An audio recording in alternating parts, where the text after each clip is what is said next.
Exim Thailand, as the Thailand Development Bank, supports trade and investment for sustainable growth. Solar Orchestra is our innovation to combat global warming and carbon tax measures. By collaborating with leading organizations in order to support investment in solar power and carbon credit registration. As part of this collaboration, Exim Thailand provides green loans at special interest rates, GPSC, guarantees project completion and power output performance, and TGO is a facilitator of carbon credit registration. Exim Thailand supports Thai businesses to combat climate change and promotes the sustainable growth of Thailand. Exim Thailand, one step ahead for all development. To drive more value from your audit and assurance services, sometimes you need a different approach. One that applies the perspective and experience of a vast network of talent to your unique circumstances. For deeper insight.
Distinguished guests, ladies and gentlemen, a very good morning and welcome to the Innovation International Summit 2022. We endeavor to begin on schedule, looking once again for enthusiasm and your cooperation. If you're outside in the foyer, may we please invite you to kindly join us in the ballroom to take your seats. And if you look at your name badges, well, something interesting also appears at the back, which would be two QR codes. The first, if you scan, will show you a detailed program for the IIS for today.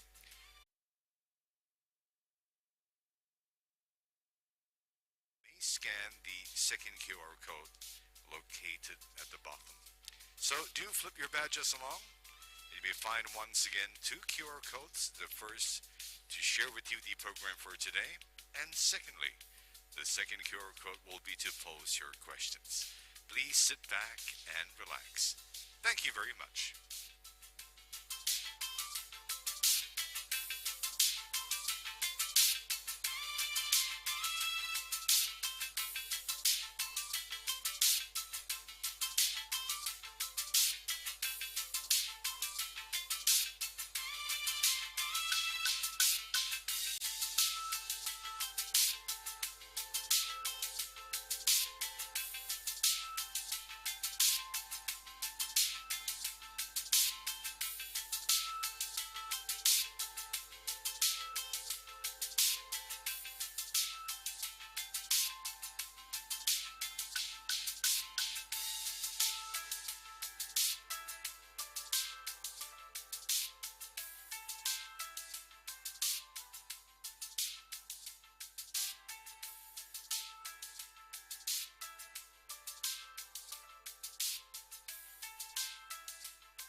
It's officially 9 days till we say hello to Christmas, 16 days till we say goodbye to 2022, usher in 2023. 5 minutes to say a very good morning, ladies and gentlemen, and welcome to the International Summit 2022.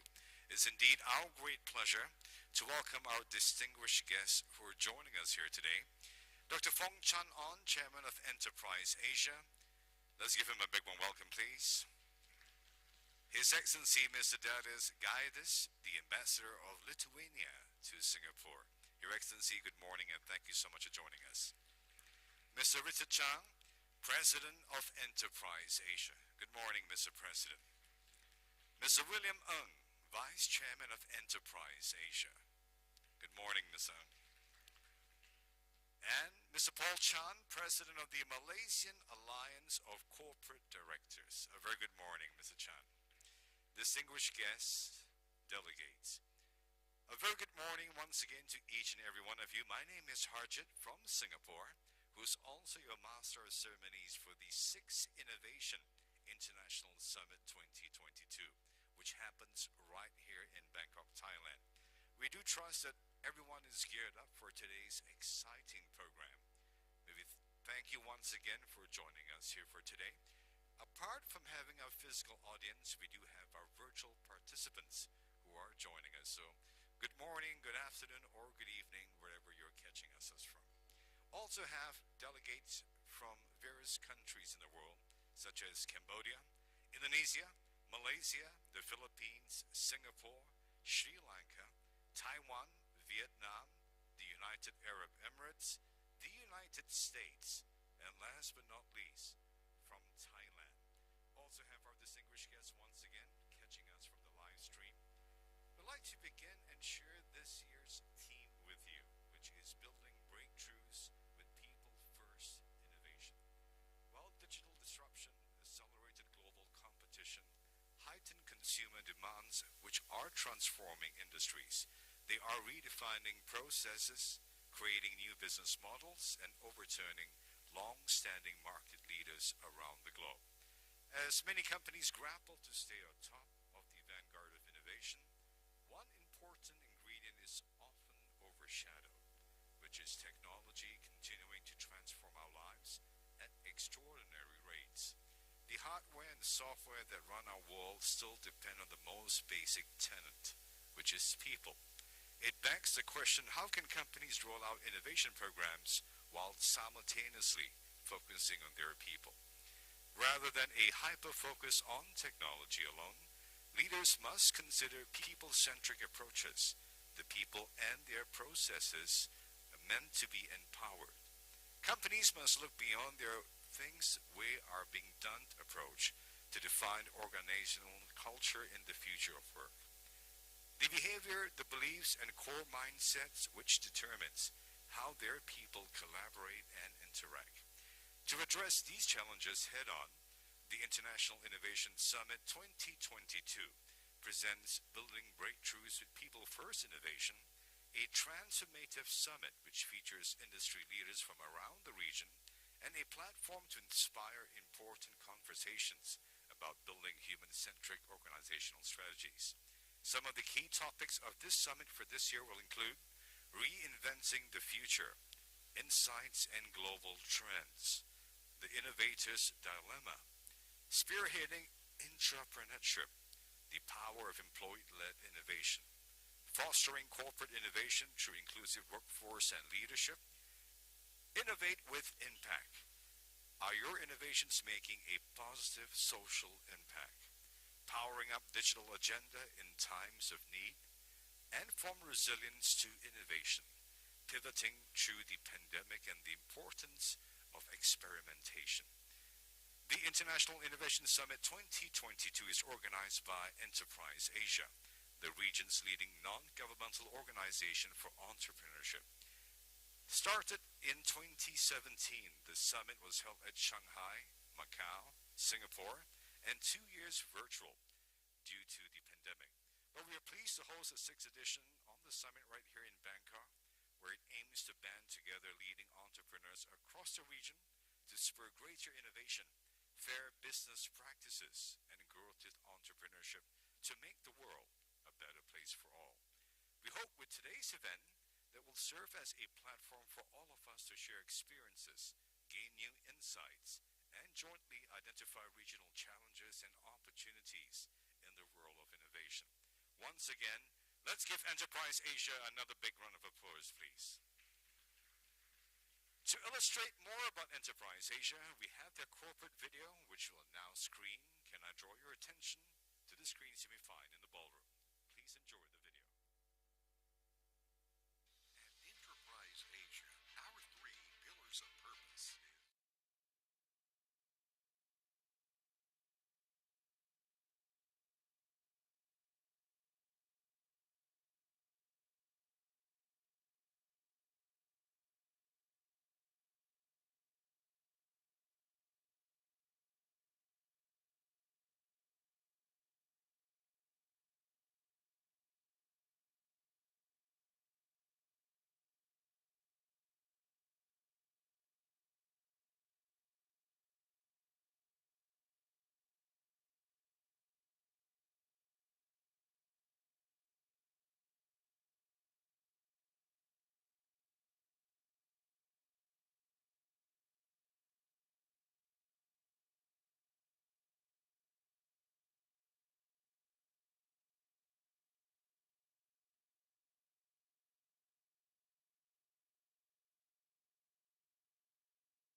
as we strive towards building a world that is rich in sustainable entrepreneurship and innovation. Thank you very much. And that once again, in length and breadth, shows everyone more about Enterprise Asia. I would like to formally introduce our chairman of Enterprise Asia, who was the Minister of Human Resources of Malaysia from the years 1999 to 2008. Prior to that, he was the Deputy Minister of Education of Malaysia, and he was also the chairman of Star Publications Malaysia Berhad, the largest media group in Malaysia, chairman of the Sustainable Energy Development Authority, or SEDA, in Malaysia, and using his skills and background, our chairman has also written several books and published several articles in the international journals and chapters of books. We're happy that he's here with us to speak to you. Ladies and gentlemen, please put your hands together for our chairman of Enterprise Asia, Dr. Fong Chan-on. Chairman, please.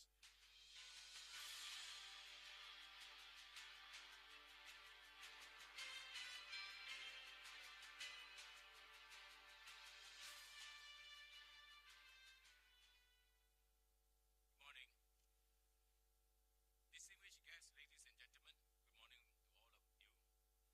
On behalf of Enterprise Asia, I would like to welcome you to the International Innovation Summit 2022, or IIS 2022. This marks our 6th IIS and our first one in Bangkok, Thailand. Over the past decade, Thailand's innovation development and performance has improved in leaps and bounds. According to Global Innovation Index 2022, the country has recently claimed the #1 spot in the world in terms of the gross expenditure on R&D, or GERD, financed by business for the 3rd year in a row, and is forward with the development of its first Smart Innovation Hub. As such, it is only appropriate that this year's International Innovation Summit 2022 is held in the world-renowned Land of Smiles. And on that note, I would like to thank the Thai government for facilitating this summit. From digital disruption to heightened consumer demands, the last 2 years have thrust unparalleled challenges on workforces across the globe that are transforming industries, redefining processes, creating new business models, and overturning long-standing market leaders worldwide. The Great Resignation, geopolitical conflicts, and intensifying trade tensions over the last year were the tipping points that further catalyzed the world's hunger for innovation. However, a crucial element is often overshadowed as companies race to make the next revolutionary breakthrough, that is people.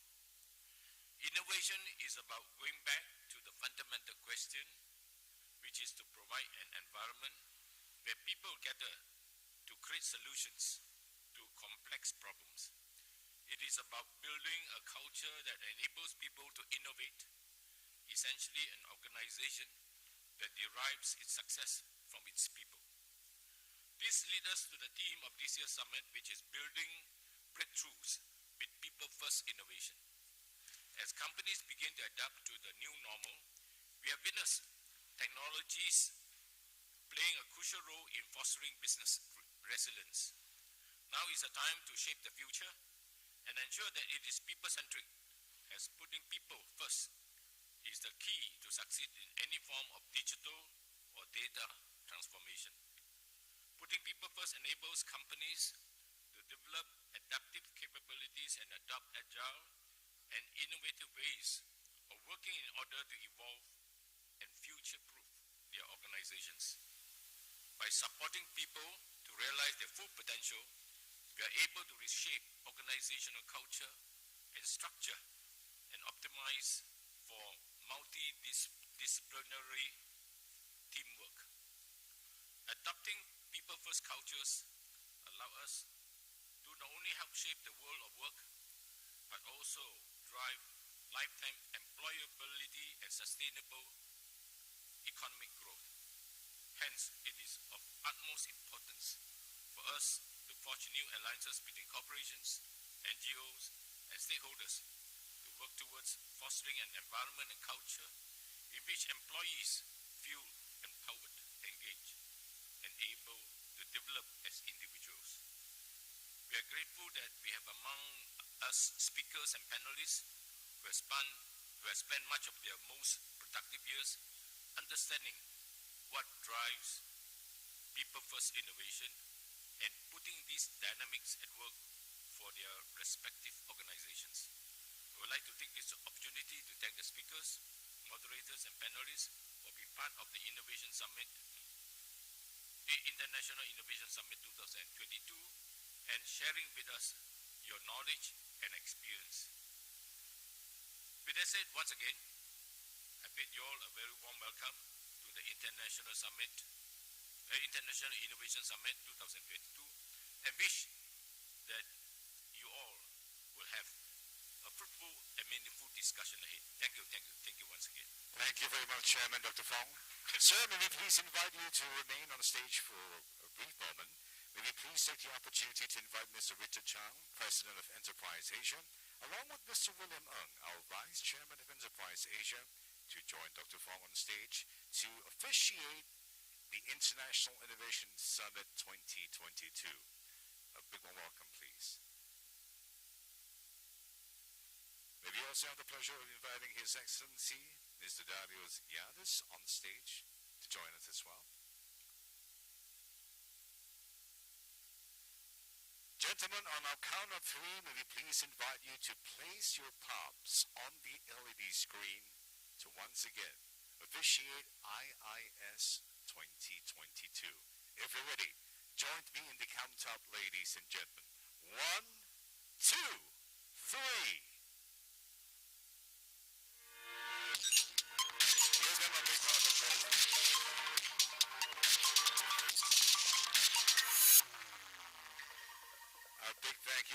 again to Dr. Fong. Thank you, Mr. Richard Chang, Mr. William Ng, and Your Excellency, Mr. Darius.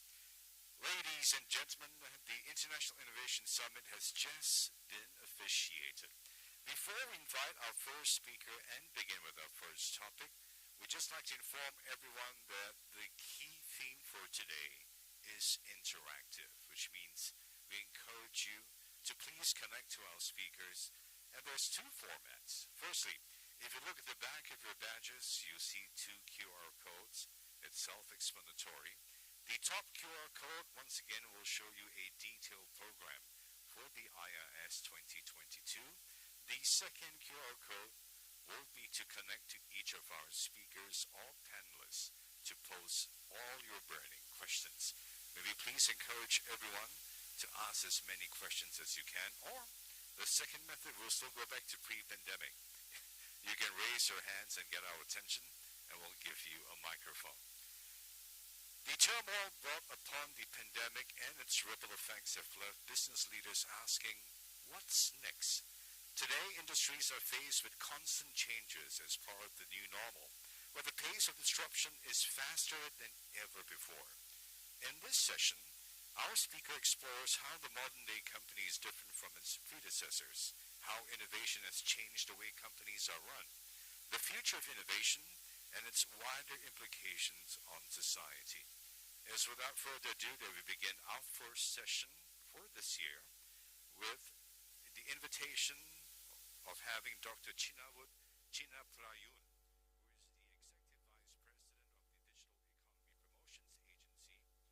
who is the Executive Vice President of the Digital Economy Promotions Agency, who delivers his presentation team, Reinventing the Future, Insights and Global Trend. A little bit about our speaker. Dr. Chinawut is currently Executive Vice President, Acting Director of the Digital Startup,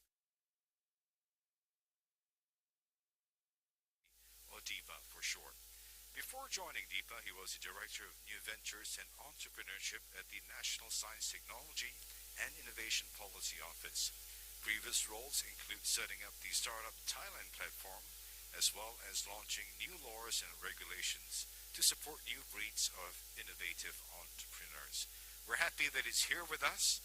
Do join me in giving Dr. Chinawut a big warm welcome, please. Doctor?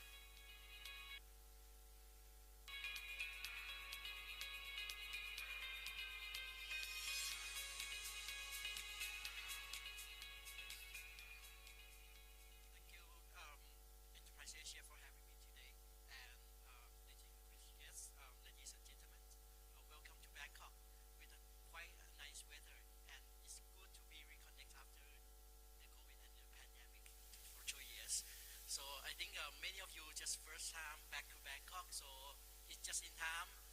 Enjoy the Christmas environment around here in the Ratchamasong district. So for today, I would love to start the session trying to address some of the important issues that we have been trying to solve and the new challenge that the world had faced for the last 2 years, especially after the pandemic. So my topic that I was given here is the reinventing the future. And the future is about all of us. So we need to come together in order to try to solve the problems that this globe and mankind face during these difficult times. Actually, you can see that we have a very changing innovation landscape, completely disrupted in the last few years, especially after the COVID. The COVID, we know that the pandemic not just only affects us in terms of the health and the risk that we face, but also in terms of digital transformation. The world has turned into the digital world almost completely because of the COVID. Many survey already shows that digital transformation has been speed up for at least 5 years because of the COVID, and the COVID has turned the world into the largest sandbox, as I said. For example, before COVID in Thailand, there's no opportunities that even teltech startups to be engaged with what we call the service called the telemedicine. But because of the COVID, then right now we can see that a number of health tech startups who are already developing technology for telemedicine have thrived and can use their service, can provide the service to a lot of people and save lives for people and trying to solve the problem that we have ever-changing problems in during the past 2 years. And there are others, applications has been developed. Many of our things has already happened. For example, teleworking and telecommuting has been normal right now. Many people are still being remote workers even after the COVID and the pandemic has eased in the past few years. And actually, COVID has also turned our economy into completely a digital economy. And digital economy is now, right now, is quite a normal thing. It's our economy. Digital economy has been touching on every aspect of our lives and all the industries. We're starting from developing very digital industry like software industries, telecommunications, telcos, digital animations, contents, which is still growing very fast. For example, in Thailand, digital industry has been growth 50% year over year. So it's quite fascinating numbers, especially after COVID. But then the platform economy and the coming of the Web 2 has accelerating the transition into the economy. And right now, we can say that in all aspects of our industries and corporations' lives, we have to touch into the economy. For example, like Industry 4.0, or even, for example, like an e-commerce has been something that very familiar for most of the citizens right now. So we can also see that innovation cycles have been shortened. If you look at the starting from the first wave of innovation until recently that we are into the sixth wave of innovation, it's shortened from over 60 years to less than 30 years. That each important innovation has shaped our society. And right now we are talking a lot about AI, we're talking about IoT, we're talking a lot about the environmental climate technology. So these are the things that will be the future, and it has been accelerated with the investment a lot, especially from the corporate sectors that has starting to change and shift their business model in order to survive in the long term. There are quite numbers that can showcase what has happened to our society in the past. For example, if you look at the S&P 500 companies, the lifespan used to be over 60 years in the past, but right now, most of the companies listed in the S&P 500 is less than 18 years, which is, what does it mean? It means that right now, if you cannot change fast enough, you cannot deal with disruptions, you cannot having a good talents in your companies, then it's a lot of chance, even you are incumbents, you will not survive in this era. So this is something very fascinating numbers. And actually, when we talk about disruptions, digital disruptions, actually it's effect in all aspects and at all levels. For example, starting from individuals, right now people are feel more self-competency. They can be a solo entrepreneurs. They would love to start a company. They don't need to have, a full-time workforce. For example, they don't need accounting department. They don't need sales department. They can use the service from startups, from tech providers to provide the service even with the cost effective than they would hire the full-time employees. And then right now, individual ourselves also has been affected by the behavior because our relationship is not just about the physical relationship anymore, but we also have our second lives, third lives in many platforms. For example, we have our behavior and our individual, which is in many social media platforms. Like if you are in Facebook, you might would love to connect with friends and families and share your knowledge. You in LinkedIn, you will be professionals. You are in Twitter, you might complain a lot with a lot of things right now. This is something that can also influence not just your digital life, but also physical life back as well. And then for the companies, right now we are talking about companies that has to be agile, has to be able to change with the disruptions and the things that has been, the environmental context that have been changed. You have to change your structure and strategy, not just only try to be lean, but also try to be able to adapt to the new innovations and new technologies that are coming up. Then also in terms of competition, you are not looking for competition just only inside your industry only. But right now everything can be as a service. So you can look for a lot of competitors that might come from other industries that develop the same platform technologies, and then they just came to you, just like we just have, Tesla in Thailand announced their operation in Thailand last week. It's already secured about 500,000 sales already. So this is something very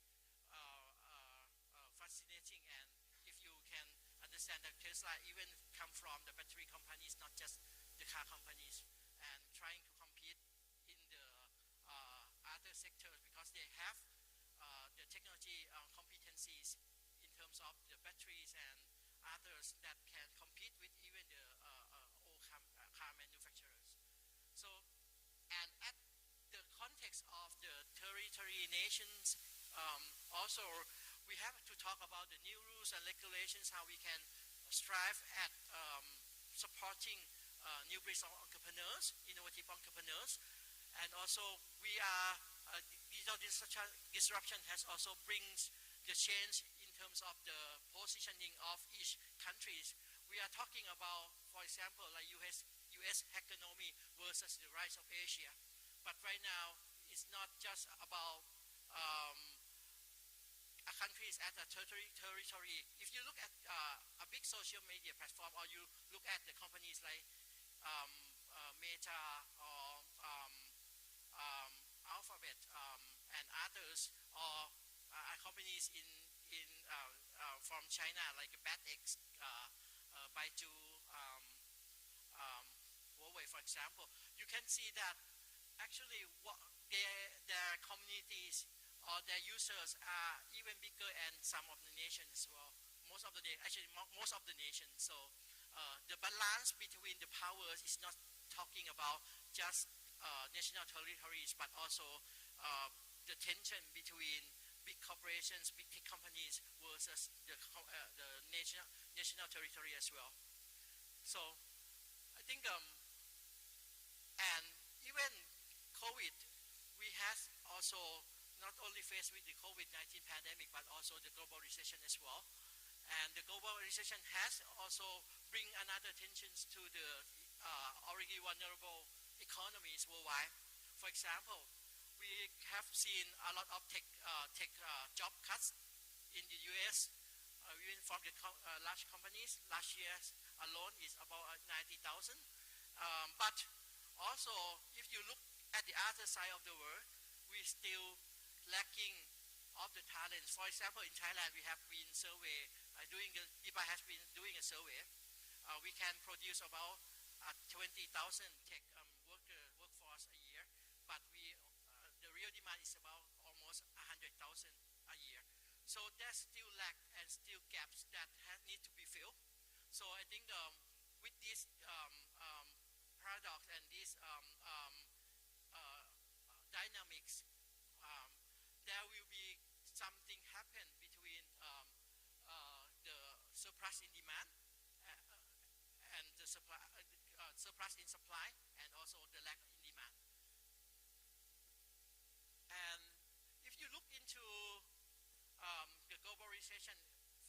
sure that you look into the VC and investor, the investment numbers has been dropped significantly. But if you look very into very detail, you can see that it's not that all the stage of investment has been dropped. People still invest a lot in terms of the early stage and the future of technologies. The early stage financing still keep its proportion and not dropping if you're comparing to the late stage investment. So this is something that can show us that even though we are in the global recession and we are just after the COVID, people are still looking for the future of innovation to be invest and to look for the future that can be solve the new challenges that are coming, especially in the past few years.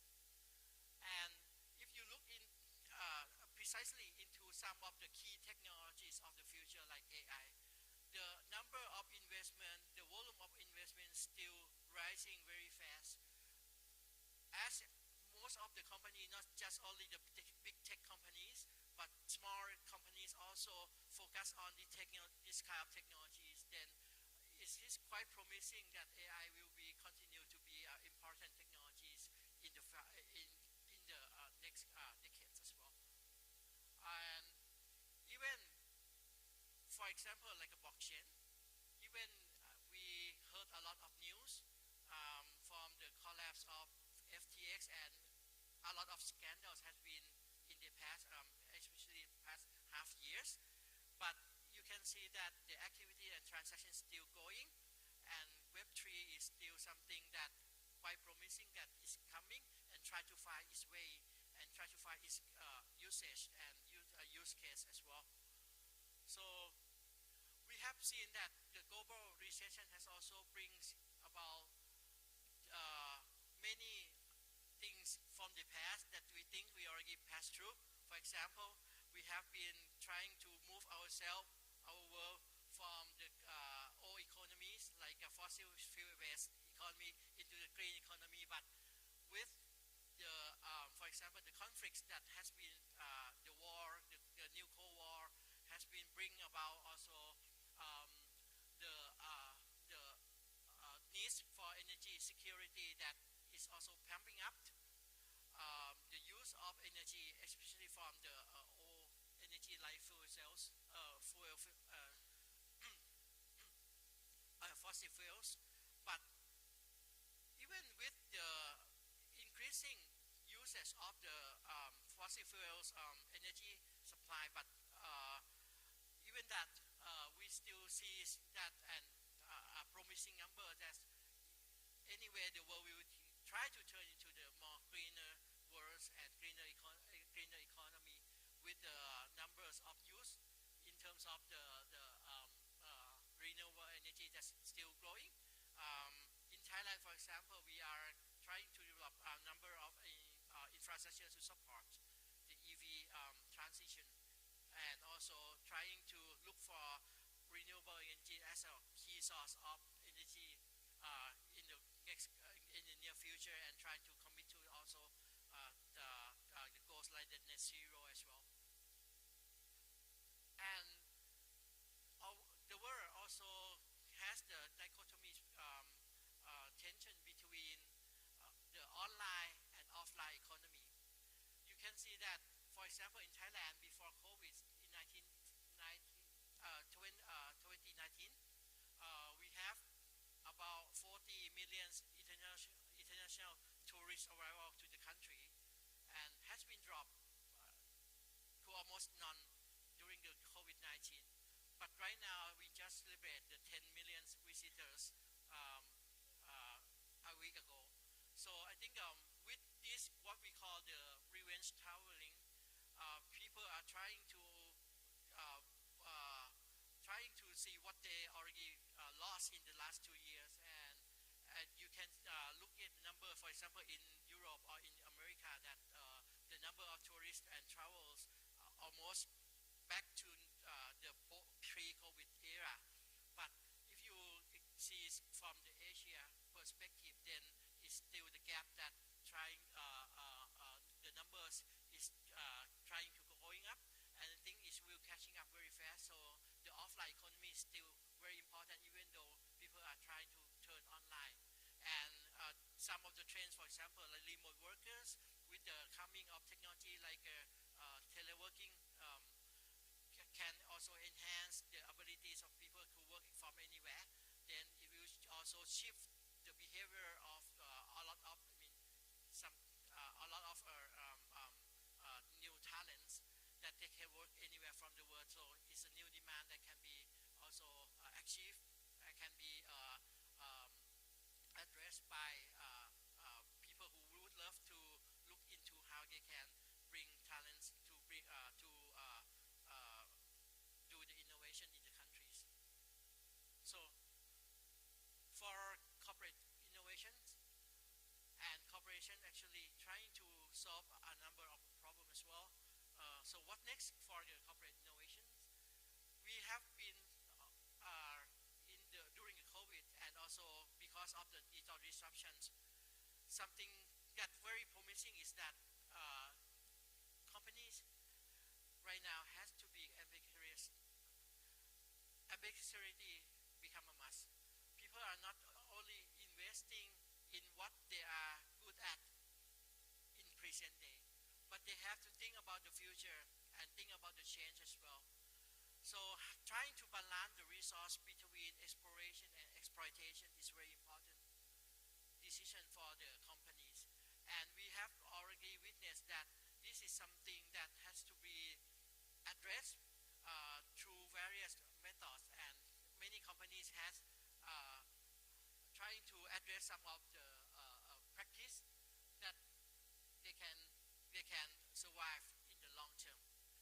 One of the phenomenon that we have witnessed in the past is the investment by corporate venture capitals, which is growing, even though during the global economic crisis and fundraising winter that we are facing right now. If you're comparing between the drop in VC, financial VC investment and the corporate VC investment, the corporate VC investment, corporate CVC investment is still dropping at a slower rate than if you're comparing to the traditional financial VC investment. And actually, if you look at the shares of corporate VC investment to total investment made by the venture capitals industries, then you can see that it's on the rising trend. That means that corporations also trying to address the important questions and trying to find the new innovations to sustain their business in the future. And just recent survey also shows that even though we are in the crisis, most of corporate executives still look on the positive side. They are not cut for the investment in innovation. They are even more trying to willing more to take risks and try to invest more in the early stage innovations that can be the future of the companies and their businesses. And then they also starting to lead a number of deals. That means that they are not just only the followers as in the past, but a number of corporations has starting to be the leaders in terms of innovation investment and trying to find new things to address a new challenge that they can survive in the long term. And a number of technology trends that were still very important, like climate tech, Web3, or frontier technology like AI, is still something that corporations are also looking for in the past, in the next few years as well. But we know exactly that even though they invest a lot, a number of corporate venture capital fails in execution due to a number of reasons, starting from unclear investment focus, don't have provide enough freedom for startup. Even in Thailand, for example, I talked to a number of corporate executives as well, who starting these CVC. In Thailand, we have quite a unique startup ecosystem.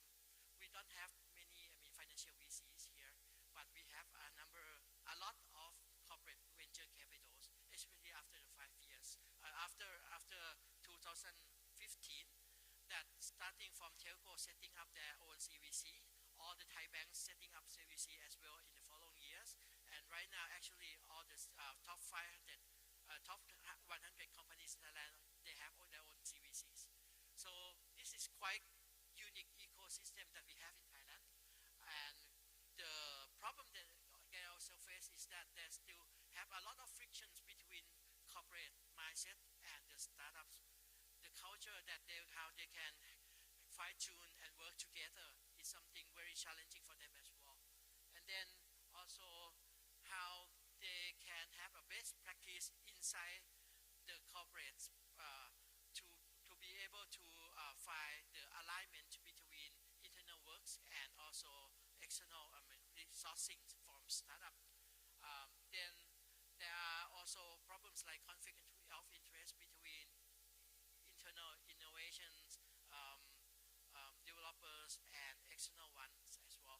So this is some of the problem that corporate venture capital face in the past few years, especially in terms of how they can deliver the results. But CVCs and corporate investment is not only method or models that corporates can use to innovate, but there are other models that can be used to operate. Starting from corporate can be invest like CVCs, so it's very external sourcing, and then a number of corporates also run their own accelerator programs that engaging a number of startups to try to find some of the solutions. Then very recently, in the past few years, a lot of corporations also setting up the units called venture building, internal venture building, giving their employees a chance to come up with a new business as well. And then the old model like innovation lab still very important as well.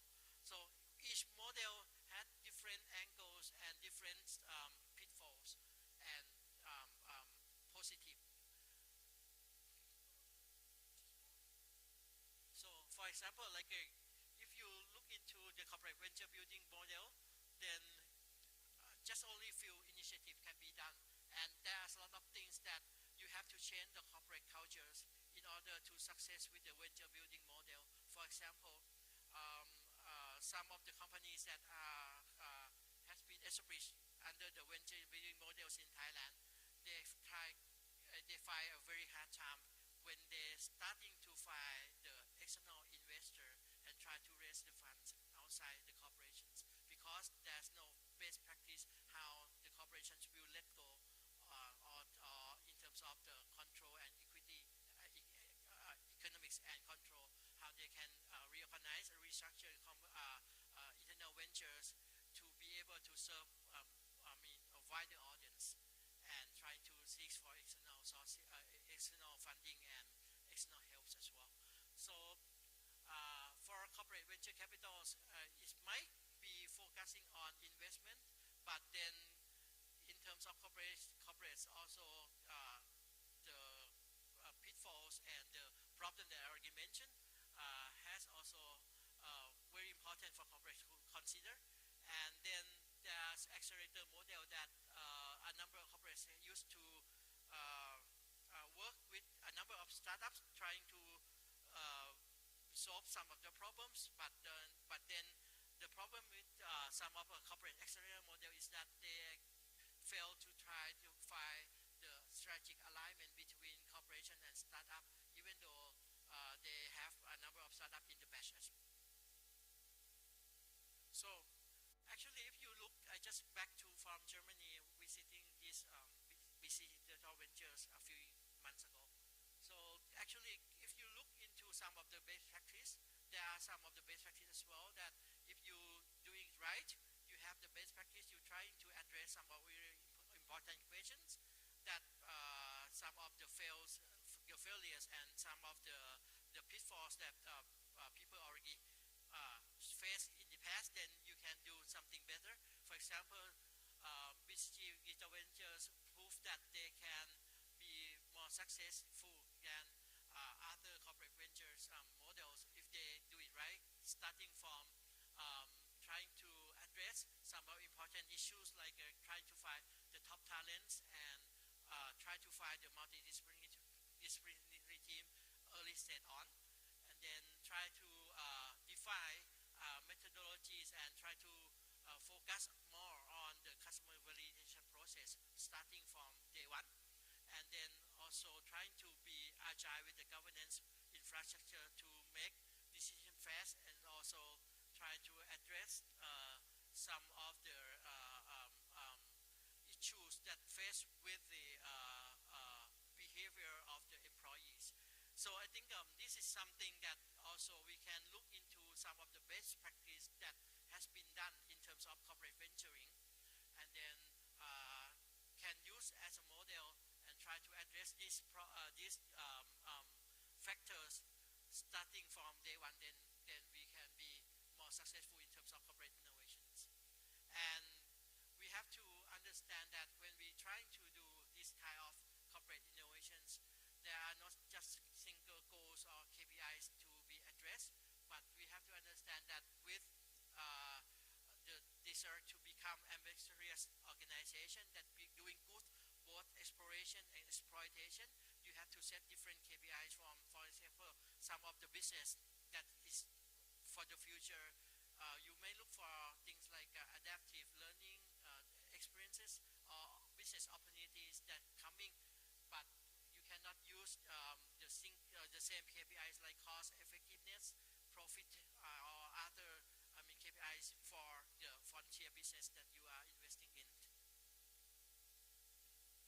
Another things that will also shape how we innovate in our society is about the infrastructure that has been changing a lot in the past few years.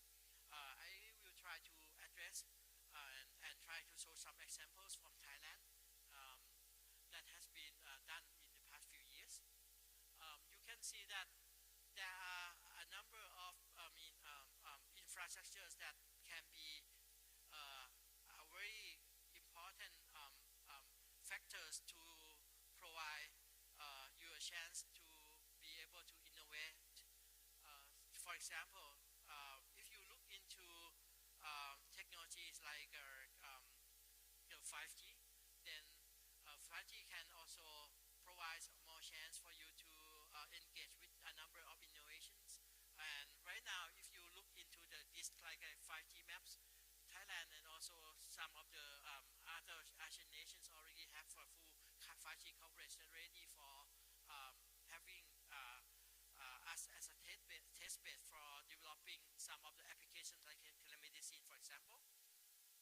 This is one of the quite successful case in the past few years.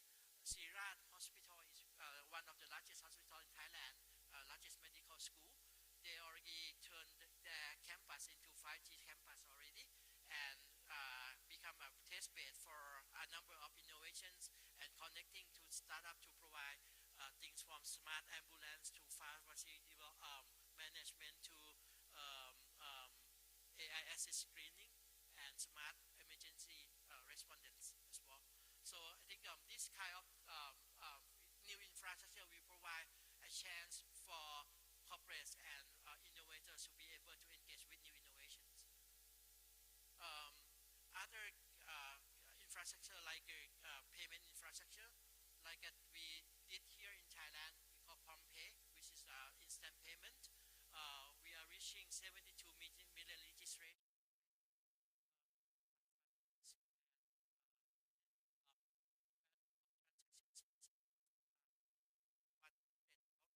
120 billions a day already, and right now we expand to not just only for individuals, but for we have the PromptPay business, which is aims at SMEs and other business to be able to use this application as well. So this is also important infrastructure to support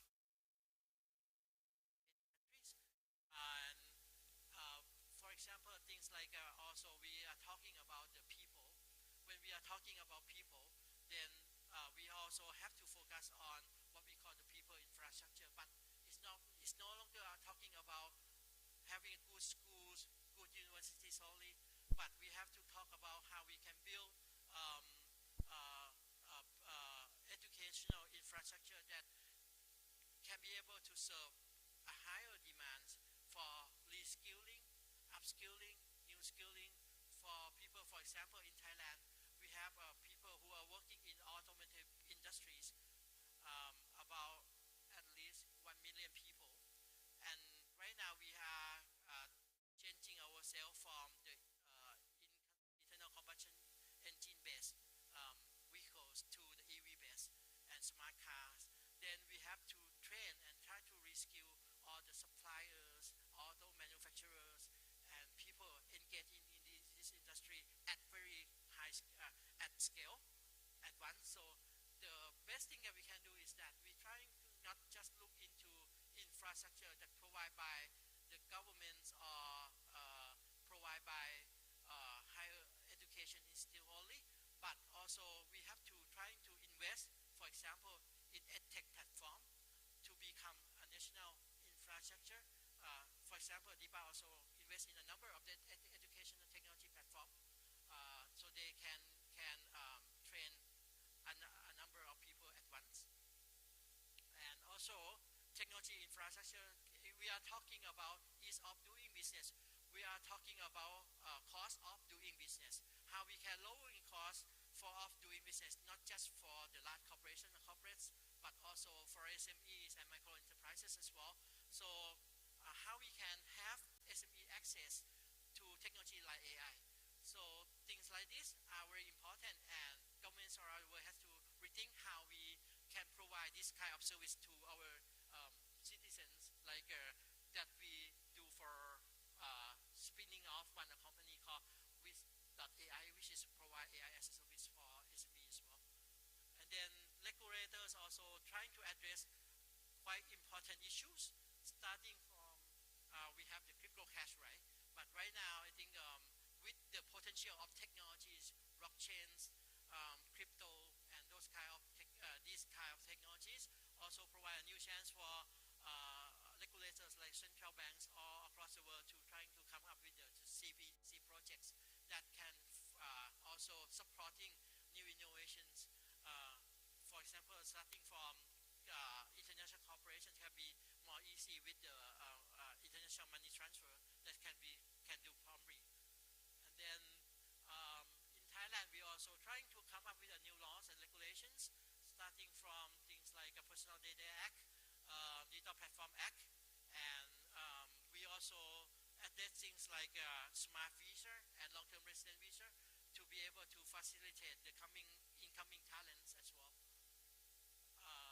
Then another thing is that regulators themselves also trying to come up with new innovations with the projects like a sandbox.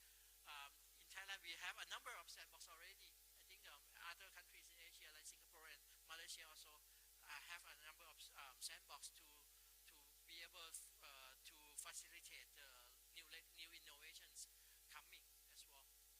I don't have I think it's last minute for me, so I try to be very fast. So even though there are a lot of progress, but still there are issues that we have to be addressed, especially in terms of inclusiveness. We still face a lot of problems. If you can do the gap, you can see there are a lot of gaps, not just only income gaps, but a lot of other gaps as well. How we can develop innovation to address these kind of problems. Last year, the only sector that are not dropping in VC investment is mental health technology. So people are depressing, especially after COVID and the global recession, how we can address these kind of problems. SME, a lot of micro enterprises still lack of technology adoptions, digital transformation, how we can address these kind of problems is very important. So I think when we talk about things like ESG, it's not just a hype, but it's a future. And I think at least a number of corporations already address this kind of problem seriously, instead of just having things like a CSR projects. And Thailand, we have our own model we call the BCG model, Bio-Circular and Green Economy, which is trying to address this kind of model to focus on innovations that relevant to the economies and trying to also have has a sustainability at the same time. So I think this is some of the takeaway that I will trying to address in this session very shortly. The first thing that right now, the very important thing is trying to focus on co-creation. How can you co-create with other people? It's not just that you trying to do your own, but it's times that you focus on more on co-creation. Try to address on important things like platform thinking. How can you leverage your technology and competencies to be able to provide more service and more products to other customers and building the communities as well. Not just building the audience, but it's important times for corporations and companies to starting to think about how can you innovate in order to also building just not the audience, but also the communities that love your product and understand that you can be someone who provide value for them. Thank you very much. Thank you, Dr. Chinawut. I'd like to hold you on stage for a brief moment, an open invitation for anyone who's got questions from the floor before we progress into the app. So, Dr. Chinawut, we are happy to inform you that we have some questions that have been sent. Can we flash up the first question, please?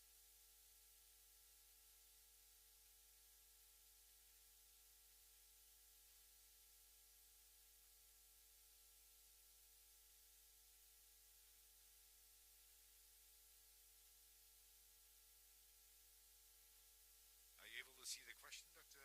Chinawut?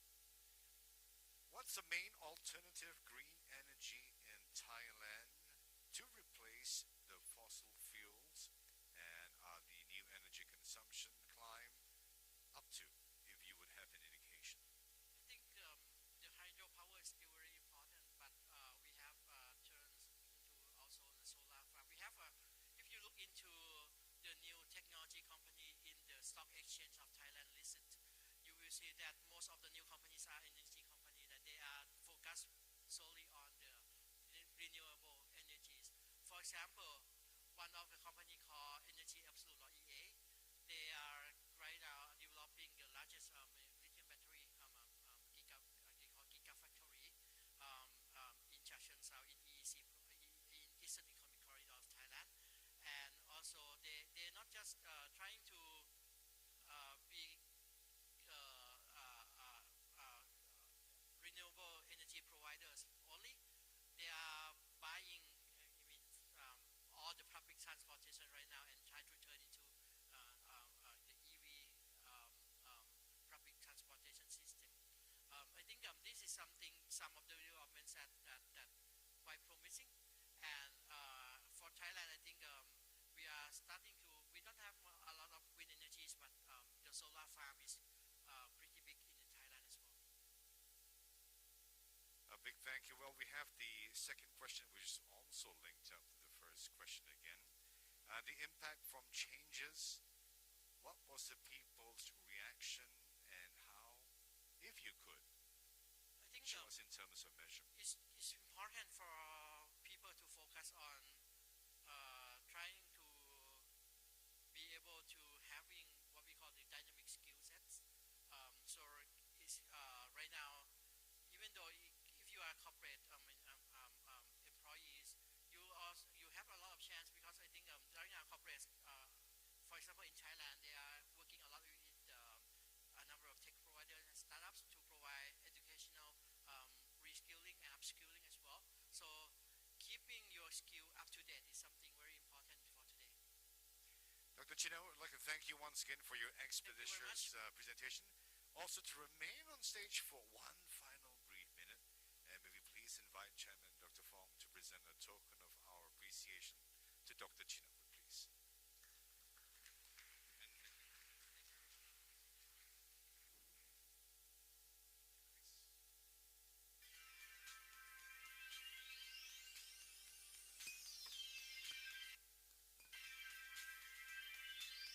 give them a big round of applause, please. Thank you very much. Our first speaker for IIS 2022, Dr. Chinawut, and thank you, Chairman.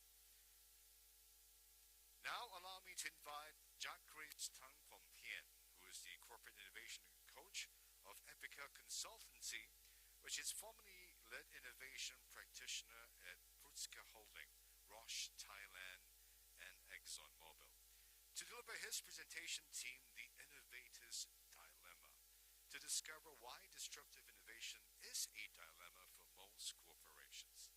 Jacques specializes in innovation processes across the combined landscape of business and technology. His experience in working with multinational and local corporations, including, as mentioned, ExxonMobil, Roche, Prutska Holdings, as well as startups through collaborations across multiple roles, true innovation, which includes hackathons, one of my personal favorites, as organizer, mentor, judge, advisor. He's also successful in creating leading and internal corporate startup teams, combining multiple innovation and agile frameworks, creating a new culture and mindset needed for the team to succeed. We're happy that he's here with us this morning. Join me in giving Mr. Jacques Tang Kwon-Pien a big warm welcome, please. Jacques, good morning.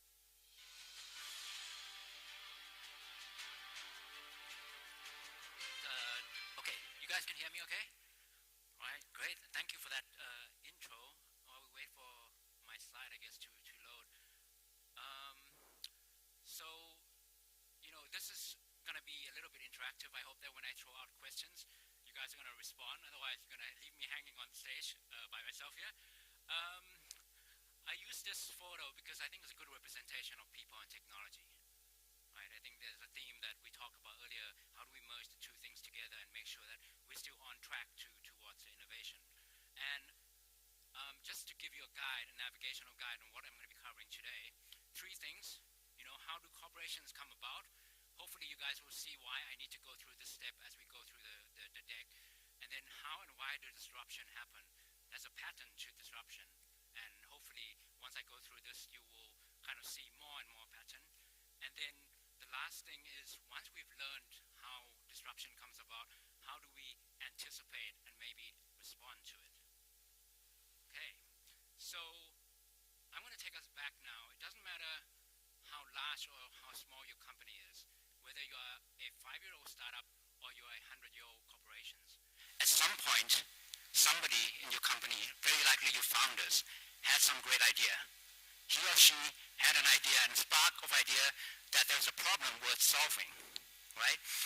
And I think I'm just going to represent this by a small yellow dot right on that screen there.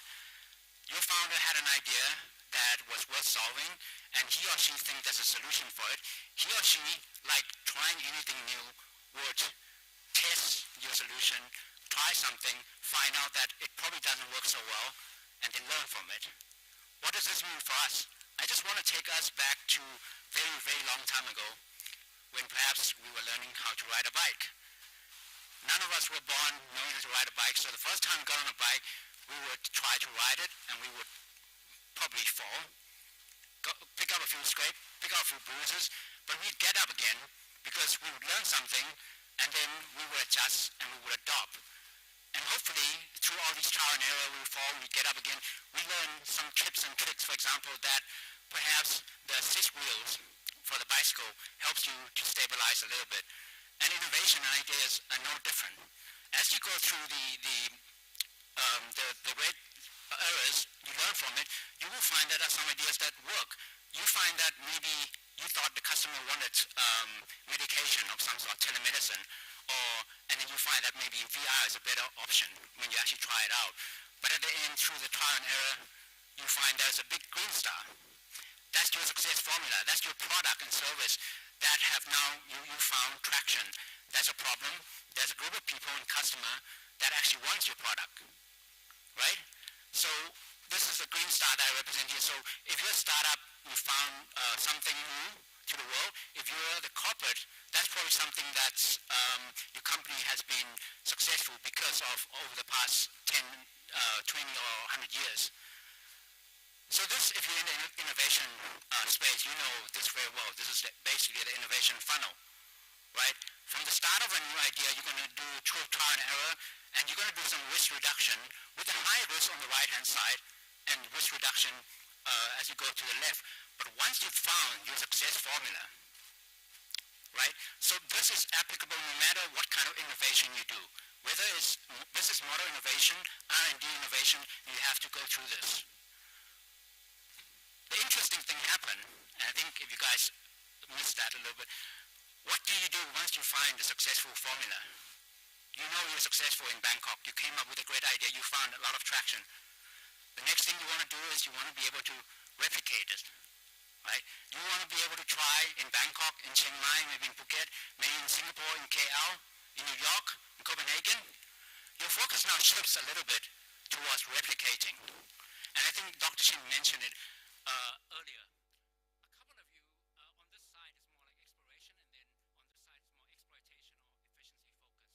A couple of you are probably going to ask the question now is, so what, I've been very successful, the company's been very successful, we are very good in our business, right? So what's the problem? The challenge is going to be your success is not going to go unnoticed. Because other people, your competitor, are going to copy you, right? They see you're very successful, they're going to say, hey, this company has got a great product, I'm just going to replicate this as well. I'm going to try and copy what they do. And this makes it very challenging. And why is it more challenging now? Right, on the left-hand side, on the right-hand side, I'm going to focus now on the right, on this side a little bit, on the right-hand side, on the efficiency. I call this the efficiency team. Because as I said before, you now focus on streamlining, copying, replicating, right?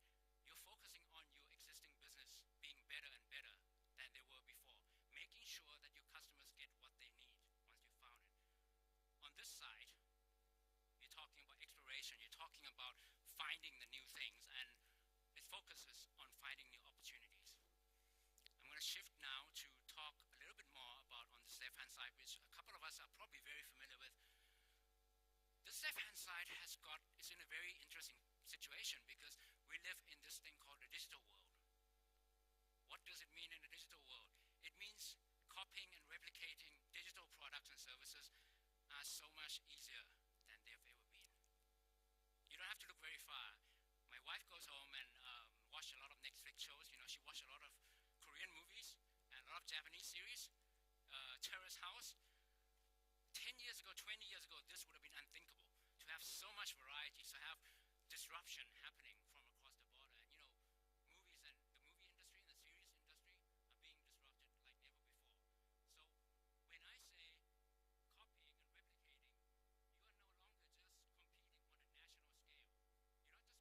competing on a national scale. You're not just competing with competitors in Thailand or even regionally anymore. If you've got a great product, if you've got a great digital product, now I think a couple of you are probably familiar with this when I paint this completely red on it becomes a red ocean. If you're in this business where you've got a great product and services, people are replicating, trying to copy each other, and now you're in the business of introducing features, throwing in money and marketing and see who actually has the most funding to build and on top of each other and introduce new features. And at the end, it depends on how much funding you have to survive. Now you have a choice at this point. Do you want to stay on the right-hand side, on the right-hand side on the red ocean strategy, or do you actually maybe want to go back? Do you wait for somebody to disrupt you, or do you maybe go back over there and try to create something completely new that no one has seen before?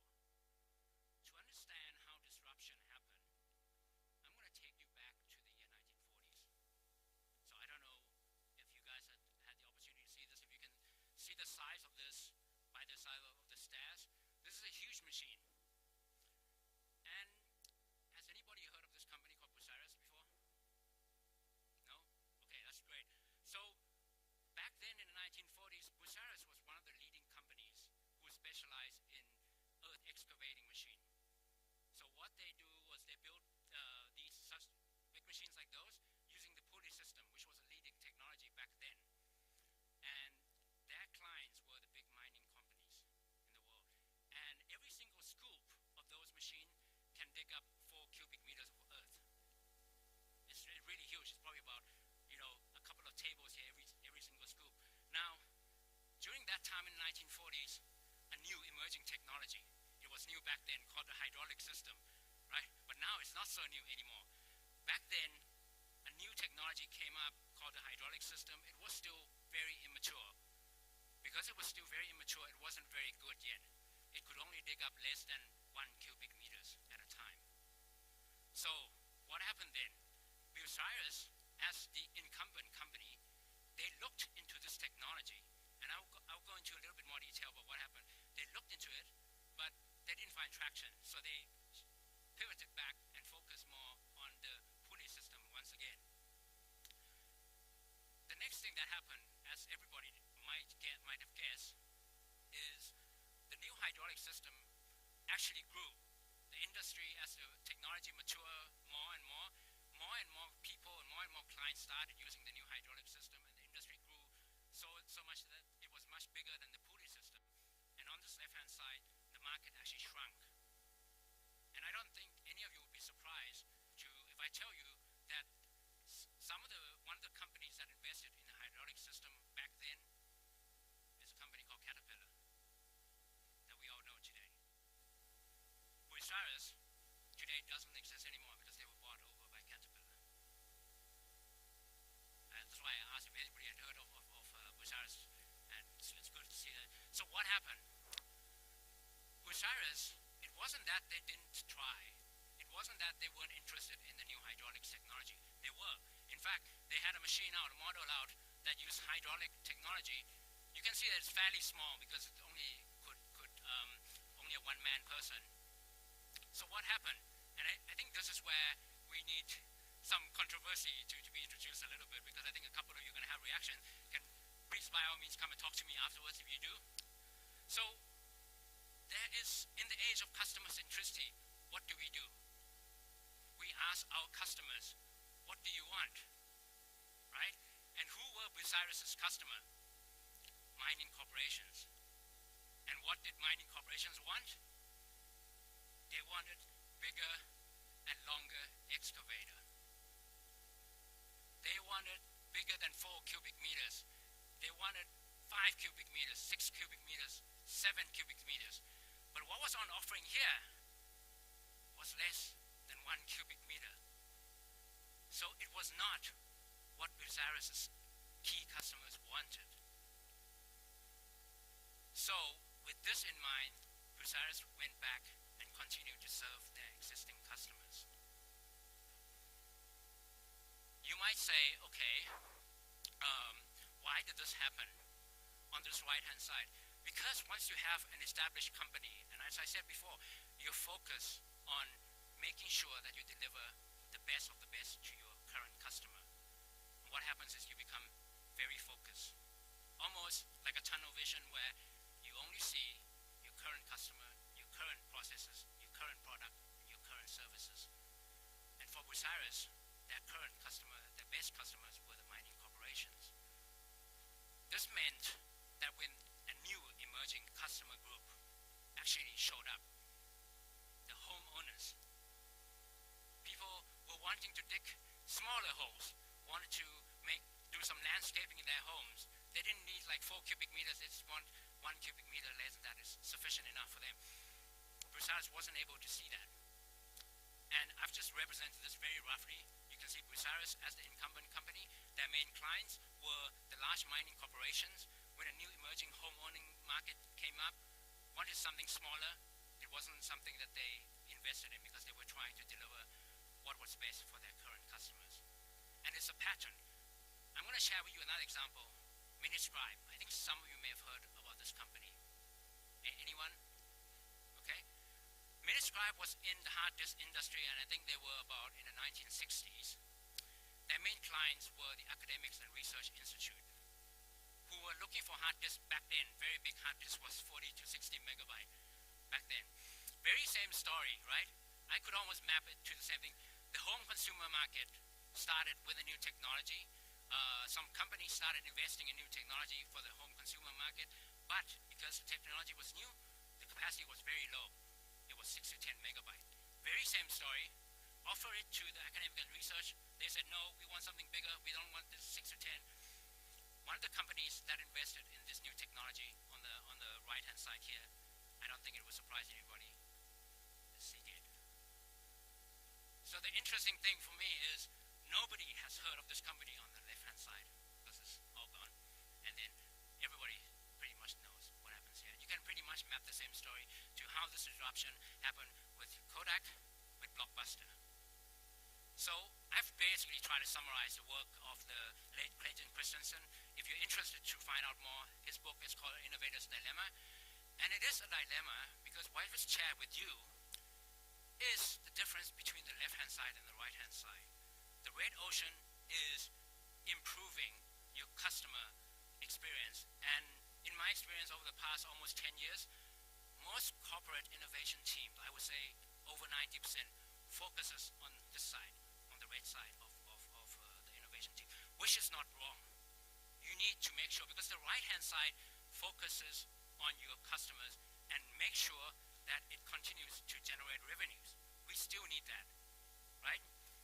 The interesting thing is, it's a dilemma because you need both of these teams. I think Dr. Shin in his previous session talked about an ambidextrous organization. You need both of these teams to be in existence. You need this side to make sure that the company continue to deliver value. But then you also need this team. And the dilemma is because this side is generating money. But this side is actually spending money to find the next big thing. It doesn't have to be a dilemma because you need to have both organizations. In my last slide, next slide, I'm just gonna, okay, yeah, that's something I forgot. So you actually need the ability, once you get onto the red the red ocean, to the right-hand side here, to be able to go back and create that spirit of innovation so that you can discover the next big thing. I often hear in the corporate environment, and I think rightly so, management telling everybody, the employee, that spend the money like your own money, spend the company's money like your own money. And that's great, I completely agree with that. I'd also like to flip things around a little bit. Spend the company's money like your own money, but also invest the company's money like your own money. I'm pretty sure none of you here invest everything in low risk, low return investment. I think we invest a little bit more, maybe some of us buy the lottery in the hopes that we will win the jackpot one day. We don't buy too much, maybe we buy one or two, right? We invest in crypto, maybe high risk, not too much, just a little bit sufficient, right? And maybe higher risk. Corporate innovation shouldn't be no different from this. It shouldn't be investing everything on the red side, on the right-hand side of the equation. You should invest a little bit, 5%, 2%, 1% into the trying to find the next breakthrough. So my last section, I'm going to be sharing some of the tips, some of the useful hints that I've found over the past almost a decade in working with this. How do we find the next big thing? So I've hopefully given you something to think about in terms of not focusing on efficiency, but also focusing on discovery as well. And unsurprisingly, it's all about humans. Because we are all humans here building product for people.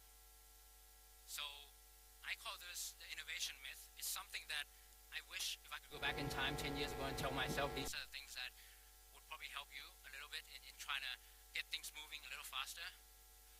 Hopefully, I've given you something to think about in terms of doing exactly what your customers want. Because if you ask your existing customers what customers want, they're going to tell you they want the product to be faster, better, and cheaper. And you could possibly miss out. So how do you not miss things out? A lot of times I find we focus too much on the product. And there's nothing wrong with that. By this, I mean, I'm going to give you an example. How do you go beyond the product? The example that I give, I think a couple of you can probably guess which company I'm talking about.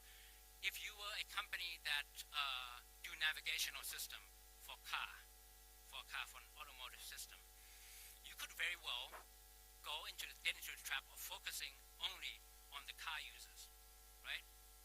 The two key questions that I encourage you to ask is, what do customers use my product for? Why do customers use my product? And for navigation, for automotive system, the answer is probably to navigate, to find my way. The next question then, who else want to do this? Who else want to navigate and find their way?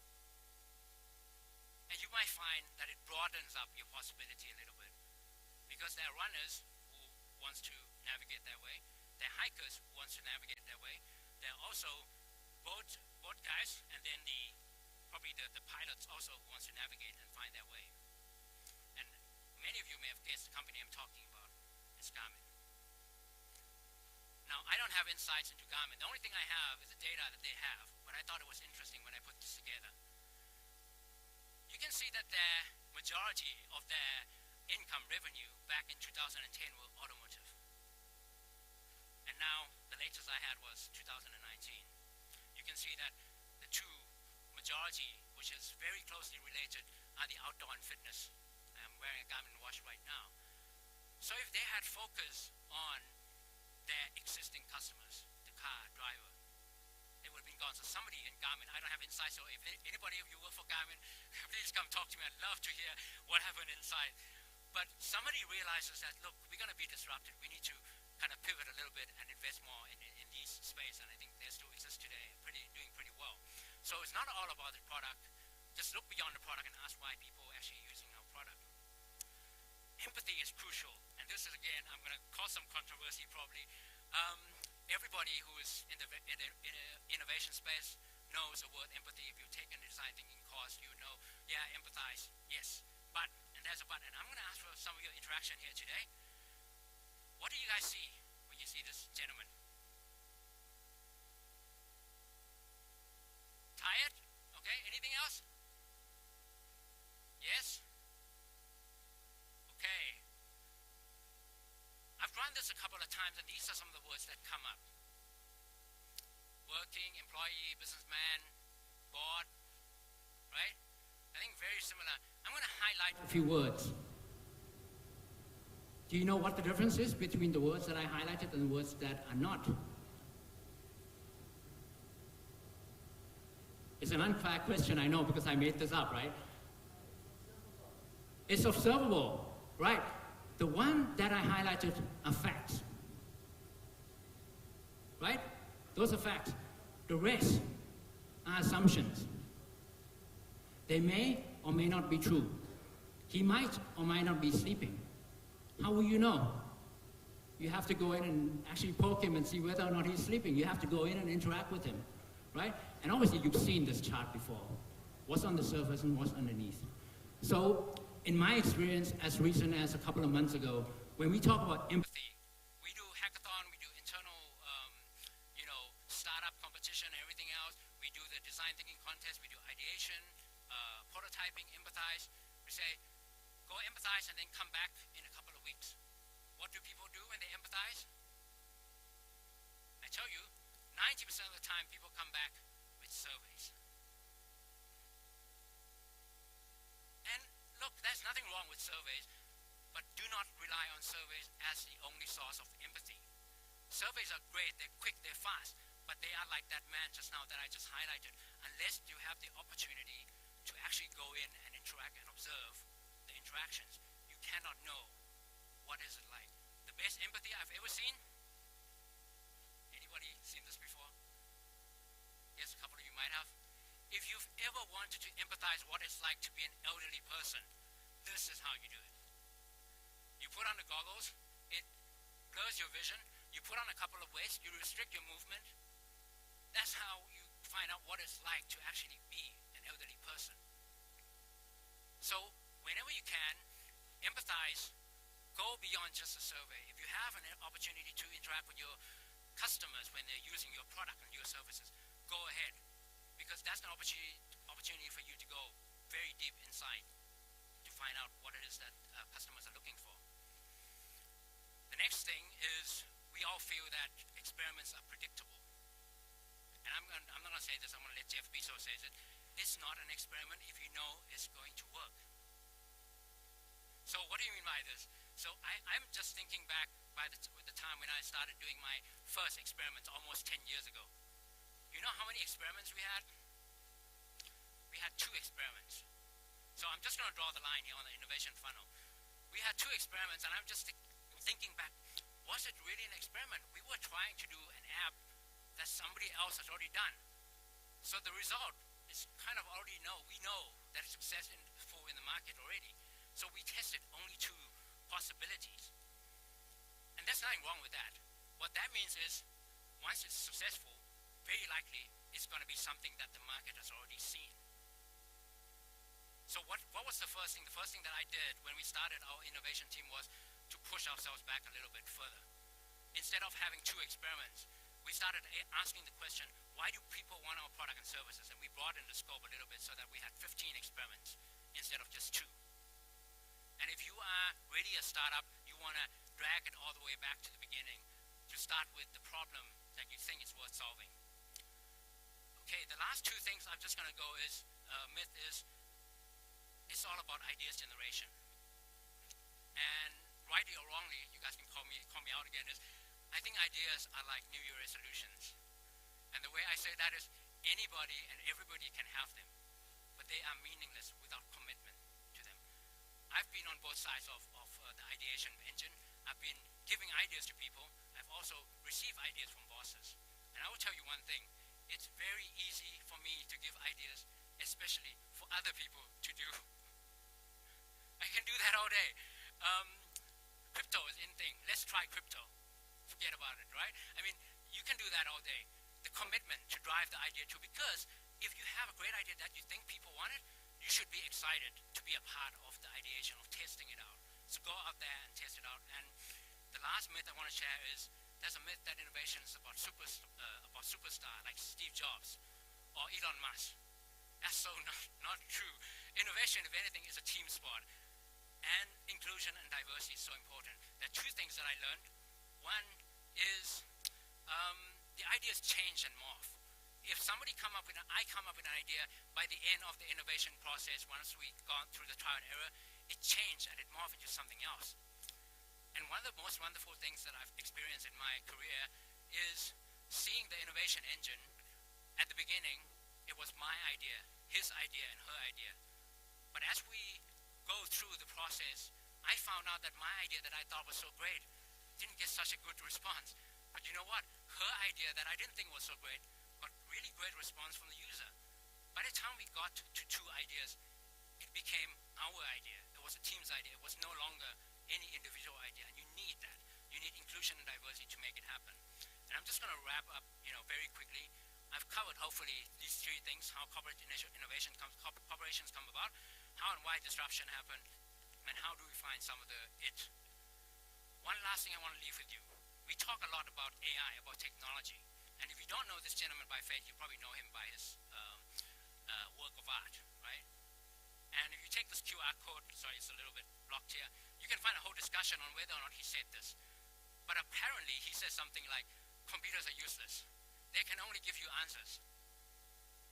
The one single thing that remains a very, very unique human quality is the ability to ask good questions. Good and great and interesting questions. I'm just going to end this presentation by showing you this very great product. I think a couple of us have either seen it, 40 years ago, or have seen the comeback of this. It's the Polaroid camera. Anyone here heard how it was invented? It was invented by a gentleman in the 1960s. And it all happened when he went hiking and walking in the park with his 3-year-old daughter. They took a journey, they took a few photos, and then he told his daughter, he said, okay, we took some great photos. Let's take a look at them. I'm sure we'll have something for us to see in 2 to 3 weeks' time. The 3-year-old girl looked at her dad and said, that's stupid. Why do we have to wait? It's such an interesting question because it's an innocent question, right? Children, if any of you have kids, ask hundreds of questions a day. As adults, we are so used to being on this side where everything is well-defined. We no longer ask interesting questions anymore. If there's anything you take away from this, we need to build an innovation organization where everybody feel that it's psychologically safe to ask any kind of question. Thank you. That's all I have. Thank you very much, Jacques. Really appreciate this. Questions from the floor. Once again, turn you over to the Slido, which once again has quite a fair bit of questions. Anyone from the floor answer the question? No. Okay. Well, Jack Chris is just like a New Year resolution. It comes in threes. I will leave it to you to which you want to start first. Draw the line for risk versus reward, especially with future trend that does not have paying customers. Where do we find that ideal risk percentage? Insights from your experience in corporate innovation. Best overcome organizational blocker that hinder progress, which I would believe happens from time to time. And challenges assumptions through experimentation, good balance between experimenting too much or too little. Leave it to your good graces to pick which one to begin with. Yeah, I'll just take them from the top up. So I think what I found really helpful when we talk about corporate innovation is to be very clear about your innovation ambition. Be very clear in the sense that there are some areas which is very, risky. The finance system, the HR salary system, obviously, you don't want to be experimenting in that space. You need to kind of be very clear. These are the areas where, look, a lot of control still needed, but these are some of the other areas where perhaps you can play around a little bit, right? Be very clear in your innovation ambition. And to touch a little bit on the last question, and typically I've found what I call, in the corporate environment, what I call the Bruce Wayne problem. You guys know Bruce Wayne, right? If you watch the movie, Bruce Wayne is Batman and his superpower is he's rich. So when you talk about innovation and experimentation, you can call it proof of concept, prototyping, or whatever. Typically, corporate experiments are very expensive. Right? I've seen experiments or proof of concept that cost like $100,000. If you look at the startup mentality that I think Dr. Chin talked about, funding, how do you test something with 10,000 baht? How do you test an experiment with 100,000 baht or run 10 experiments with that amount of money?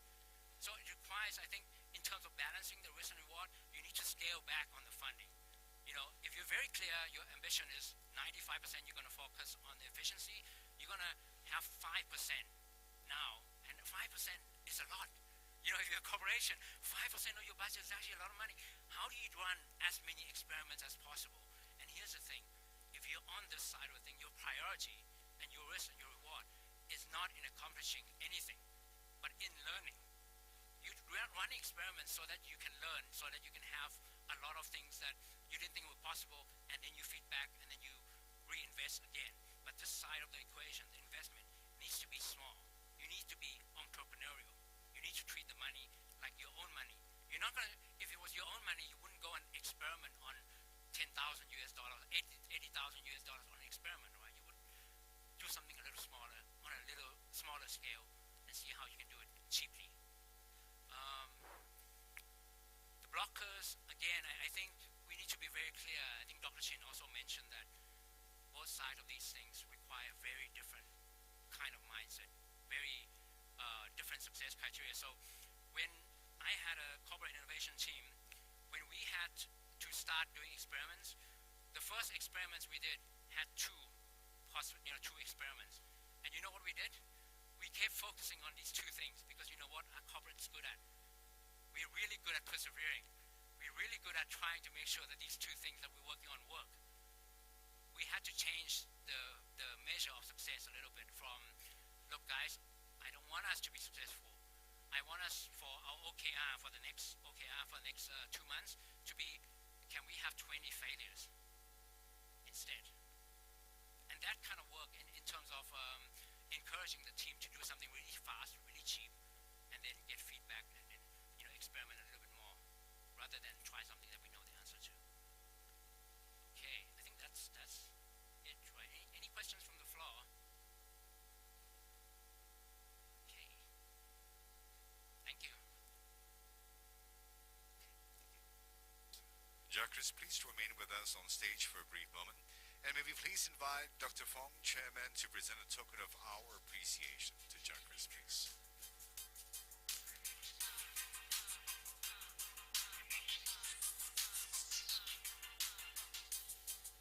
Thank you, Jacques, and thank you, Chairman. Let's give them a big round of applause, please. Thank you very much.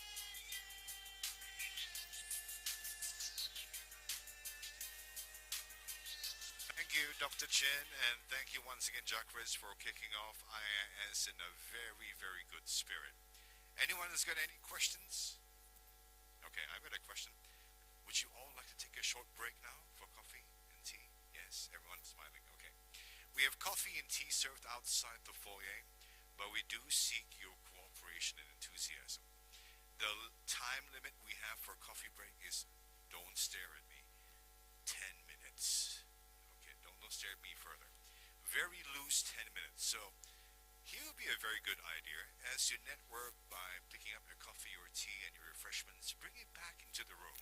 We endeavor to resume on schedule a few minutes after 11 with the power of employee-led innovation, which will be presented by Joseph Hawk, Managing Director for Thailand and Laos for Robert Bosch, who awaits you. So at this juncture, on behalf of the organizers, please enjoy your coffee and tea break. Do once again, as an advice, bring it into the ballroom, sit back, relax, and enjoy it. We resume in 10 minutes time. Thank you very much for your attention, and bon appetit.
Distinguished guests, ladies and gentlemen, once again, an invitation to bring your refreshments, coffee and tea into the ballroom.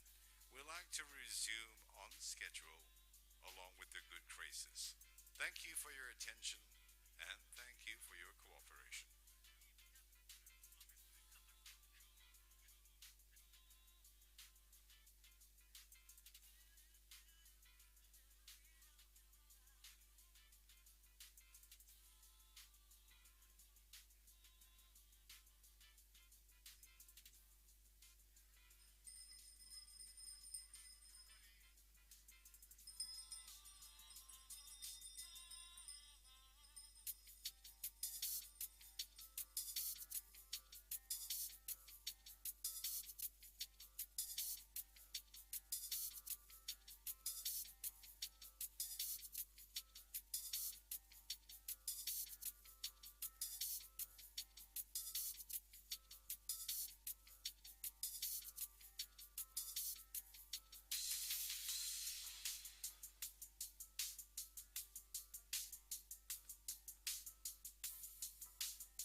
We thank you for your attention and your cooperation, ladies and gentlemen. If you're listening to the announcement from the foyer, do hope you're enjoying your morning refreshment break. May we please invite you back into the ballroom once again, along with your refreshments, so you can sit back and enjoy two things simultaneously. Your wonderful refreshments and our next presentation by Joseph Hong. That happens in just a brief moment. Thank you once again.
Entrepreneurship, the power of employee-led innovation. Well, innovation is an indispensable component for any business success. To capture the imagination of workforces and to engage wider business needs, fundamental strategies need to be placed for companies to make innovation part of their organization, their DNA, and also their culture. Well, in this session, you can discover the necessary starting points to embed innovation as a core value and for ways of working both as grassroots level and at the level of innovation management as well. If you're joining us back for our virtual participants, welcome back. We do hope you've enjoyed your break as well. Without further ado, let us proceed with the third presentation, which is theme Spearheading Entrepreneurship, the power of employee-led innovation, where Joseph Hong, Managing Director for Thailand and Laos of Robert Bosch Limited, joins us. Robert Bosch is a German multinational technology and services firm which has been active in four business sectors: mobility solutions, consumer goods, industrial technology, and energy and building technology. As a leading OIT provider, Bosch offers innovative solutions for smart homes, Industry 4.0, and connected mobility. It also creates technology that's invented for life. Well, prior to his current assignment, Joseph was taking on various roles in Bosch Group, such as sales, marketing, business development, and strategy, with postings in the Philippines, Germany, and Singapore. He also sits on the boards of several Bosch company joint ventures in Thailand and in Singapore. We're happy to have him here with us. Managing Director for Thailand Laos of Robert Bosch Limited. A big warm welcome, please. Joseph, welcome.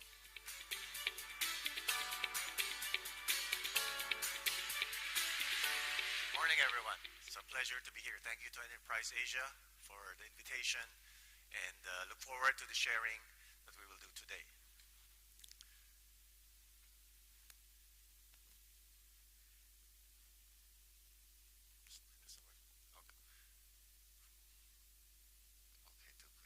All right. Then maybe just a bit of share of the company. As mentioned, we're a German company, over 130 years old. And for us, innovation definitely is one of the key success factors for us to have survived and thrived over the last 130 years. So we spent, just to give some figures, last year around 6 billion euros in research and development, which is around 8% of our annual revenues. We have around 76,000 people working in R&D, and one thing to mention is we have around 38,000 software engineers working in the company. We do believe that the integration of hardware and software is one of the most critical success factors for future meeting future customer requirements and needs.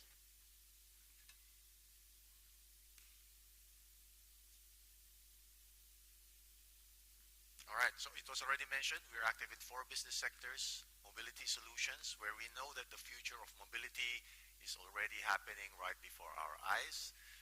We're also active in industrial technology, that's factory automation, smart factories, building technology related to smart buildings, and in our consumer goods sector as well, which is related to smart home. Now, aside from, of course, our existing businesses, we continually work on where we think are key technologies for the future. One area, of course, is AI, artificial intelligence, and the Internet of Things, which is then the synergy between the physical and the digital world. We're active in mobility solutions, of course, and electrification is, I think, the one that has the most momentum. But we're also working hard on the hydrogen economy. Fuel cells, for example, is one area that we are heavily investing in. Sensors, again, the bridge between the physical and the digital. So we are a major player in micro-electromechanical sensors, and we're also working a lot on quantum technology, quantum computing. Yeah. Now, why is innovation so important for companies? Well, from history, we can see, like in the 1970s, 35% of the Fortune 1000 companies were new. And every decade thereafter, we've seen that the replacement rate of companies in the list gets higher and higher. So new companies come forward, existing players are taken out. We're 130 years old. How can we ensure that we remain on the list? Yeah. If you look, for example, at the top 10 biggest companies in the world by market cap today, maybe they only were born maybe 20 to 25 years ago. Before that, they didn't even exist. So which companies will be successful in the next decades? This is really a big question. And for us, as an established company, this is definitely something that we really think about seriously. So we do have to make innovations, but then there's always this question that who can really pick the winners? So some school of thought says nobody can pick winners. And it's borne out because all these new startup ideas, startup companies, most of them will fail. Less than 1% actually go on to become a unicorn. And for us as a corporate, another statistic is that 7 out of 8 corporate ventures actually do not generate any real business impact. So we know that we have to innovate, otherwise we would be becoming irrelevant in the future. At the same time, when we go into new startup ideas, especially for corporate innovation, it's extremely hard to know which ones will really make it. And maybe to share a little bit, some reasons why startups fail, or most startups fail. First three reasons are related to there's simply no requirement for the solution that you are offering. So sometimes, I think it was mentioned already by the previous speakers, we fall in love with the solution or the technology that we develop. We think, hey, it's a fantastic idea. People are going to love it. The market is going to really take up this technology or solution. But then for many different reasons, it's not what the market really wanted. And the last two reasons are you have to really shift strategy very quickly, as you find out what the market really needs. And some don't pivot at all, or sometimes you pivot in the wrong direction. And that's why most actually fail. So the question is, what can we do to be in the 10% that actually make it? I think this has been discussed by the previous two speakers already. This exploit, explore, this ambidextrous organization and so on. So we, of course, also face this same situation. In exploit innovation, this is where we're using existing capabilities, tapping existing markets, and moving outward from there.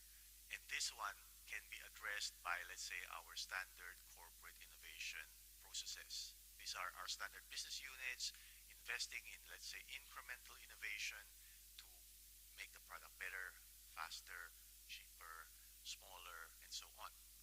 But we realized that as we went further out into the explore space, where it's new, it's an organizational capability, a technology that we didn't have before, or we don't have a current market for it yet, it gets harder, and our traditional innovation processes don't really fit.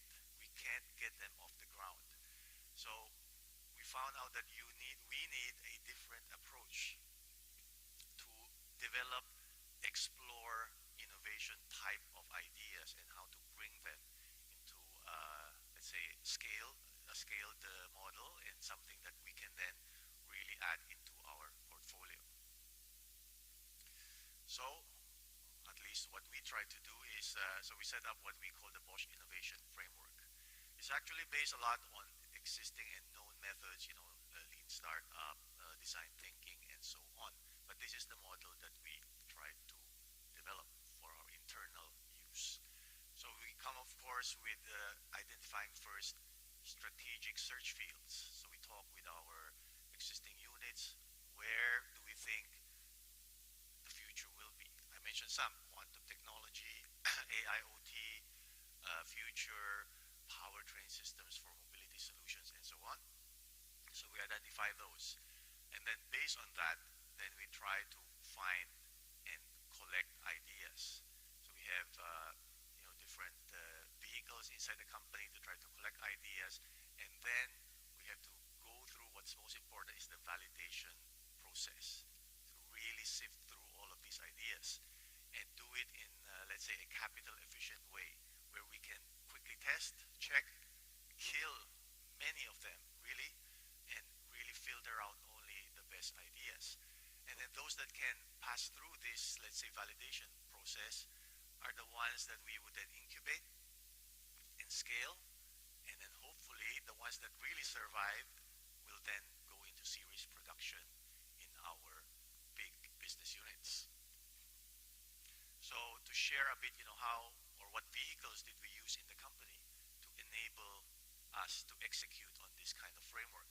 So we set up two different units. One is Bosch Innovation Consulting, which is then a unit that helps our internal innovation teams, those who come up with these new ideas, help them through the process to validate their ideas, which is then different from our traditional corporate innovation process. And the second vehicle is our Grow platform, which is then an internal incubator, where then we can help those innovation teams that pass the validation phase to scale, to incubate and scale their business. So to go through a bit, the Bosch Innovation Consulting Group then assists, let's say, internal startup teams with the validation process. It's a two-phase validation process. We define, let's say, innovation maturity gates, quality gates that they have to pass uh, to check the viability of the idea. So it's I think quite standard, quite well known, the process. You do a lot of customer interviews, you can do a POC, and so on. So this accelerator program process is one way that our internal startup teams can apply to join and get the necessary mentoring support that they need. And it's not just purely internal.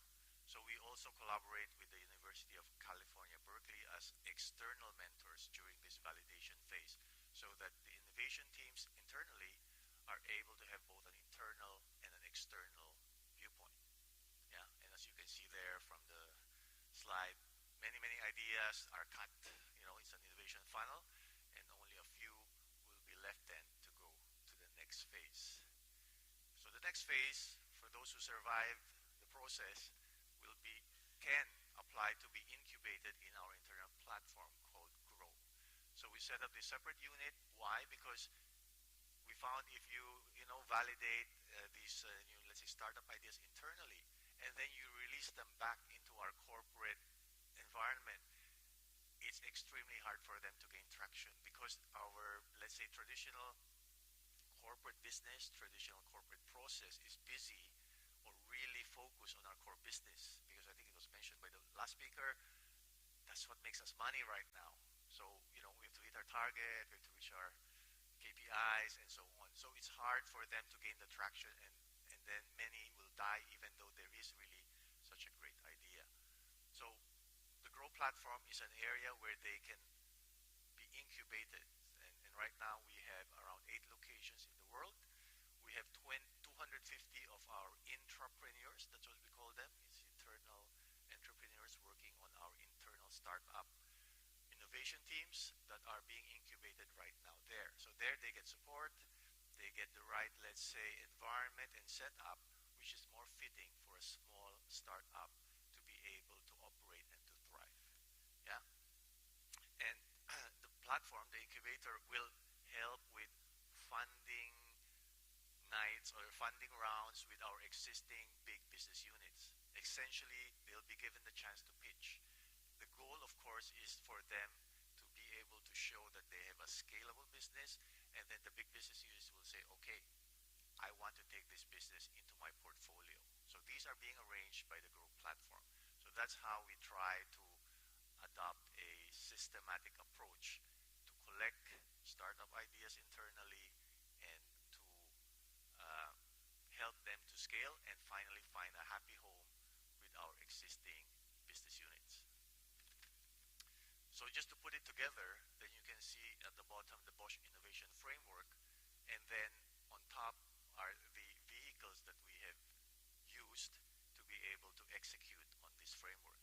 So again, for strategic search fields, these are being done with our current units, maybe our corporate research division or our business units themselves. So they identify where do we think we need to go into the future. And I mentioned some of them already earlier. And then based on that, collecting the ideas, using the Bosch Innovation Consulting Group to run an accelerator program for these ideas, and then those that pass the validation phase, as I mentioned, Grow platform, and hopefully pass on to our business units for series production of the solution. So that is a quick summary of how we try to develop internal entrepreneurship and cultivate all of these startup ideas and maximize the chances that these are the ideas that would succeed. Why? Because the validation phase tests them in the market, experiments, customer validation, and so on, so that we don't spend too much money up front. We already test them and fail quickly and only pass through those that have passed a validation with the market before we really then make the big investment to develop the solution on a scalable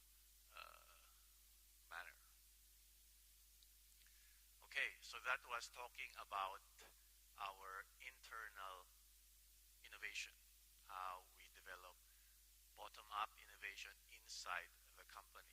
But the best ideas are not exclusive to any one company. There are many, many great ideas that are out there.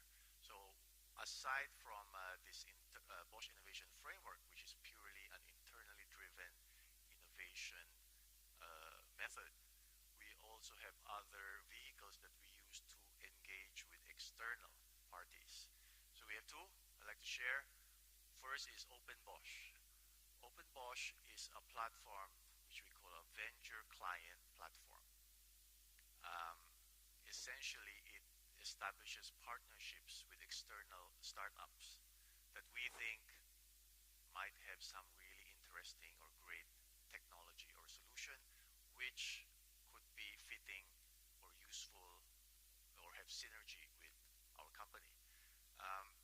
So we don't invest in these startups. What we do is we try to develop a Bosch use case with them to try to help them validate their startup idea and help link them to have, to become a supplier to our Bosch units. That we are on the other side, we become like an early adopter for these startups because we think they have some promising technology that could be useful or could be successful. So that's one of the vehicles that we have.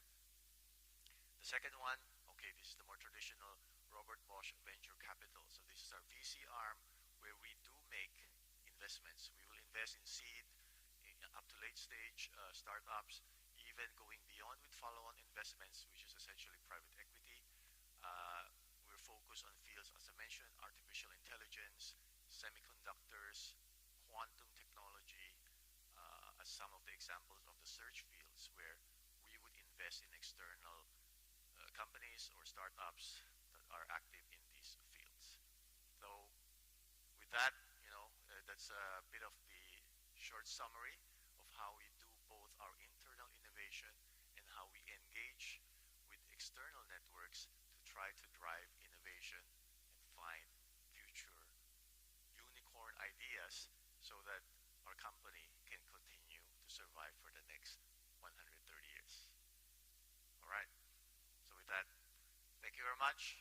And if anybody has questions, happy to answer. Thank you once again, Joseph. Let's give him a big round of applause. Questions from the floor for Joseph from Bosch. Well, we do have some questions once again via Slido, which you'd like to flash up. So, Joseph, let me just do this. Internal startup ideas owned by the employee for accelerator. Well, what happens if not selected? Well, those are one of the many stories you'd like to find out. And out to grow, the internal business units do not invest.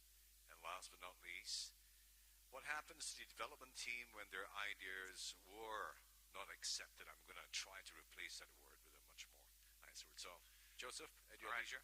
Thank you very much for these questions, and I think they're exactly so very relevant. First, of course, the ideas are owned by the company because it's similar to corporate research. When you develop innovations in the corporate research arm, the IPs are of course owned by the company. What happens if it's not selected for grow? Of course, then the idea is most likely killed. Or we've seen cases where we spin it off. It's a great solution. It might not really have a fit with our company, but there's interest from external parties. Then we do a spin-off instead. Then the idea can be spun off, purchased or bought by external parties. Next question. What happens if it's not selected again? The idea, no. Oh, change to a new one.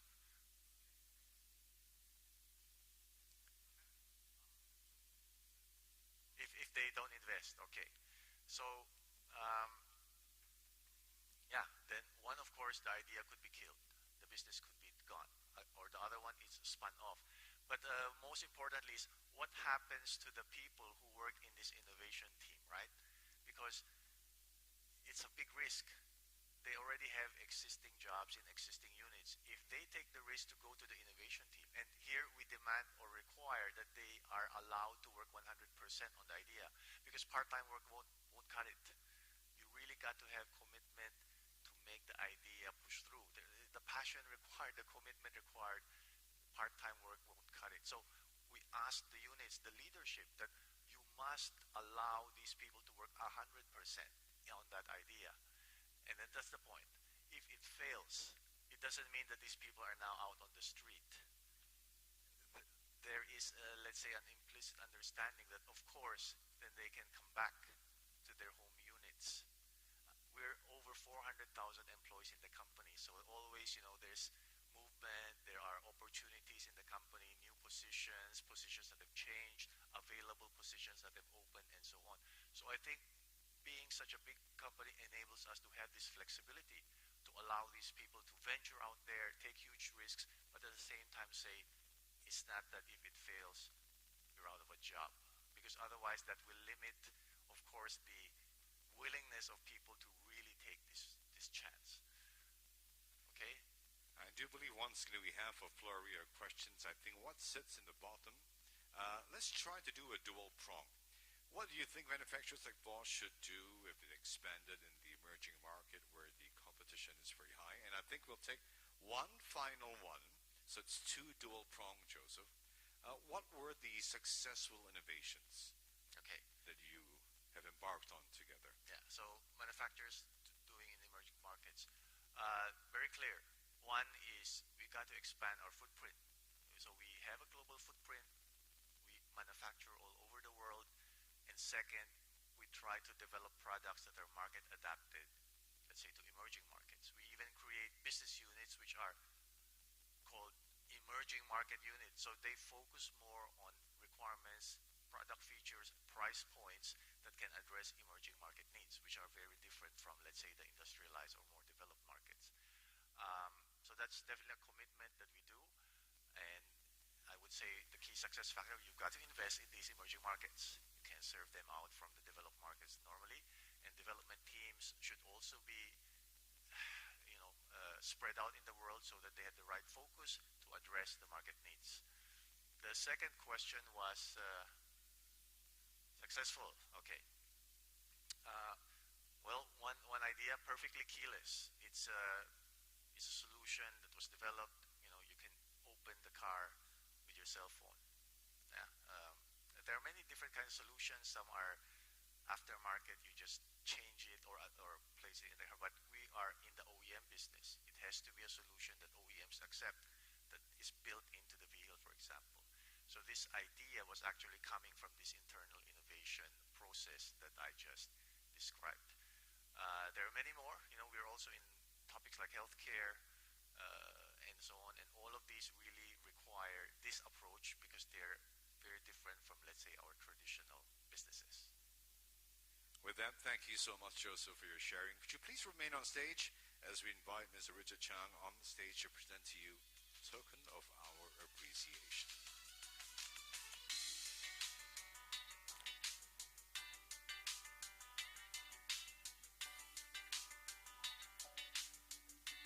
Joseph Hong from Bosch with his sharing for session 3. Give him a big round of applause, please. Thank you so much, Joseph. And thank you, Richard.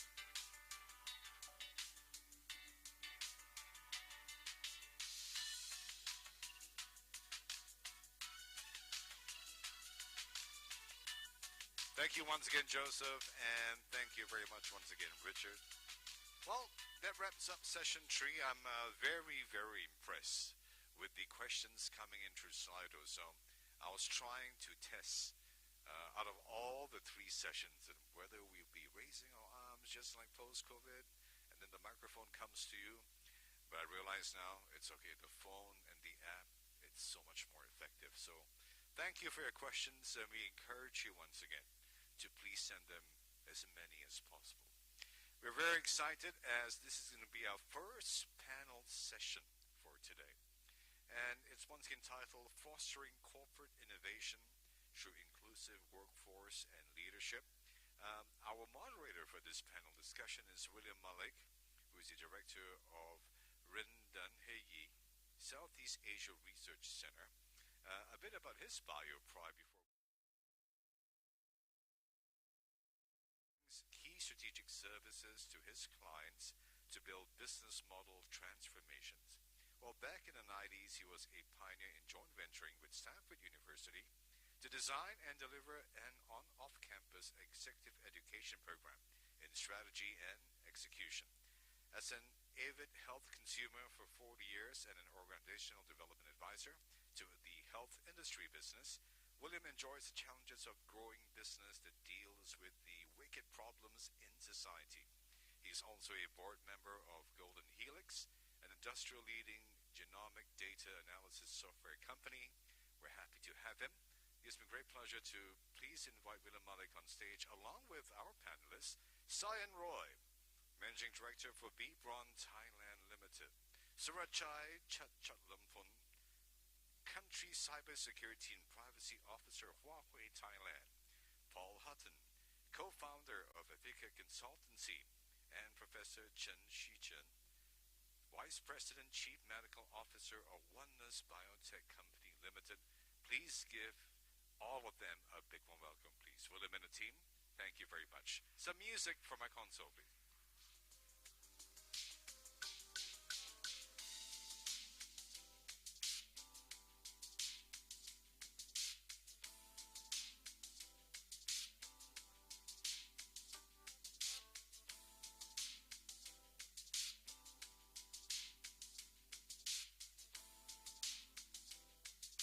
I do speak on behalf of our moderator once again, William Malik, when we do encourage everyone to keep the panel discussion as interactive as possible. So do once again pose your questions. You'll be reaching out to him via the panel that we actually have on stage.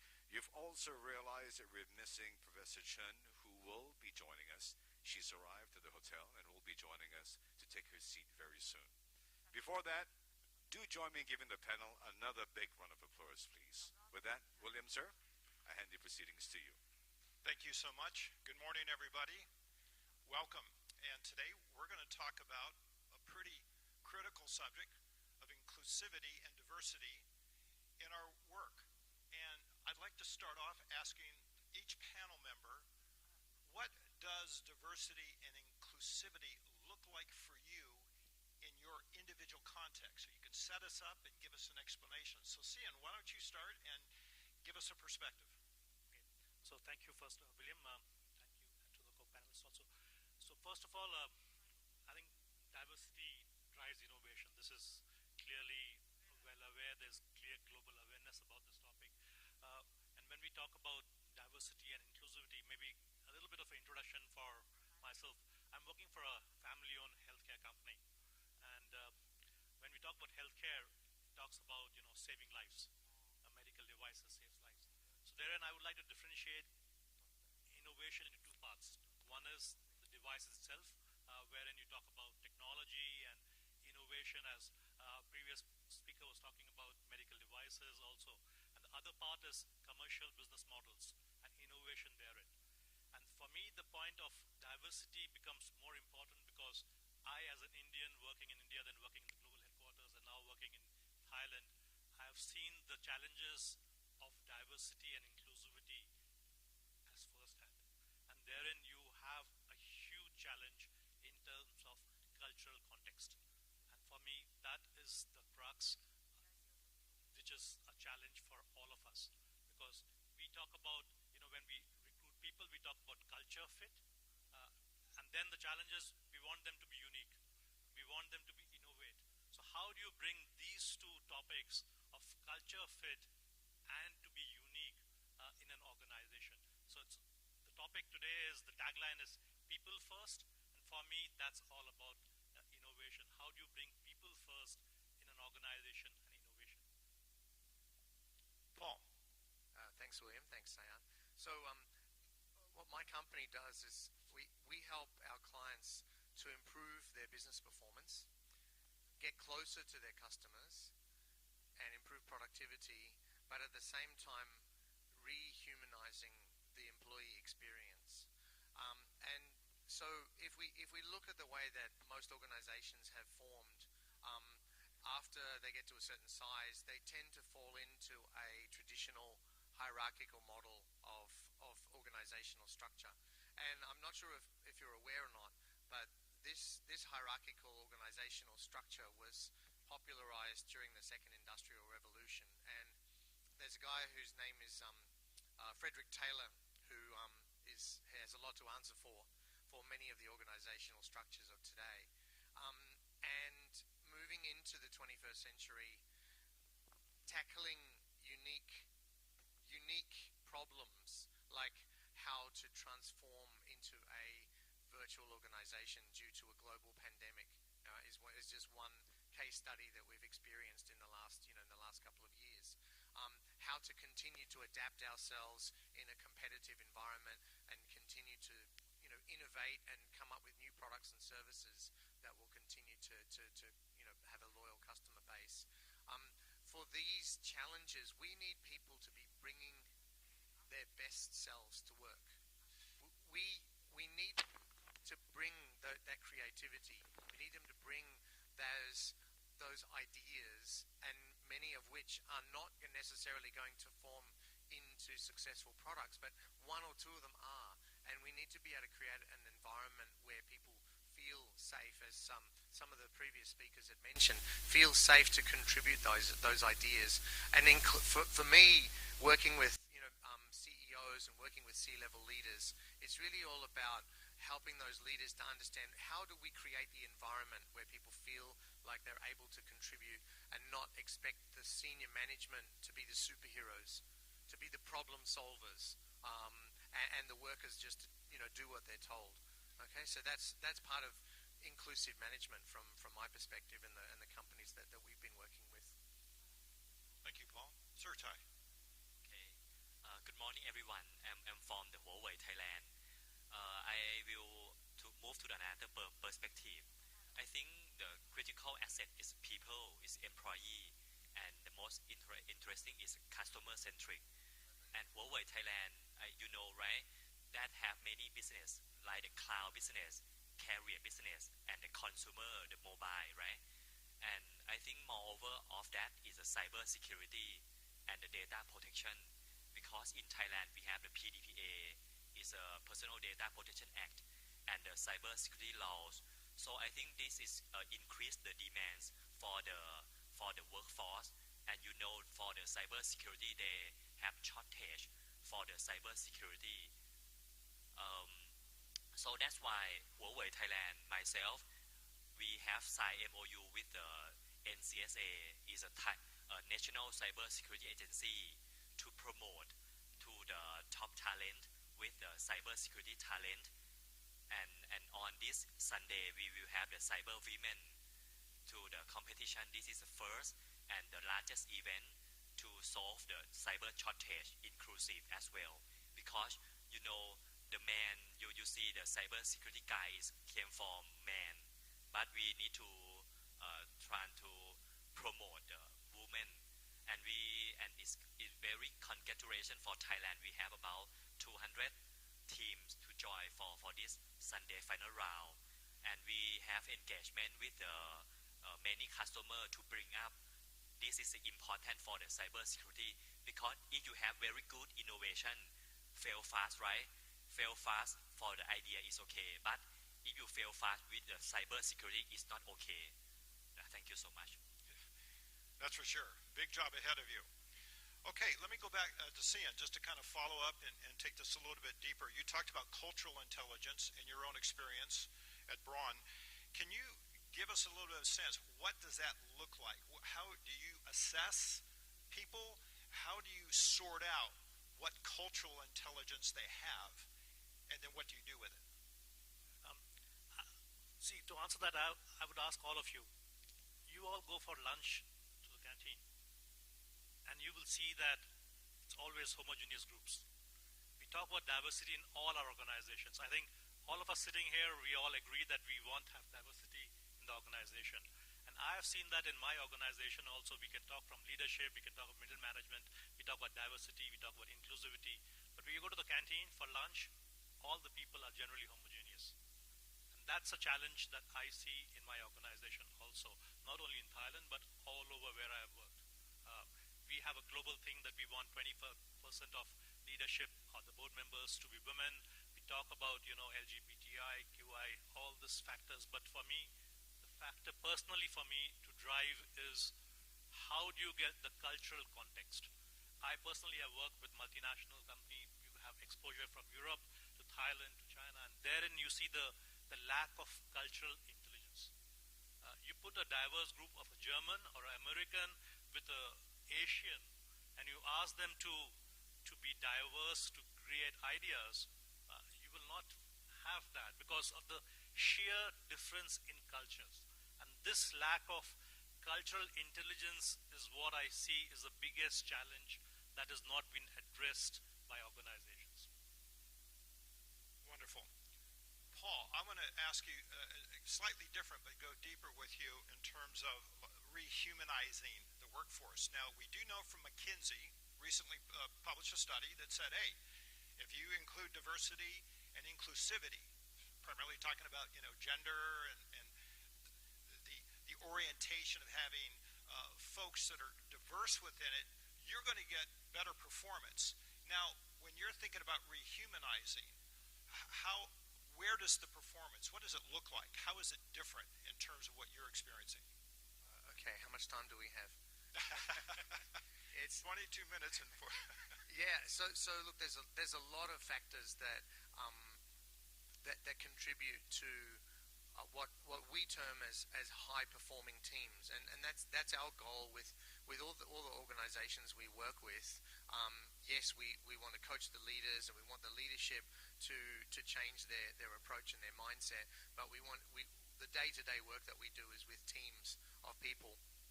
And the first characteristic of a high-performing team is it needs to be cross-functional. A team that is close to the customer, that understands the product, that understands the problems of the customer, needs to be made up of people throughout different parts of the organization. And I spoke about traditional organizational structures. They tend to be very vertically siloed in functions, and each of these functions often have their own goals, their own KPIs, which don't always equate to how to remain a world-class organization in the future and be customer-centric. So the first element is cross-functional. Diversity plays a big part because once you put a team of people together and they're all different. They're maybe from different parts of the world. There's sufficiently represented genders. And those people start to learn about each other and respect those differences and start to inquire into those differences and realize that, oh, okay, yes, we're all different, but in fact there's an element of sameness about us as well. We all want the same things, right? But we're just going in different, potentially different journeys to get to those destinations. Once people learn about that and put agreements in place that respect each other, that's where you start to see people build that trust. And trust is the other really important element in a high-performing team, because people who trust each other will have a high level of commitment to each other and a high level of commitment to the objectives of the team. Yeah, and there's one other element, which is the organizational purpose. I was talking to Sayan earlier outside, and his background is in healthcare. And personally, I love working with healthcare companies because this is the easy part for them. Okay, our purpose is saving lives. Our purpose is improving people's well-being, and it's easy for the workforce to get behind that. So those are just three aspects of how to create the best performance of a team and have those team members enjoy and be fulfilled by that experience as well. I hope that answers the question, William. Sure. As you said, there could be another 2-hour discussion on this just to really figure out what's measured, what is the impact, right? And Surachai, you're talking about cybersecurity and a conference focused on how women can actually participate in this in a deep way. Why the focus on that. What does a woman bring to a male-dominated technology that's emerging, right? Because we understand biases come into the code. But explain how the woman actually brings it. What do they bring to the table? What would be different? I think for the women, I think many of you are women, right? So I think women have many details oriented, and they think carefully. I think you know, right? Woman is right, and all guy you believe in your wife, right? So wife have power, right? So this is one thing for funny. Yeah, I think women you see the key position in the many country around the world. For the prime minister, for the Germany or New Zealand, right? They are women, right? So I think that we need to promote not discrimination for the gender anymore. And the women, I think they have some strategic drinking that is very well, and they have can complementary with the man. This is the good characteristic for women. And another thing for Huawei and the NCSA, National Cyber Security Agency, we not only focus on the women one area, but we promote with the disabled person. For the disabled person is a handicap, right? So they don't have the opportunity to work with the high paid salary, same with us, right? So we need to promote them because they still have a good brain, but they unfortunately they don't have some handicap for the physical, right? But they have good brain, and they Huawei will have opportunity to promote, educate them to have the capability development for the handicap in Thailand and with the customer. That is another area. And the last one we will promote with the children, because the children is the young generation. So we will work with the UNICEF to promote with the cyber bullying. That is a very interesting area that we need to focus women, disabled person, and children. That is three objective for this year and the next year. Yep. Taking it real diverse. Excellent, excellent. We're just to pause for a moment. And that's right. Thank you so much. We are happy to inform you that Professor Chen is here with us. He just wrapped up a Zoom call a bit earlier this evening, which is once where he's from. But he's happy and also delighted to be part of the panel. Can we give him another big warm welcome, please? Professor Chen, quite a fair bit to catch up. I leave you in the good hands of William once again. Okay, thank you. I apologize because my flight just arrived and I go here directly. Thank you. I just came from Taiwan. I'm the Vice President and the Chief Medical Officer in the Oneness Biotech company. This is a very the number one biopharma tech in Taiwan. It's my great honor to join this conference. Thank you. Wonderful. Well, listen, we'll start with you, Dr. Chen. Let me ask you again, I've asked the other panel members already. You know, diversity and inclusivity is pretty broad, but we understand it in practical terms. But what does it look like for you in your perspective and what you're doing? Why does it matter in your business? Everyone knows if you want to develop a new drug, especially the first-in-class brand new drug, it takes maybe 10 to 20 years, and then you need a lot of scientists. However, these scientists, they didn't know if this drug can be used in human, so they need a doctor, maybe a physician who knows this well. So that's why the Oneness company invited me to join this company. And this company is dedicated to develop a topical drug for the diabetic foot ulcer. Everyone knows there are more than 10% here. 10% people will get diabetics in our whole life. And then 6% of them, and up to 30% may have the problem of the foot. So it's a big problem. And right now, there's no any topical drug, although they have a lot of maybe dressing material, maybe medical treatment method, but there is no drug to cure the diabetes foot ulcer. That's why our company just devote everything to develop a new drug. Right now, this drug is marketed in Taiwan and already try to get approval in the whole world. Yeah, so that's why I think today we're talking about the innovation leadership. So I think the top-down is very important. And then if you are a leader, you should guide your company, your enterprise the right way. And then encourage them. So every day we know the goal, and then you can do everything for the country, for the people, and for around the world. Yeah, thank you.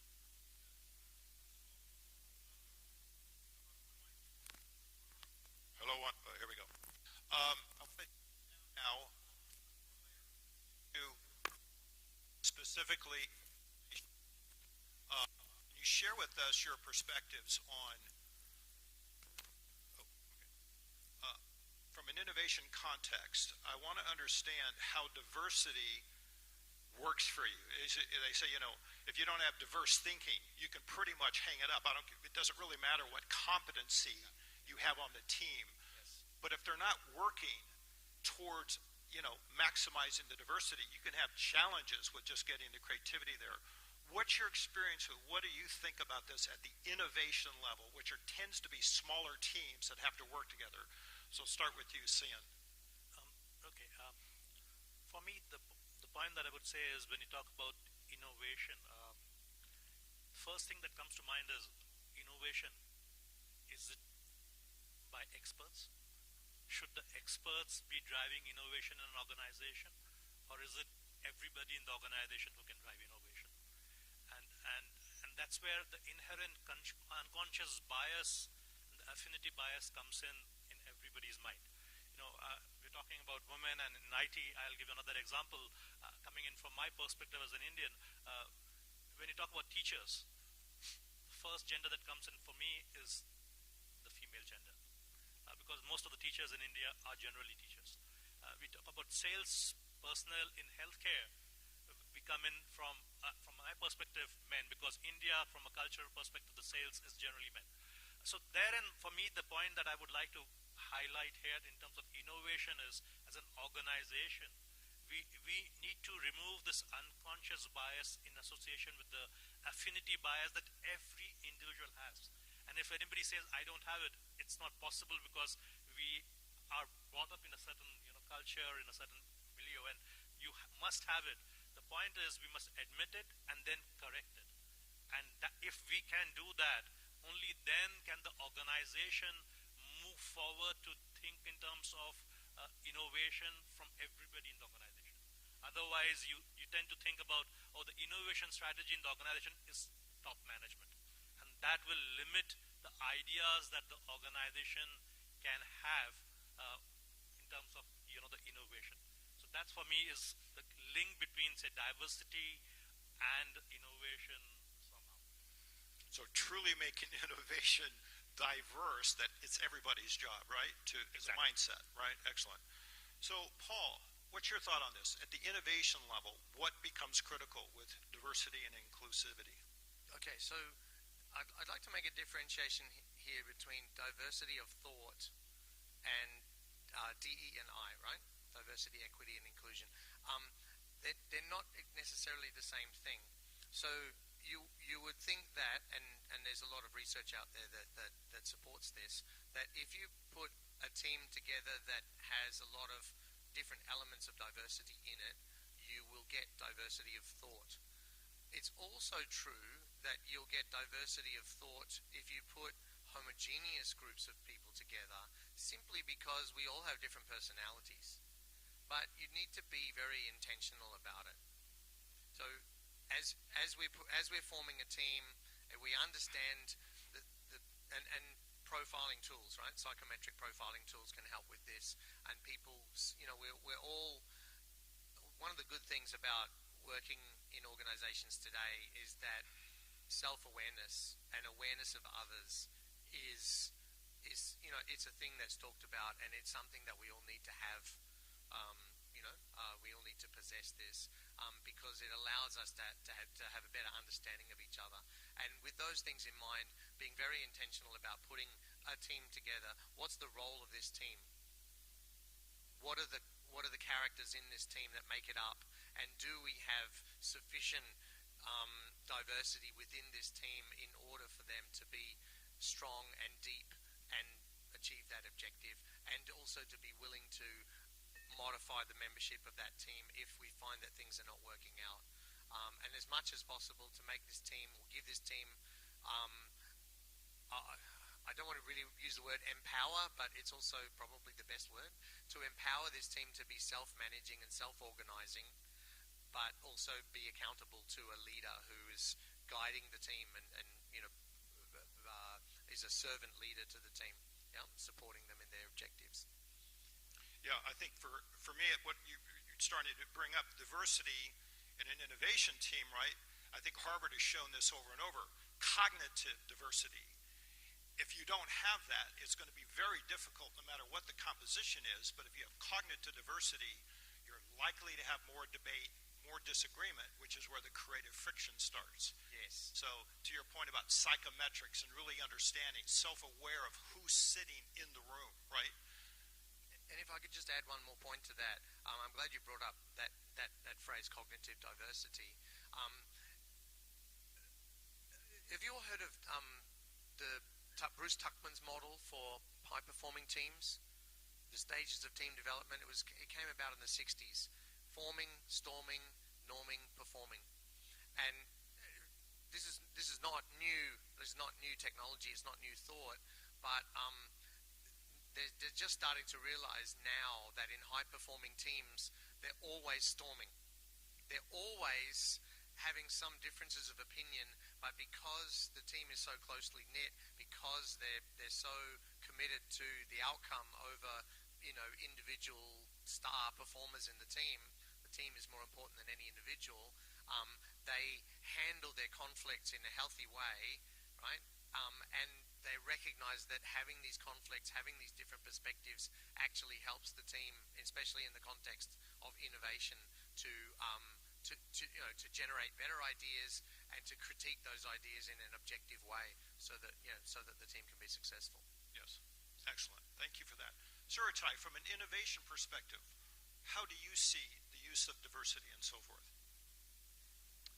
I think the critical skill for the innovation team, myself, before I joined Huawei, I'm the CISO at the Krung Thai Bank. I have a big team, about 50 person in subordinate under me. But when I joined Huawei, I have only me. I have no team. It's small team. We need to work with the virtual team. Virtual team, I think, is very good with the agile, because if you want to do this project, you can go to this team. That is a virtual team, and not the hierarchy that the Paul said. That is one thing. Small team, you can reduce some friction. No hierarchy or many step or process. That's one thing. Smaller team. And number two, I think I think I would like to emphasize C and C. The first C is communication. I think when you mix up with the old generation, right, for the leadership or for the new graduate, the communication is very crucial, especially for the crisis. When you have something like the cyber data breach happen in the crisis, you need to done it well. And another C is contribution. If you have many team but you don't have output or outcome, is nothing. The contribution is a key value. In Huawei, I think we have give the opportunity for the younger or the talent with the key position. In the CEO or top management in CEO Huawei, just under 40 age. And myself is under 48, but I have a key position. I think we need to give the opportunity for the talent, because you need to change the world, right? But if you don't change your mindset first, and you don't give the opportunity to the talent, it cannot change the world. Thank you. Yes, absolutely. And I actually see more companies now starting to focus on intergenerational diversity as a primary asset and really making sure on top of everything else that this isn't being included just because you're getting new perspective. And they're coming in completely different. You know, as they say, my daughter, she learned to swipe before she could wipe. And she can, you know, at 6 years old, she's doing PowerPoint presentations. It's just crazy, right? And we don't understand what that impact is, right, when they show up at 19 years old ready to go because they know Python, right? It's interesting. All right, Dr. Chen, what is innovation? From an innovation perspective in your company, what are the issues and opportunities that you see for the diversity and inclusivity? Okay, I think diversity is just like my tie. Every country design their flag in different ways. So diversity is the background. So in my company, the employee always had different backgrounds. Some pharmacology, some bioscience, and even some just biochemical, and even chemical. So everyone has its angle to see a topic. It's something like an old story, a group of blind people, they never see an elephant, and then they touch the elephant. Some say the elephant like a column, some say that elephant like a pipe. So everyone has its angle to see the same thing. So communication, like such as say, is very important. And during in my daily work, we always set up a goal, and then we have a meeting, and then discuss. Everyone can express his idea and how did they look at the things. And then after the brainstorming, we can discuss. So the first important thing is you should have a goal, and then you should have an open mind, and then everyone can express his idea. And so for a leader, you should create such innovative environment, and then encourage everyone to embrace the innovation. Because a lot of people, they think they create something new, but actually something new is just the novelty. If you create something new and variable, that means this is the creation. If this is also unique, maybe this is innovation. And if everything included, including the useful, that's innovation.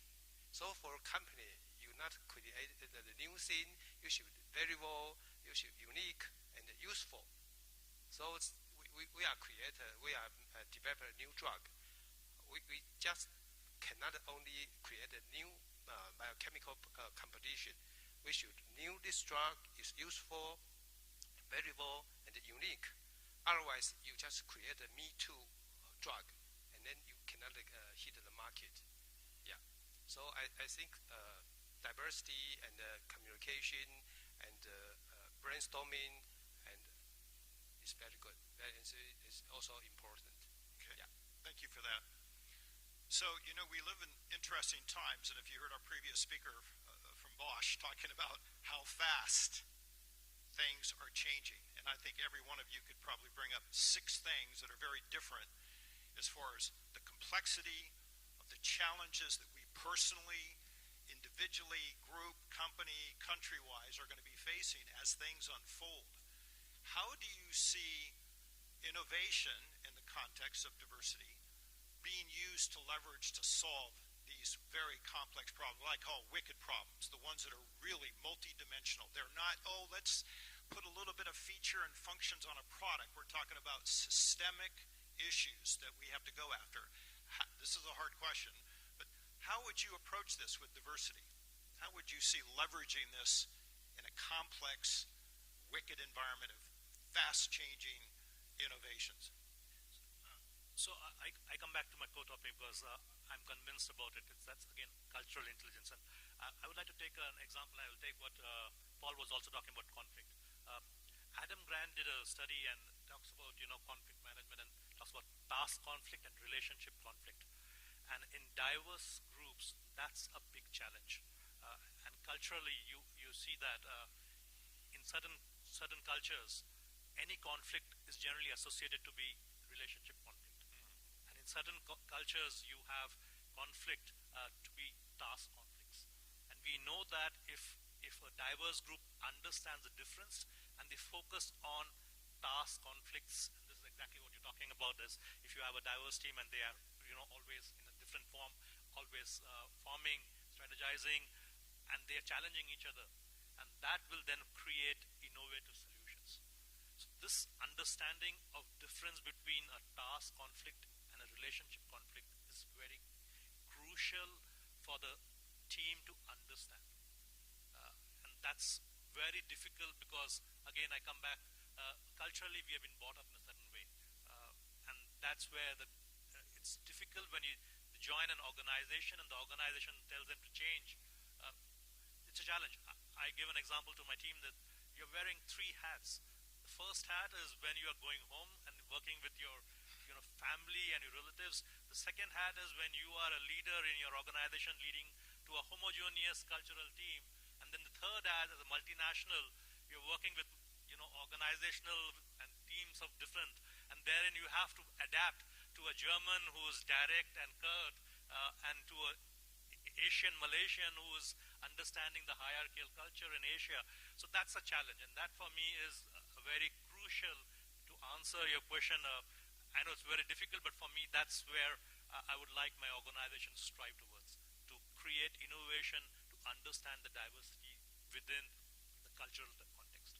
Yeah, and to the point earlier, conflict is what drives the creative friction, where all of a sudden there's an explosion of new ideas simply because we did. And hopefully it's more task conflict where we get into the ideas versus, oh, we have a relational issue which is there. And just having self-awareness of that is a big issue, because as things are speeding up, we're going to have more conflict. Which way do we go? How do we handle this? How fast can we do this, etc.? Excellent. Thank you. Paul, what's your take on this? I'd like to submit the idea of our workforce, our employees, representing our customers.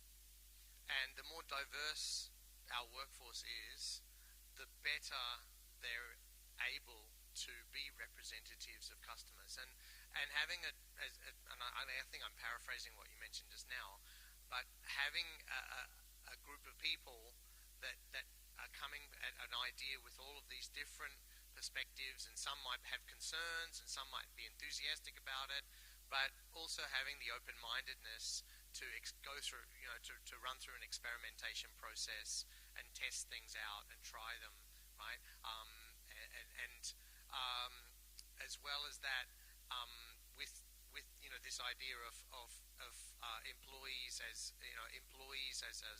representatives of our customers, we're better able to then practice customer empathy, because at the end of the day, it's really being able to put ourselves into the shoes of the customer and experience a problem or a challenge or an interaction with them from their perspective that allows us to have those breakthroughs and develop products and services that can effectively be better and create a better customer experience than our competitors can.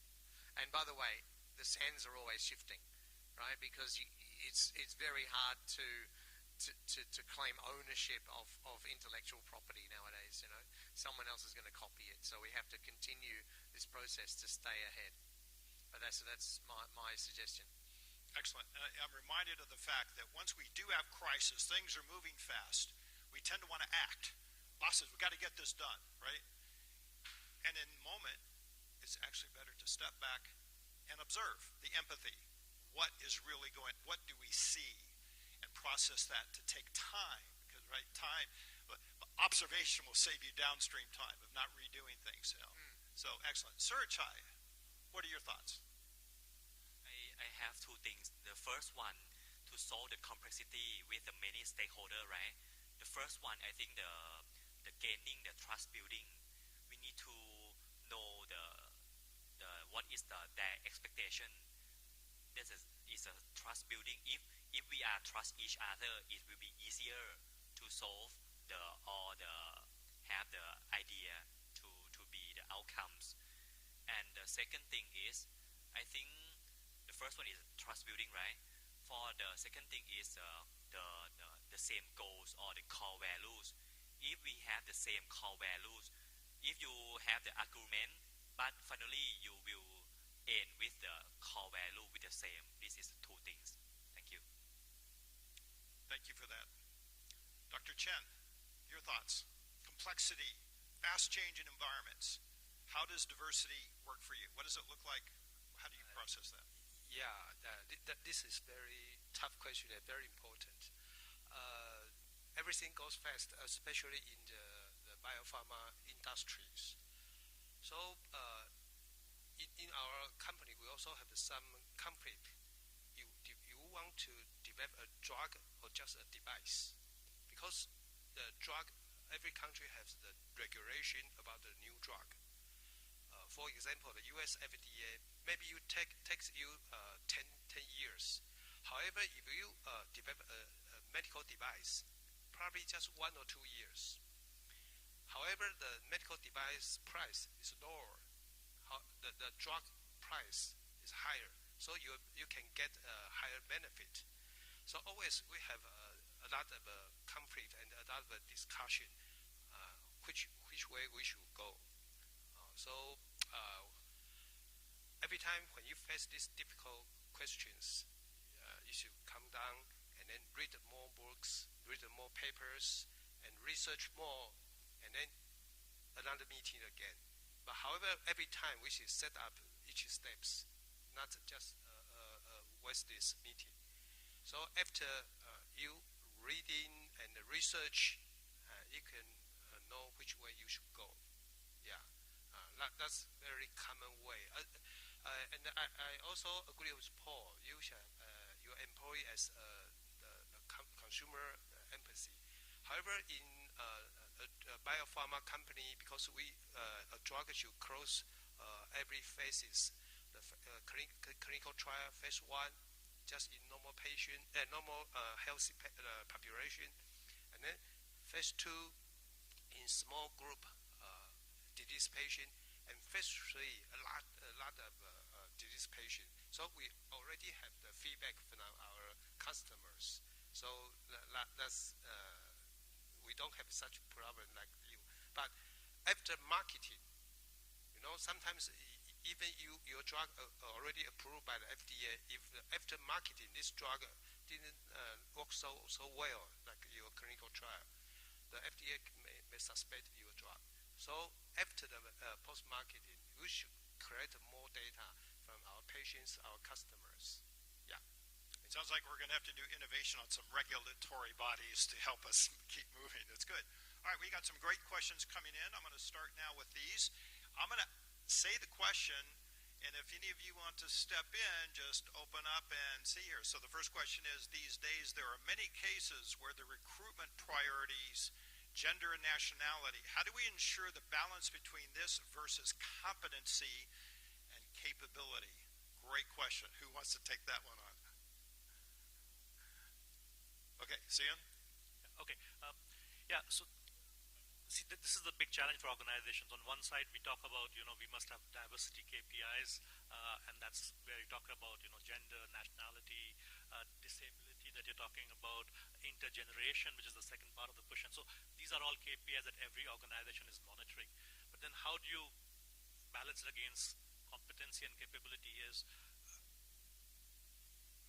it's again comes from the interview panel itself, wherein you need to then ensure that, because an interview panel tends to try to recruit a homogeneous fit, and we talk about culture fit, and that's a challenge. So you not only need to balance gender, nationality, competency, but also culture fit. It is very difficult. In our organization, we are facing this day in and day out. There are psychometric tools which a lot of organizations use. How successful they are depends on the culture of the organization. But again, a lot of AI tools are being used now to eliminate this inherent bias which comes in when you look at a CV and you look at which university did the person graduate from, which qualification they're bringing in. So these are all inherent bias that you take in. Harvard, must be the best student.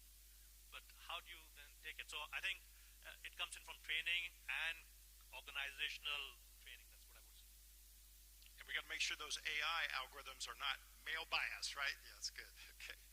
Yeah. Anybody else like to address that first question? Surajai, do you have any thought on this? It's great to have diversity, but what about skill? How does this? I think it depends on the job position and roles.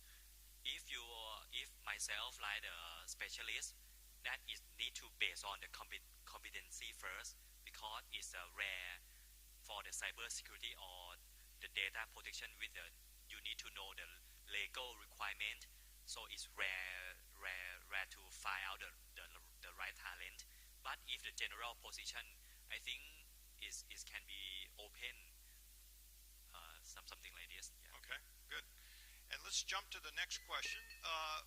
Dr. Chen, what are the views of you on generation diversity, especially how to deal with new graduates coming out of the university? How do you deal with that in your business? I like the young generation because they are enthusiastic and they work very hard, and they have some new ideas. Yeah. So actually, each week I interview maybe 3 to 5 new employees.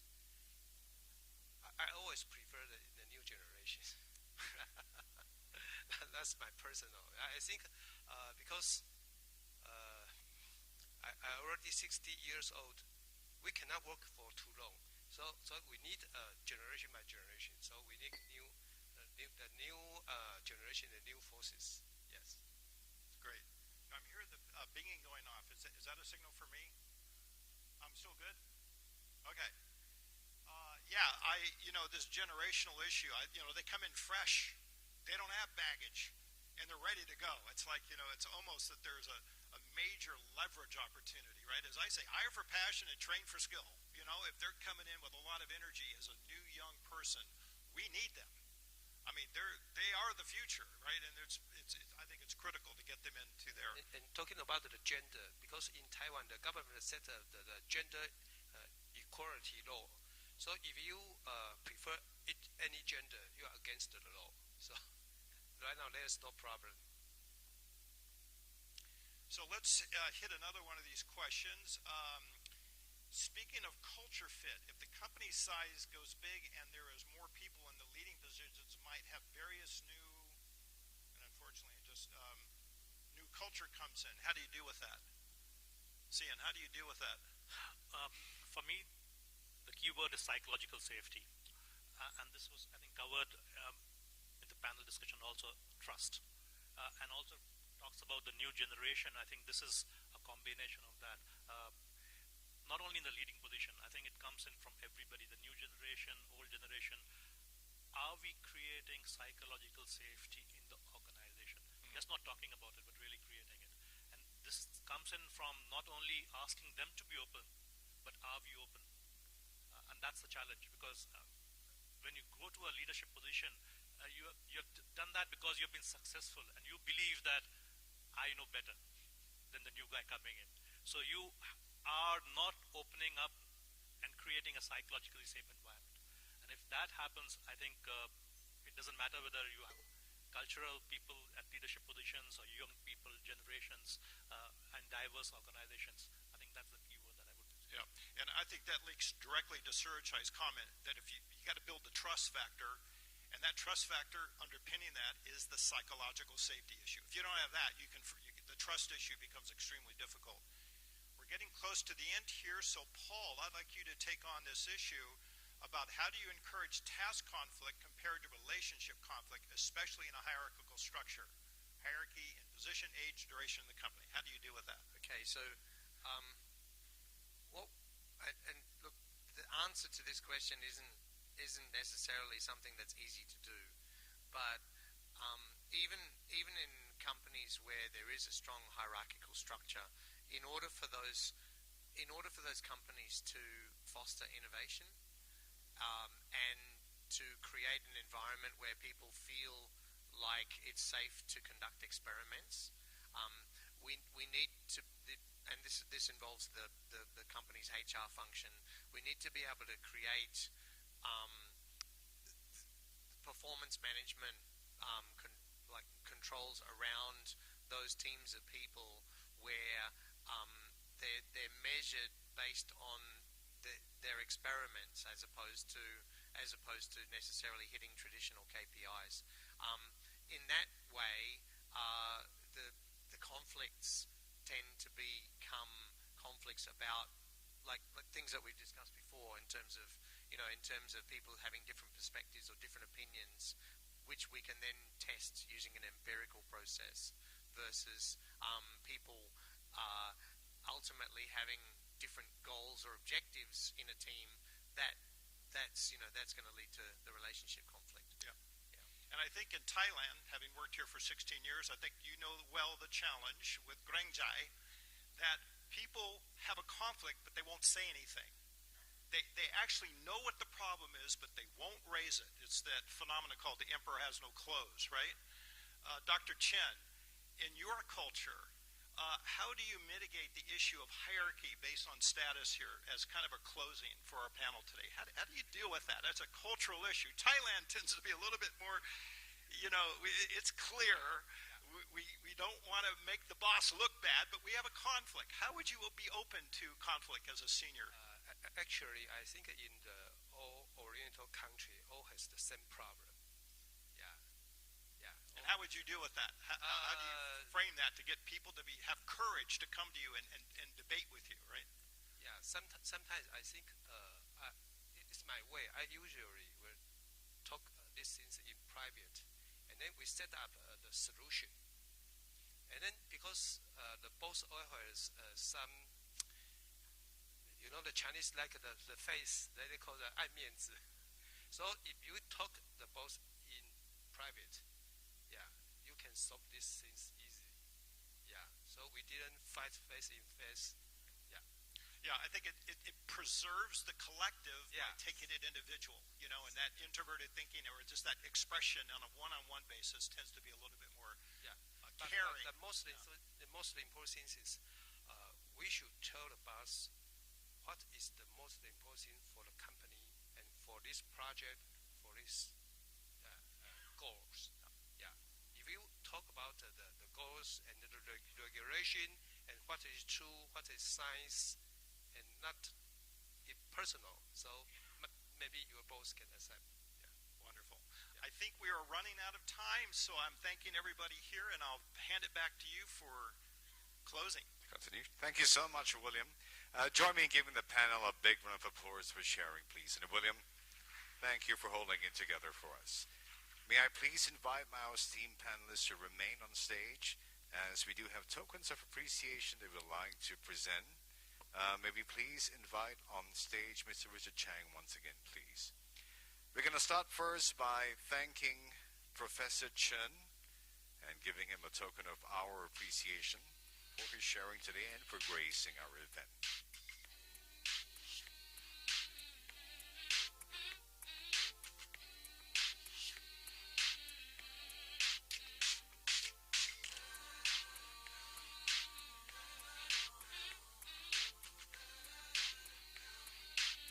Thank you. Up next, Surachai, please.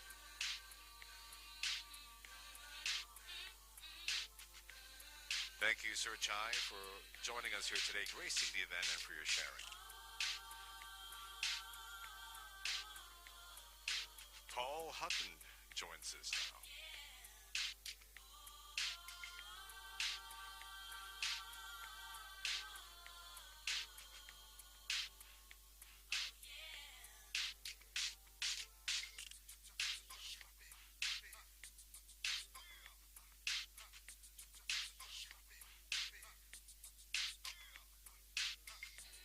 Cyan Roy.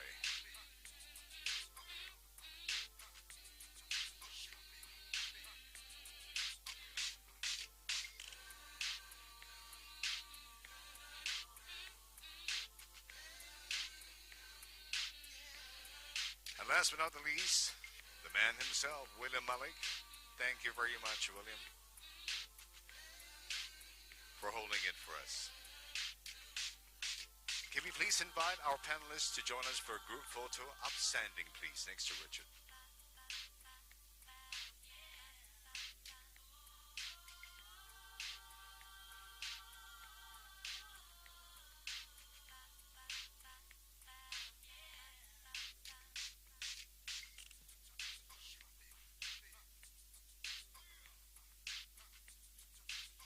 Fostering corporate innovation through inclusive workforce and leadership, our panel discussion for this year, a very successful one. Join me in thanking the panel with another big round of applause, please. Thank you very much. Thank you, Richard. Thank you, gentlemen. Distinguished guests, ladies and gentlemen, I'm sure all of us are very, very excited at this juncture, but may I please invite you to remain seated for a while. Well, after a morning full of insightful, intriguing keynote addresses, presentation, dialogues, and now the moment you've been waiting for has arrived. Lunch will be served. Well, we understand that you prefer to sit amongst your colleagues or friends. May we please encourage you to sit along and network with other delegates, speakers, and participants. We humbly suggest the following during lunch to maximize the learning and sharing experience of the International Innovation Summit. Firstly, number one, refrain from replying to emails and calls. I do know that's very important. Do share your programs and initiatives with your newfound peers. Nothing's more effective than genuine feedback from peers, from sharing of ideas. And thirdly, be generous with your name cards and introduction. Often the best support you can get from your peers you meet are at events like this today. May we please invite you at this juncture to proceed to Flavors. That's the venue where lunch will be served. It's the same floor as the ballroom. I do believe you make a quick left turn and it's located on your right-hand side, adjacent to where I'm standing, where our friendly banquet staff from the Renaissance, Raja Prasang, will be most happy to once again serve you. We resume at 1:45 p.m. local time, Thailand. Looking forward once again to welcome you back. But for now, please enjoy your lunch. Bon appetit. Thank you very much.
Welcome back, ladies and gentlemen, and we do believe that lunch, I hear the feedback has been very good. I'm looking at all the different columns and quarters. Everyone enjoyed it? Yes, good. Good opportunity. We also did network as well, didn't we? So, all good things happened during lunch. Well, before we move on to our next session, do allow me to take an opportunity to thank our partners for making this summit very successful. And they are, let's start first with our endorsement body, Thailand Convention and Exhibition Bureau, TCEB in short, and our supporting partners, Hong Kong Applied Science and Technology Research Institute, Digital Economy Promotion Agency, DEPA, Malaysian Alliance of Corporate Directors, Malaysian Thai Chamber of Commerce, Singapore Thai Chamber of Commerce, our official news release distribution partner, PR Newswire, and our media partners, Bangkok Post, Business World Philippines, Commercial Times Taiwan, Hong Kong Economic Times, Jumpstart Hong Kong, Kumparan Indonesia, and SME Magazine. A big thank you to everyone once again. Before we begin, as always, we'd like to keep each of the presentation beat of this panel discussion as interactive as possible. So, QR code located at the back of your badges. Do once again scan them and do fire away your burning questions. Next topic as we resume after lunch is innovating with impact. Are your innovations making a positive social impact? Now that we are pleased to present Vivek Anand Sistila, who is the head of R&D for Beauty and Wellbeing, Southeast Asia of Unilever, who joins us on stage very shortly. Vivek is the Beauty and Wellbeing R&D head for Southeast Asia and site leader for Unilever, based out of Bangkok. Experience in R&D across multiple product categories, held global and regional roles covering Asia, Europe, and the African markets as well. His expertise areas are in product and packaging design, scale-up, consumer insights, and practical sustainable solutions. He has also been involved in several collaborative and open innovation projects with external partners and academic institutions. Passionate about sustainability, he is passionate about health and wellness and people with the capability development and collaborative ecosystem. We're happy that he's here to join us. So ladies and gentlemen, please put your hands together and give a warm IIS 2022 welcome to. Over to you. Sawadee Krap, Namaste, good afternoon. Am I being heard well? Thank you very much. I know you're just back from lunch, so I'll try and keep this short and engaging, and I welcome your questions, comments, builds. Since we work in a very collaborative way, we very much look forward to your feedback as well. Let me start by talking to you a little bit about my organization. So I represent Unilever. I'm based at the R&D Center at Bangkok, which does R&D for Southeast Asian part of our business. Most of you hopefully know our organization. We're a 50 billion company. We are the second largest advertiser globally, and we have been growing in the last 7 or 8 quarters well ahead of our peer group. I'll explain why that's important in a moment. But most people know our organization through our brands. Hopefully most of you use our brands. For example, Sunlight in Thailand is used by almost every household in the country. We have over 400 brands, a lot of them very large with global impact, or $1 billion of turnover, and 13 of our brands are among the top 50 consumer good brands in the world. What does that mean? It places an additional responsibility on us to do the right actions through the innovations and innovations of our brands and activities in the marketplace. So our business is divided into 5 business groups. So we have beauty and well-being, which I'm part of, personal care, home care, nutrition, ice cream. So we span a variety of products that have different types of inputs for raw material and packaging materials, different ways of manufacture, different ways of getting the products to our consumers all over the world. So it's a very diverse portfolio with significantly different opportunities and challenges when it comes to doing activities in a sustainable, planet and people positive way. Unilever, we are privileged and humbled to be recognized as one of the most sustainable organizations in the world. For example, we're at the top of the Dow Jones Sustainability Index for the last few years in a row. What's our corporate vision? So everything starts for us at Unilever with our corporate purpose. So our purpose is to make sustainable living commonplace. And I'm happy to share with you today a few aspects of how we go about doing that. So our belief, our fundamental belief, is that we want to be the leader in sustainable business. We want to demonstrate how a sustainable future-fit business model can be possible to drive superior performance in the market, superior financial results, and do good for planet and society at the same time. So this is a busy chart. Let me give you a bit of a framework of what it means. We have 5 what we call business fundamentals of growth. Yeah? All of them are linked to our corporate purpose. The first is to develop our portfolio in high growth spaces. So as a business, we want to work in the areas where growth is maximum. We want to use our brands as a force for good, and I'm going to talk a lot about that aspect. Powered by purpose and innovation, we want to accelerate certain key markets, and we want to build a purpose-fit, future-fit organization for our people and culture. What are we going to actually do within this framework, the financial framework that we have? We want to win with our brands as a force for good, powered by purpose and innovation. How do we break that down into the key jobs that we have to do? The first is to improve the health of the planet. As I mentioned earlier, our products have a vast footprint, both from the raw materials we source to the process of making them into finished goods and then the consumer use and disposal. So we have specific targets and actions on climate action. For example, by 2039, we would like to be net zero in our operations. That's an ambitious target ahead of many countries, but we feel that's something that we need to start working on urgently and as soon as possible. Protect and regenerate nature and a waste-free world. So for example, one target we have on packaging is to reduce our plastic footprint by 50% of virgin, which means we will use recycled packaging, or we will reduce the impact of packaging by design. The second set of targets is around health, confidence, and well-being. So in our nutrition business, in our ice cream business, we want to meet the WHO nutritional guidelines and standards to the maximum extent possible. We want to create a lot of meat alternate plant-based solutions, and we have taken specific targets on turnover and reach for these goals. And we would like to have ice cream packaging that contains no more than a certain level of calories per serve. So this is the framework around which we'll design our innovations and our product activities in the market. And finally, the third element is to contribute to a fairer and more inclusive world.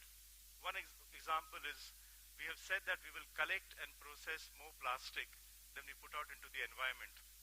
But we're also very conscious that the process of picking plastic, collecting plastic, converting into recycled materials needs to be happening with a lens on human rights, hygiene, health, safety, fair wages. So the entire cycle is virtuous and creates value for everybody in the chain, but also make sure that all the right practices are followed. So equity, diversity, and inclusion is very much a part of our agenda. This last week in the India R&D Center, we celebrated 50% gender diversity in our workforce. This compares to 16% in government and other laboratories in India, and it was a huge milestone because we have been working on this target for several years now. We also want to ensure that we have representations across all parts of society wherever we operate in the world, and we want to ensure that we have the right work-life balance. So we have several flexible work policies in place across the world as well. So that's the what. The health of the planet, people's health, confidence, and well-being, and contribute to a fairer, a more inclusive world. So that's the framework, but we recognize very much that we are not a single player. We are part of a very wide and large multi-stakeholder ecosystem, and that includes our customers, our consumers, suppliers, society, shareholders.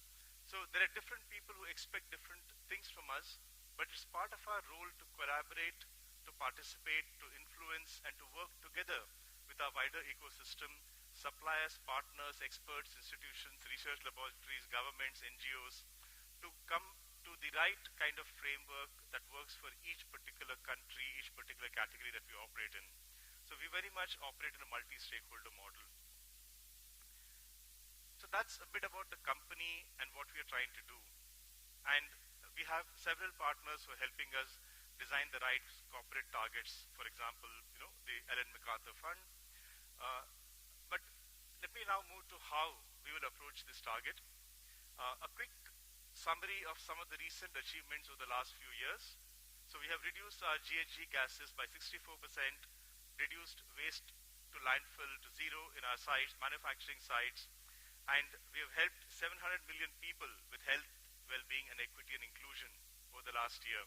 So we're making some progress on our targets, but the bar keeps getting set higher and higher, and it's our job to make sure that we participate. We're also the #1 FMCG employer in 50 countries. We have 150,000 employees, and a lot of our local leaders are local, and that's important because they understand the context of consumer society in their local markets, and that's something that we propagate a lot. Okay, let's talk about innovation specifically to achieve these targets. So that's the how. How do we innovate at Unilever to meet these very large, hairy, difficult targets? So when my team used to work in R&D 15 or 20 years ago, our job was to create products and packaging, launch them, and go on to the next project. Today, it's a very different way that we approach R&D. Every time that we want to start a new project, we're asking ourselves, how can it be more sustainable? Are the raw materials I'm using sourced in a fair manner? Are the raw materials sourced in the right processes? Do they have anything that is impacting the environment in a negative way? Is the way we make the products harming the environment in any way? Is the way we create the formulations and the designs of packaging, can it be more sustainable than yesterday? And I'll give you a few examples today of where we're making progress and where we have challenges. So let's talk about our investments in R&D. So we are a very strongly R&D focused organization. We have significant investments in different parts of R&D. So we have science and technology teams developing new molecules and methods. We have global design teams creating large global innovations, and then we have local teams like my team here in Bangkok in Southeast Asia, deploying the best of global technology but with local consumer insights for the right sensorials and right needs of the consumers in the marketplace. So we use global scale and local knowledge to create new innovations, but we are always focused on what's the latest technology out there. So we have invested significantly in upskilling our entire organization through a digital journey in the last 5 years, including in R&D. We have created automated laboratories. We can do rapid designs very, very fast, and we are using now AI to accelerate the process of product innovation. So that's a bit about our R&D. In terms of science and technology, what are the areas? So our principle of designing products, we call it superior sustainable products. So it needs to be superior in performance, but sustainable at the same time. And a few examples of how we are going to do that. The first example is on renewable ingredients. So we're trying to create our formulations for home care, personal care, with renewable ingredients that leave lesser or no impact on the environment in the long term. We're looking at next generation biotechnology solutions, and we're doing a lot of work on plant-based in the food space. So if I talk about renewable ingredients, let me talk about 2 or 3 specific examples.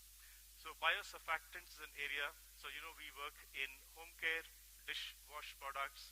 We have products for washing clothes. We have products for washing your hair, shampoos and the like. So we use surfactants in all of these product designs. And we're looking at, for example, in Vietnam, we launched the Sunlight dishwash with renewable and biodegradable ingredients, harnessing new biotechnology methods, which are also very mild. So when the consumer uses the product, they're not harsh on their hands. So that's a recent launch we've done in Vietnam. We also had a very interesting experiment. We were trying to capture carbon from flue gases, stag gases, and put them back in the design of products. So it's the first innovative product for a surfactant on Omo, where we're trying to, in China, learn how to take waste emissions, capture the carbon, and put them back into our formulation to make it a circular system. And plastics, we've got several pilots around the world, but one interesting one here is on Skip, which again is a detergent product, but we're trying to make it with paper and using a collaboration with a company called Pulpex to create paper that doesn't get soggy, wet, or leak in the process of holding the product for a long time. So these are some examples of using renewable ingredients that don't leave an impact on the environment. The second example is on next generation biology. So all of you know about the microbiome. We all hear about the gut microbiome and yogurts and how they're good for the gut. But the microbiome is everywhere in our bodies. I work in beauty and personal care. Your skin is full of microbiome. If you take a swab, you'll get hundreds of species of bacteria living in your skin at any point in time, right? So biome for skin, biome for your scalp, and for your teeth and your oral system. We are the world leader in understanding the human microbiome. We filed over 100 patents, and we got several innovative partnerships to be able to measure the human microbiome and create customized, personalized solutions that help consumers take the right kind of practices that maximize the good bacteria, let's say, the good biome on their skin, for example, and minimize the bad biome. This is going to be a very exciting space in the future, using what actually is naturally present on our bodies, but then making sure that it helps you thrive and solve any problems you may have, for example, like acne on your skin. Yeah? So we're also working on the skin barrier to help the skin self-repair. So we have a lot of research on understanding the skin and what causes damage to the skin, and we're trying to find always better and better ways to repair the barrier and help to self-repair. And finally, in terms of immunity, COVID taught all of us that immunity is a critical, factor for how people react to diseases and how their tolerance to the disease and how well they come out of it.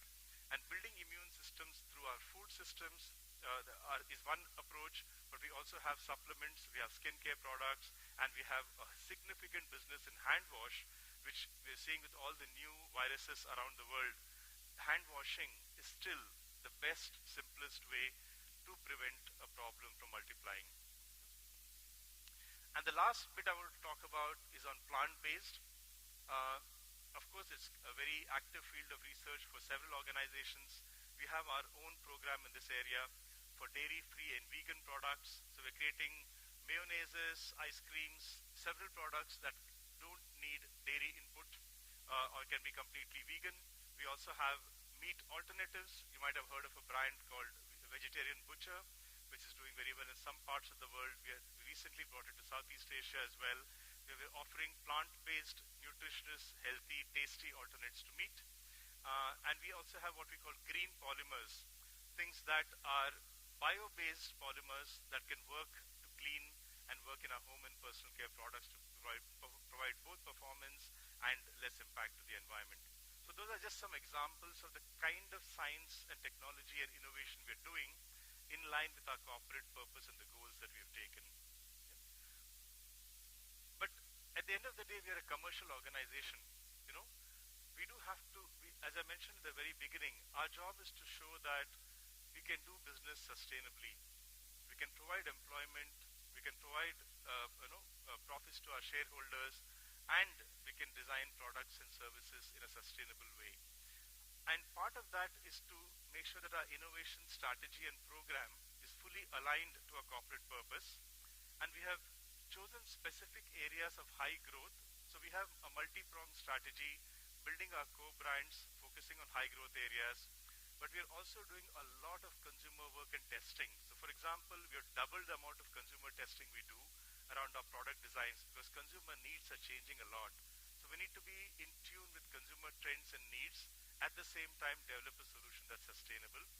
And we have what we call a holistic approach to product superiority design. So an innovation is only as good as its success in the market. We can have very big goals, but if the innovation doesn't succeed in the market, it doesn't take forward the agenda. Yeah? And we are also aiming in our innovation program to double the project size. So one of my targets every year is to find innovations that will be bigger, better, and hence we can put more resources behind the science and technology and find more innovative solutions that are better for people and planet. Yeah? So we've stopped a lot of small projects. We want to do big things that make a bigger difference. And finally, linking what we are saying to our strategy. Yeah? So we got three elements, what we call core existing market products, premiumization to premium spaces, and future growth spaces. And why is this important? Because I think it's critical that business strategy, science strategy, innovation strategy, and planet positive strategy are all linked together. As I mentioned earlier, it is successful innovations that help create more consumer awareness, more consumer engagement, and a better business case for doing the next successful innovation. So what are we trying to do in this case? So for some examples here, Rexona, we're trying to understand consumers' problems as deeply as we can. Like 81% of people are talking about wetness and odor issues with existing deodorant solutions. So we've come with a unique patented solution that provides 72-hour protection, is superior to competition, uses less packaging. Yeah. An example in the food world, for Knorr, we have created a low salt variant, right, which thousands of digital experiments online in real time to come and refine the formula to its perfect final. So it's like having, several chefs working with us together to design the formula to its ultimate perfect taste. And it's all about taste, but very, very little to no salt. Yeah? We also have, for example, in the case of Dove, clinically proven superior moisturization. Moisturization is a very important benefit across categories nowadays. A lot of consumers have been reading, talking to influencers, talking to beauty experts, and want moisturization as a key benefit. So sun protection, moisturization, this part of the world, significant important benefits. So what we have developed is a Dove body wash that can create skin care benefits along with moisturization during your body wash, but the packaging again is 100% recyclable. Similarly, in laundry in Latin America, we have a concentrate format. So you can dilute 1:3. It takes less packaging, but the performance is the same, and it's affordable, it's convenient, can reach consumers in any part of the world. The second aspect is premiumization. So we often find that when it comes to sustainable solutions, environmentally friendly solutions, things start at the top with more aware consumers who are willing to spend for it. Many of the early solutions we create in science may be expensive and don't have scale. So how can we create innovations at the top of the market that are based on specific brand positionings, which are including a sustainability as part of the purpose of the brand? So Magnum is one of our well-known, of course, well-loved brand. We've created a premium Magnum pint solution. What is interesting here is that the technology for the packaging is a 100% recyclable technology we had done in partnership with a partner in Europe. So we want to experiment and use some of our premium innovations to land new solutions that weren't in the market before. This is an example of Lux Botanicals, where we have tried to move consumers from using bar soaps to liquid soaps. But the idea is to make sure that the product design is relevant to consumers in the specific market with the right clinical studies to show that it works. Yeah? So sometimes we will invest in the right kind of data generation so that the product is seen as consumers by being backed with science. Similarly, in the case of Dove, we have a product called Dove Hair Therapy with superior formulations that are at 160% of the market price. And as I mentioned earlier, these are good carriers for new technologies and new solutions. And yeah, this is Dove. This is another concentrate project in Dove. You can buy the product once and refill the deodorant next time. It took us a long time to develop this innovation because it requires partnership with the packaging suppliers, the product design, the concentration of the product. So each specific solution requires multiple technology experts to come together. But we need a brand, we need a home, and we need a marketplace to take it forward and make the experiment work in market. So we'll see how this does in the market, but it's super experience to develop the product for us. And in terms of what we call future growth spaces, we see there are 5 areas of interest to Unilever given our portfolio. So So hygiene, skincare, prestige beauty, functional nutrition, and plant-based foods. So we're going to focus a lot of our innovations in this space. Taking again a couple of examples, we have about a $1 billion business in mostly North America with multiple vitamin and mineral brands.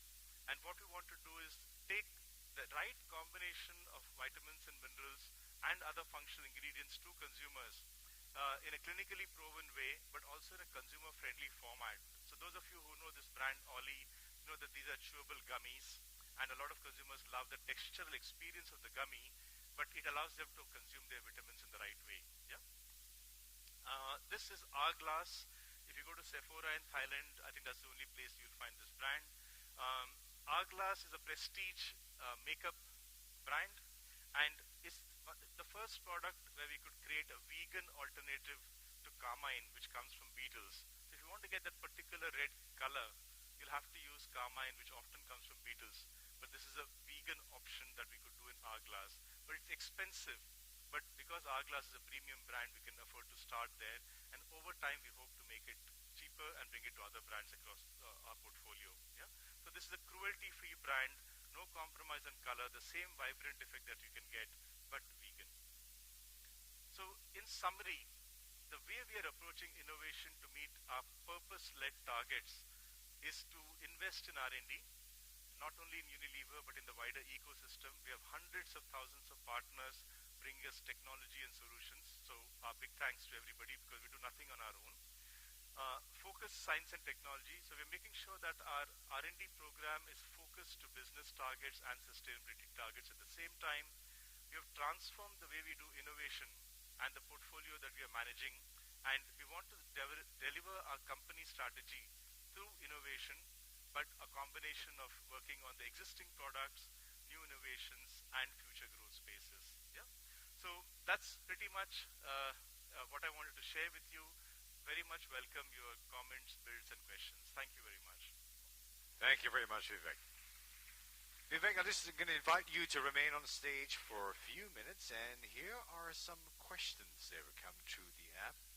Would you like to flash on the screen, please, for Vivek and all of our delegates to view? So, broad and collectively, environmental impact for FMCG business, from packaging waste, from consumers.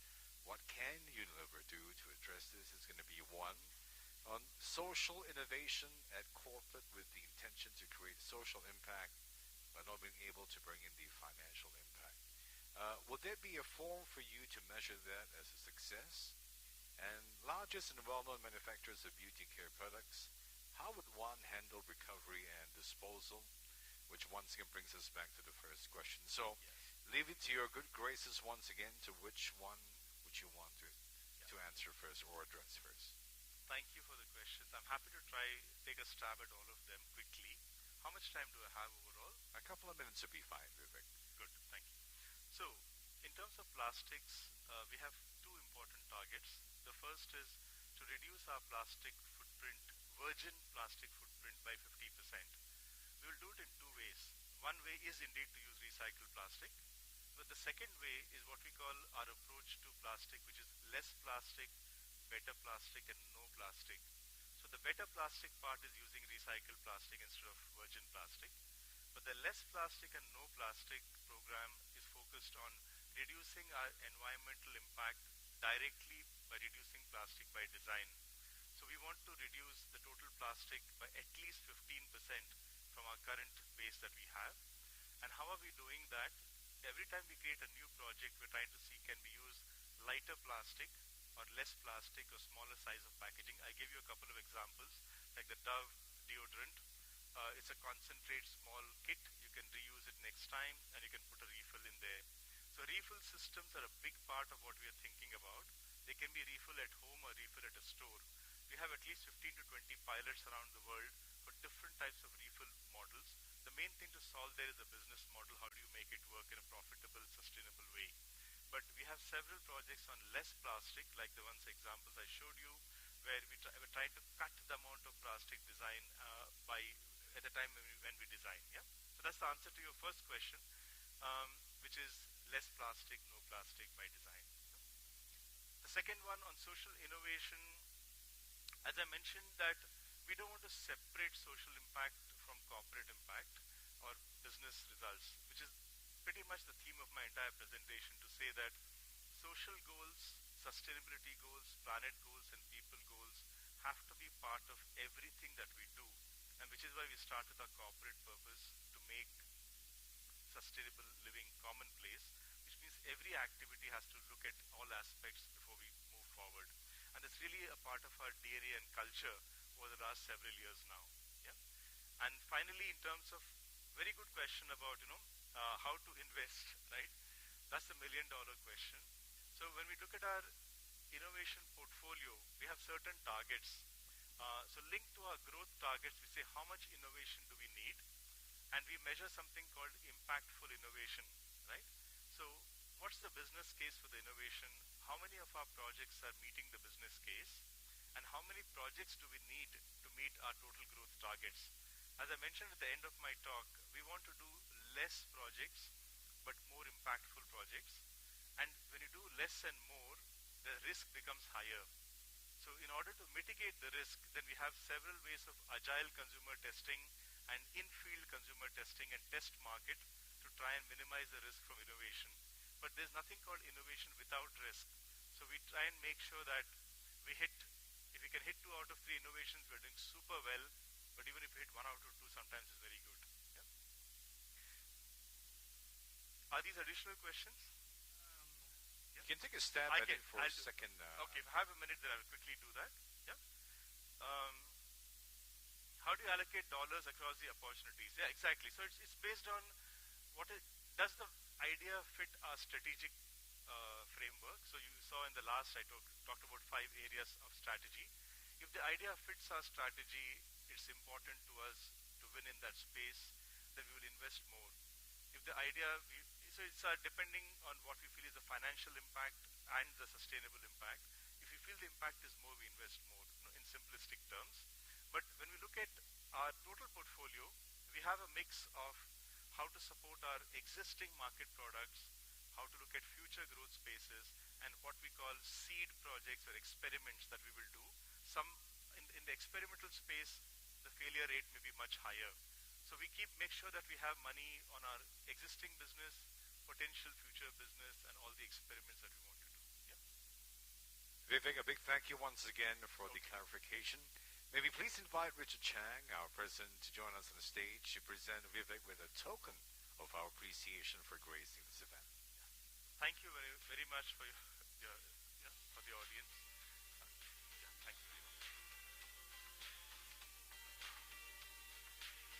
Join me in giving Vivek from Unilever a big round of applause, please. Thank you. Thank you very much for your sharing, Vivek. And thank you, Richard.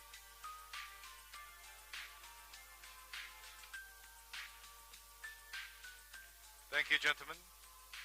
Everybody feeling okay? I know it's just after lunch.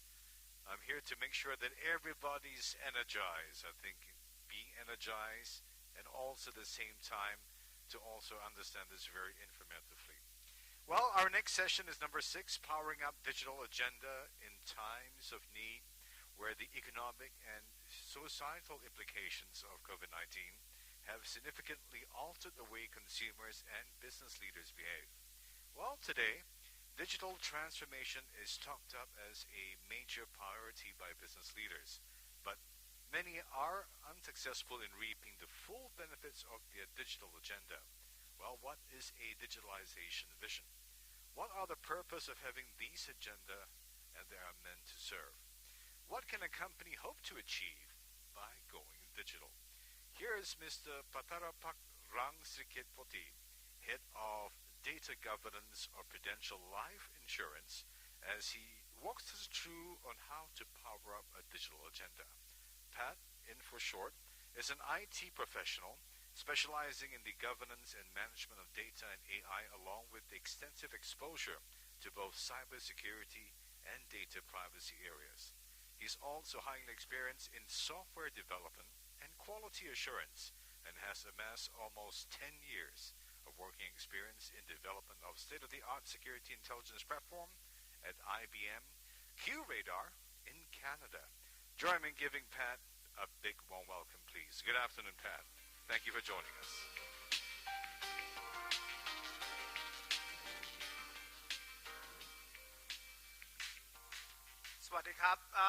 Good afternoon, everyone. I think it's probably a good time for everyone to start getting a little bit sleepy at the moment, so I'll try to make this presentation as much fruitful as possible. So the topic of today, presentation from myself, just call me Pat, is powering up digital agenda in times of need. So before going through my presentation, I would like to give it a little bit of background about myself, what I'm doing at Prudential, and this will lead to the presentation that I'm going to give today. So my role as the leads of the data governance at the companies, I help to initiate this data governance program at Prudential Life Thailand for over than 2 years. I also try to instill or implant the data-driven culture into the organization. And all of this is to improve the maturity. The maturity in this case is the digital maturity and data management maturity of the company. And we try to technologize all the processes, everything that we can do, right, to make it fruitful, as I mentioned. So here's a story that I'm going to tell today. The story that I'm going to tell everyone here today is about the experiences and the challenges that I have to power up our digital agenda through the journey of establishing this data governance program and building up data-driven culture in our own organization. So before I go through the story that I'm telling, so let's go back a little bit and provide you the definition of this word, digital agenda. We were talking a lot about, we heard a lot of terms about digital transformation, digital agenda, digital maturity, but what is digital agenda?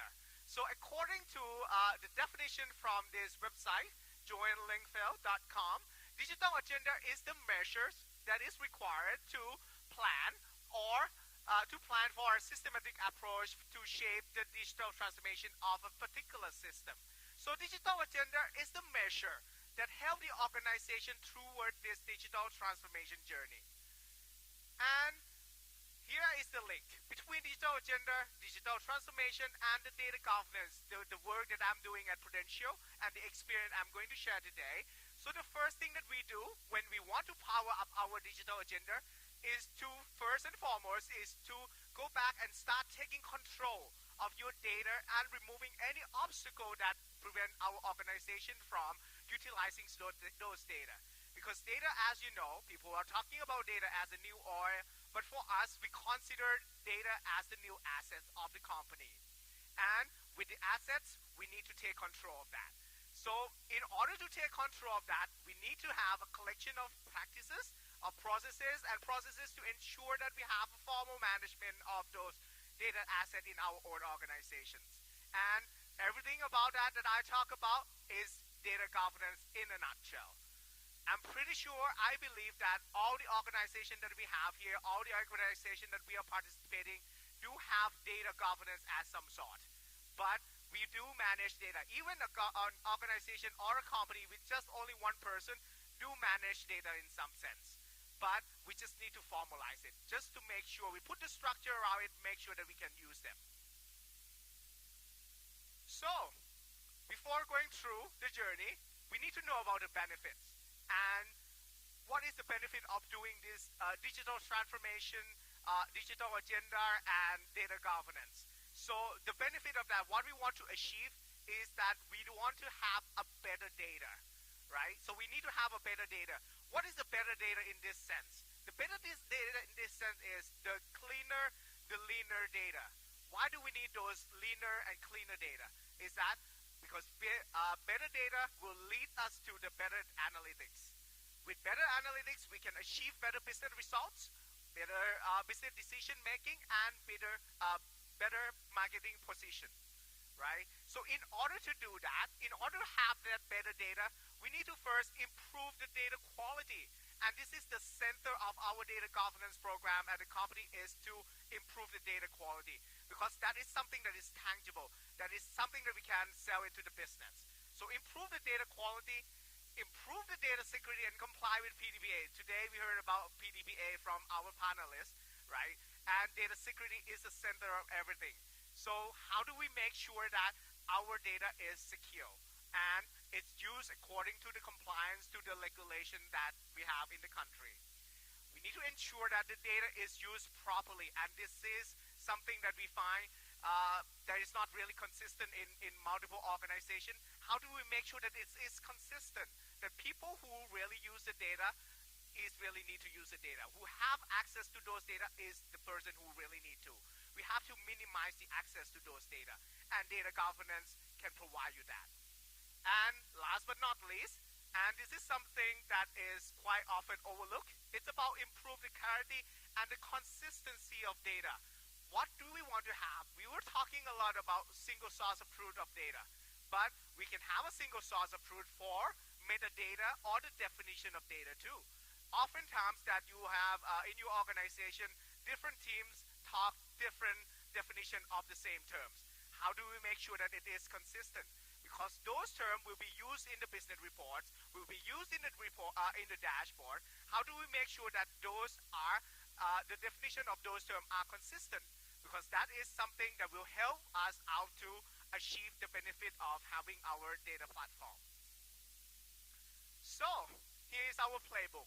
It is very traditional playbook or traditional framework centered around people, process, and technology, right? And our theme of today, IIS, is about people anyway. So I bring up people as the first thing because this is the most important. This is the center of all digital transformation. It's all about people. It's not the technology. Technology is something that will be coming in to help support our transformation, but we need people. That's the first thing. So talking about people first as the theme. So when I start working on initiating this data governance in our own organization, the first thing that we do is that we need to define the ownership. We need to define the clear role and responsibilities of the role that we have in data-related roles in the organization. And what do we first do is that we have to scope down, make the definition of all, scope all the data that we have in the organization, and next thing is to find the owner of those data, of all those core data that we have in the organization. Why? This is the very, very important first thing. We need to make sure that we have the owner of data. But the owner of data need to understand their role, but not only that. The most important thing is they need to have a sense of ownership, right? They have to have the sense that this is the data that I own. If we have a data steward or somebody like an SME, an expert in those core data sets, they have to feel like this is the data that I own. This is the data in my remit. We have to make sure that they have those sense of ownership. Because if they have those sense of ownership, they feel like that data is the asset that they own. They will try to improve. They will try to understand most of their data that they own, and they will become an expert in those. And if you want to control those data, you have to make sure that those people feel like this is the data that they own, because otherwise they will give access to everyone that asks for, right? So this is the first thing, is that we have to define the ownership, and we have to make sure that they understand and account for those data that they own and have the sense of ownership. That's the first thing, the most important. Second, we define and communicate visions and missions. These are very important. We do have councils, we do have so many forums that trying to bring in those data, people who work with data in the organizations. But one of the things that we have to make sure that we communicate as clearly as possible and as often as possible is the vision and the mission, right? We have to communicate ambitious visions. What do we have? Our vision is to be a data-driven organization. Our vision is to make sure that we utilize the data that we own as much as possible while compiling to all the compliance, all the regulations, all the policies that we have. And with those visions come with a realistic mission. How do we achieve those? How do we achieve those? How do we set up all the processes? How do we bring in technology to help out to support all the processes that we have? Those are the mission that we'll be communicating through any forums, through any meetings that we have. And the third thing here that I want to mention is R&R, role and responsibilities. When it's come to the data world, if you Google it, there will be so many terms. There will be so many roles that you can find in Google, starting from data owner, data stewards, and when you Google data steward, there will be like technical steward, data domain steward, so many terms about data stewards, right? Data consumer, data curator, so many terms. We don't need to pick all of them. All the organization don't need all of those roles. From my experience, pick minimally required roles that you need in your organization. Start small. Pick the role that you think that it's going to be worth and it's doable. So data owner is definitely something as a must role that you need to have. A subject matter expert or the data steward is probably the next role that you probably have to consider. And people who work in the technical field, like a technical steward, probably another, the third role that you need to have in your organization. And with the role that you pick, you communicate, and we have to make sure that they have the clear purpose, clear scope, what are the scope of data, what are the scope of work that they are doing, and the responsibilities for each role. We have to communicate and make sure this is clear to everyone. Because no organization is going to hire someone just to become a data steward. Because data steward is going to be an additional role to any people, into business people that are already performing their day-to-day jobs, right? So this is an additional role. How do we communicate to them? What are the extra work that they have to do? And how do we persuade them to do those work? Because those are the extra work. But definitely, if they have a sense of ownership, I link back to the first one, if they have a sense of ownership that they own this data, and data is their own assets, they probably will do it willingly. The fourth one that I have here, it's about the forums. Organizations, we do have so many meetings, probably too much sometimes, but we have to make sure that we have to communicate. We need to have a formalized form of meetings. And for us, in my own experience that I want to share here is that we set up 2 councils in our organization. The biggest one is the Data Governance Council. So a lot of big organization here already have Data Governance Council, which is the council of all the data owners, all the key stakeholders in the organization to determine the policy and try to put the policy, data-related policy in use, or also related to all the technology that you use to support your data analytics program, right? So Data Governance Council is probably something that many organizations already have.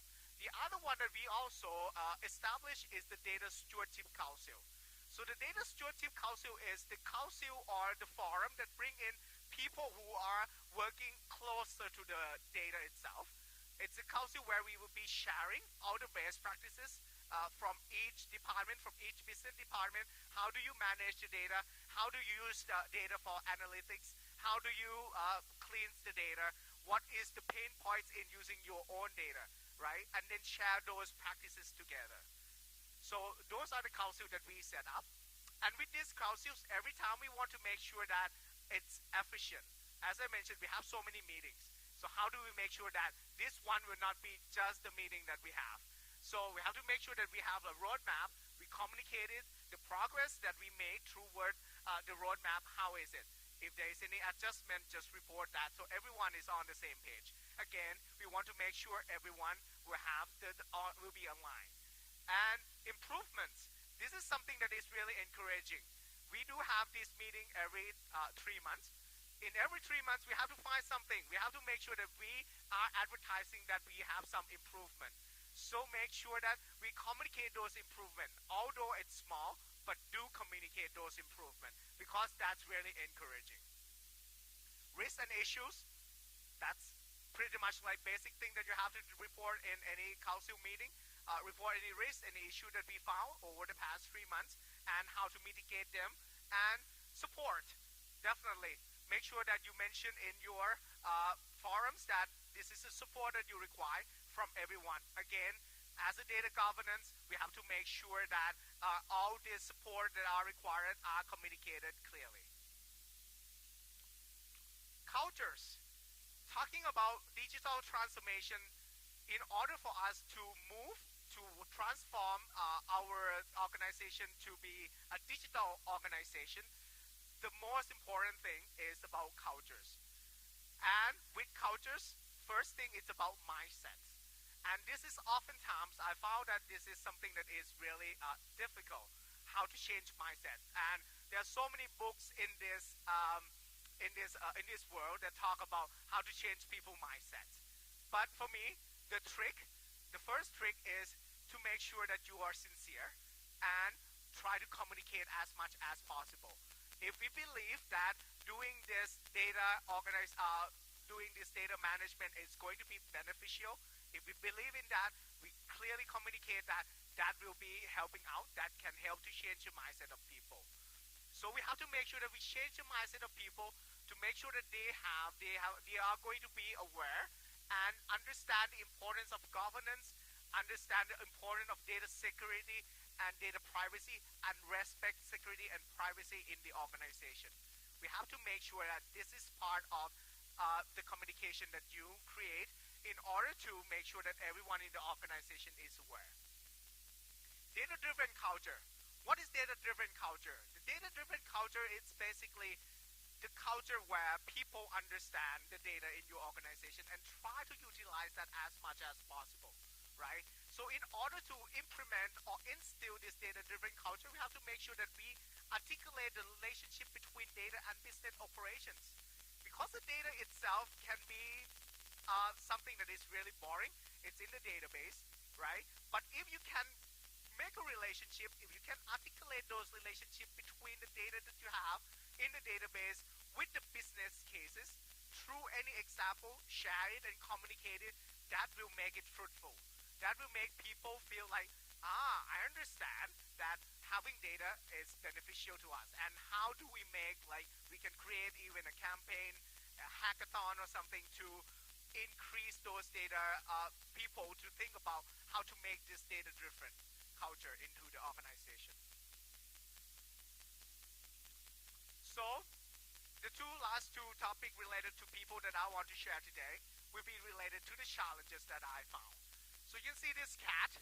This cat doesn't look boring, but the governance itself at the beginning, it can be really boring. And that is what I found. The first time that I took the role as the head of data governance at Prudential, I found that this is awfully boring. The book that I wrote, it's all have text and with the traditional diagram, and everything looks boring. And then when you get to the meeting, to the forums, with all those diagram and everything, it can be really boring, and people can take nap during your meetings, right? So we have to make sure that how do we share that up? How do we make sure that we put some color, make it some colorful pictures, diagram to share up? I know that it sounds like something that is really trivial, but it do help. Use those things, use newsletter. Newsletter is another thing to communicate with some mascot, with cartoon, or with any storytelling, just to communicate those governance, those awareness, those data security in your organization. That's really helpful. And in each meeting, make sure that we have a clear agenda, clear on what we need to do, what we need to support in the people, all the stakeholders in the meeting. Make sure that we clearly communicate all those things, and so that everyone will get straight to the point, and then we don't have the long meeting without any meaningful. Gamification, that's another thing that can be helpful. That is what we found. Having some games, either easy one could be quiz with the prize, or even a hackathon. That is what we found. In Prudential, we have the terms called hot house. So that's another term for hackathon. So with hot house, we can get all the team and then come and then compete with anything using, maybe we can get a theme of using data that we have in our own data lakes to do any business case and implement that within 3 days. And then do our competition and get people to come in and vote at the end of those competitions. So those can be the things that can cheer up our own to help us to build this data-driven culture.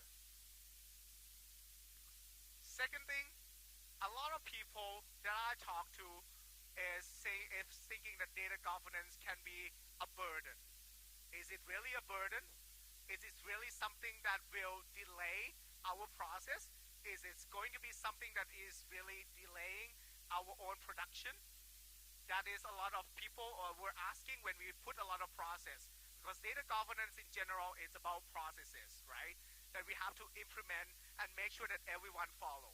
So at the beginning, people might think that those are the processes that will create a bottleneck in our own organization. So how to resolve that? How do we get or deal with all this problem? We have to make sure that we use the tools. The tool can come in, the automated tools can come in to help out to automate the process and try to eliminate the bottleneck as much as possible. This morning, I heard about the agile governance. This will be part of that. How do we make the governance as agile as possible?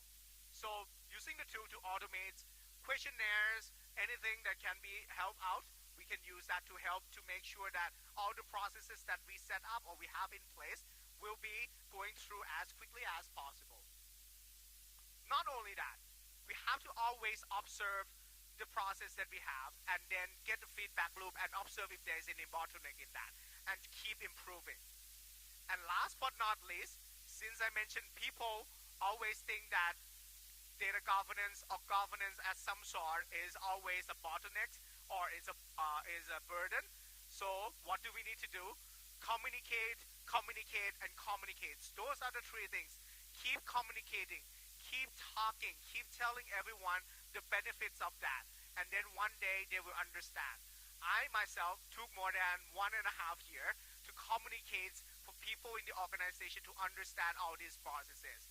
And I have confidence that if we communicate those to everyone honestly, they will understand. If we have a trust that this is something that is really going to be beneficial for our organization in the long run, keep trusting in that and keep communicating. And one day it will come to people will understand that. So the next part will be, as I mentioned, we have people, process, and technology. The next one will be process. So what we do with data governance is, as I mentioned before, it's about putting processes in place. We have to make sure that we document. So there are so many processes in your organization right now, I'm pretty sure.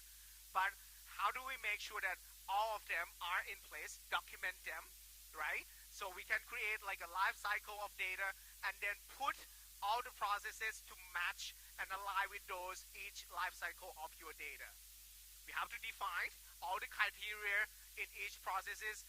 When we want to go through from one process, one step to the other step, define those criteria very detailed and make sure that you have questionnaires, any assessment that you can have.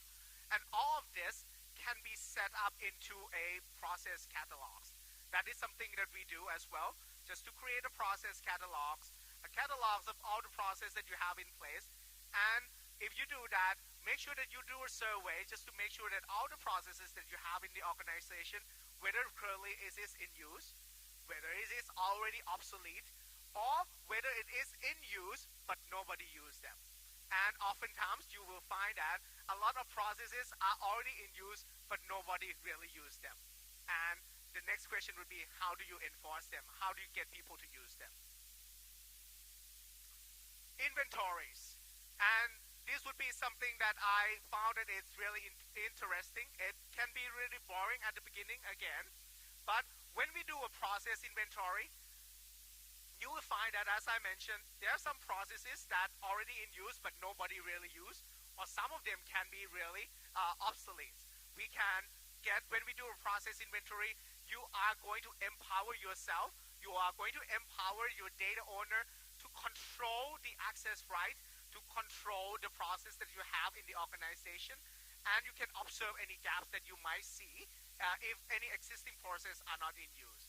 And if you conduct this in a regular basis, you will make sure that all your processes are in use and in place, right?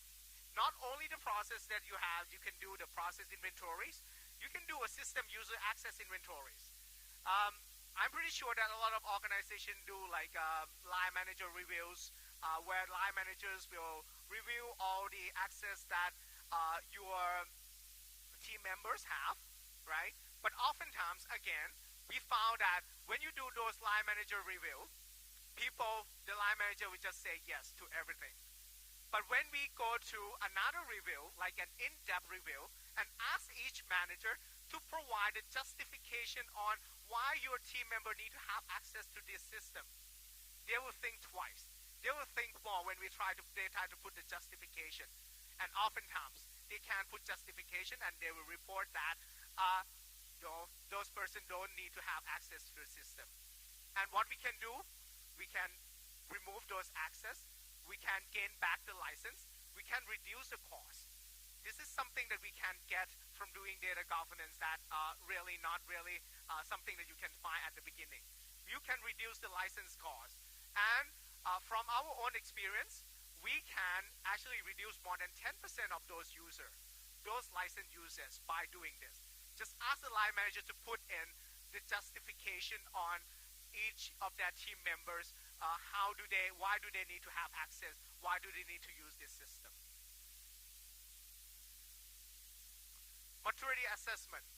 One of the agenda, one of the topics that I have part of my presentation today is how do we improve those digital maturity, right? At the beginning, when I take the role as a data governance lead in the organization, we do a maturity assessment baseline, just to determine what is the baseline data management maturity in our own organization. And then after that, with that baseline, we are making a plan on how do we improve. But again, we are not going to improve all the sections. There are so many sections in data management. And if you want to improve all of them at once, that's going to be quite overwhelming. So we target only one small piece and then try to improve that piece, prioritize them, improve that, and do a self-assessment. You don't need to call in consultants to do your data DMM assessment every single year, because that can be pricey. This can be something that you can do it by yourself, right? You can do like a self-assessment, get some questionnaires from the internet, and then do a self-assessment and do review those within your team, within your stakeholders. And survey. So survey, this morning Kun Chakrit was talking about survey. I really like that picture about that person becoming, that just only the survey form in Microsoft form is probably not enough. And I do really agree with that. I like the way that we don't need to be putting all the burdens into your body to make sure that you are an old person here. But you can picture yourself as yourself in that business user role, right? You picture yourself, you maybe just go and talk to them, right? Instead of sending the survey form. Just take your time. You don't need to do all of them. Pick one, right? Pick one, and then do a survey by talking to them.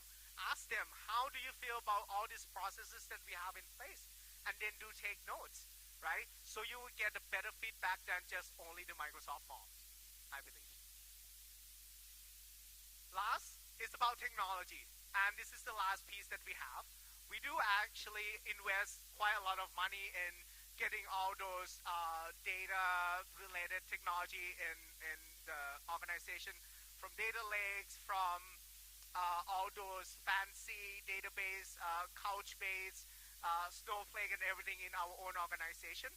And also, we have our own data catalogs. We also invest in the data catalogs platform.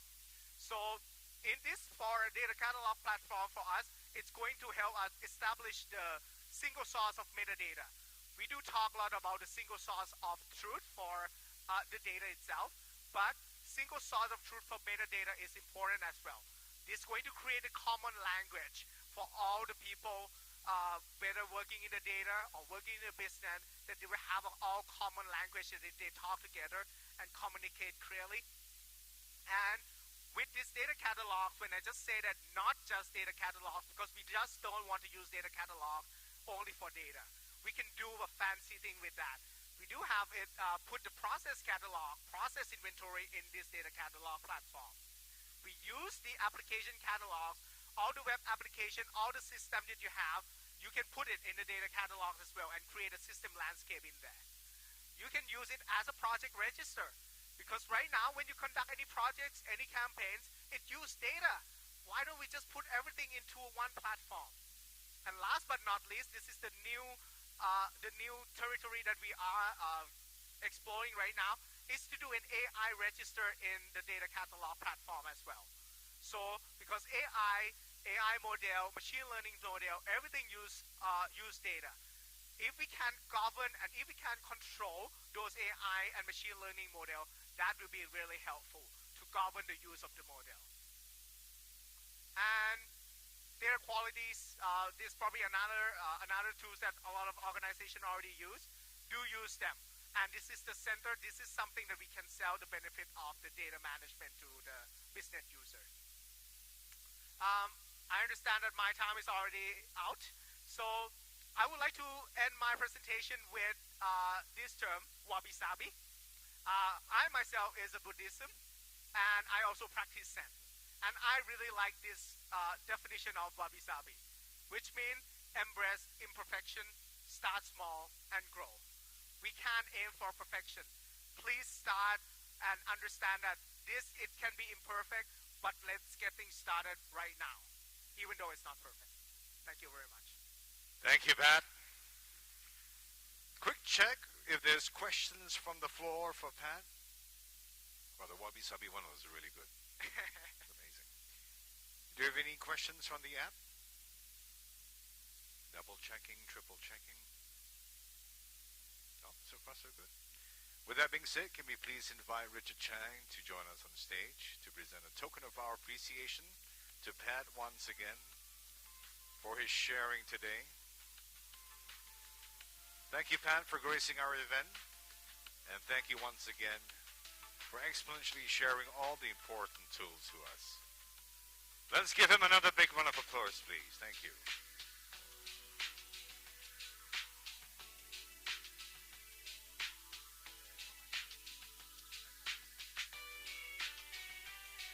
Everyone feeling okay? Should we want to stand up and stretch a little bit? No? Just ask a question on this side. Everyone feeling comfortable? So far, so good? Okay.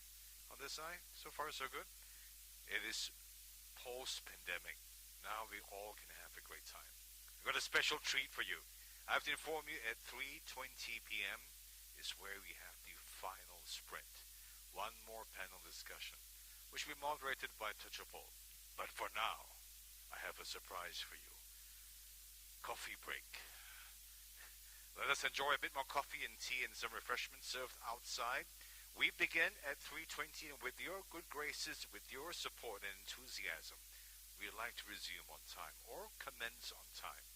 Looking forward to seeing you a few minutes before 3:20 p.m., but for now, please enjoy your coffee break. Thank you very much.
Time check, ladies and gentlemen, is just 2 minutes past 3:20 p.m. local time. We endeavor to begin or resuming with our final session, session 7, which will be a panel discussion that happens very, very soon. Thank you very much for your attention.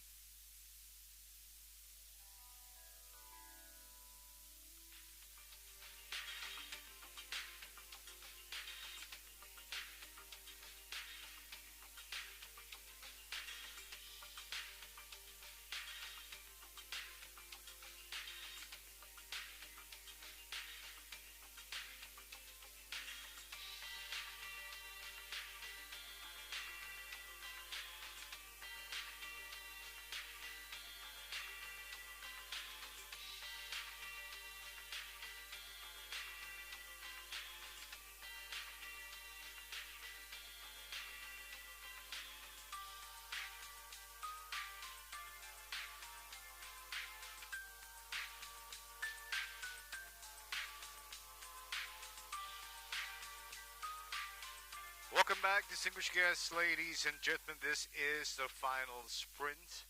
Thank you once again for staying with us all the way from our first segment in the morning. It has been thus far a very, very successful IS, if I can say so myself. Well, we'd like to welcome our moderator for our next segment, which is session 7, a panel discussion. From resilience to innovation, pivoting through the pandemic, and the importance of experimentation. Well, as we just mentioned to you, this is another intriguing session that you've been waiting for this summit. Without further ado, it gives me great pleasure to introduce our moderator for this session, Tachapol Trichitdanachai, Senior Agile Coach of Alliance Technology. Jay, in short, is a Senior Agile Coach at Alliance Technology, an entity that's leading the digital transformation and operating for Alliance Group, which is one of the leading integrated financial services providers worldwide. Starting out as an electrical engineer, Jay pivoted to working in the IT sector and took on several positions such as Scrum Master, a product manager, style development manager at ExxonMobil, and using that experience to guide companies through agile transformation. While as an agile coach, Jay assists in individual teams and organization as a consultant, trainer, or coach in their pursuit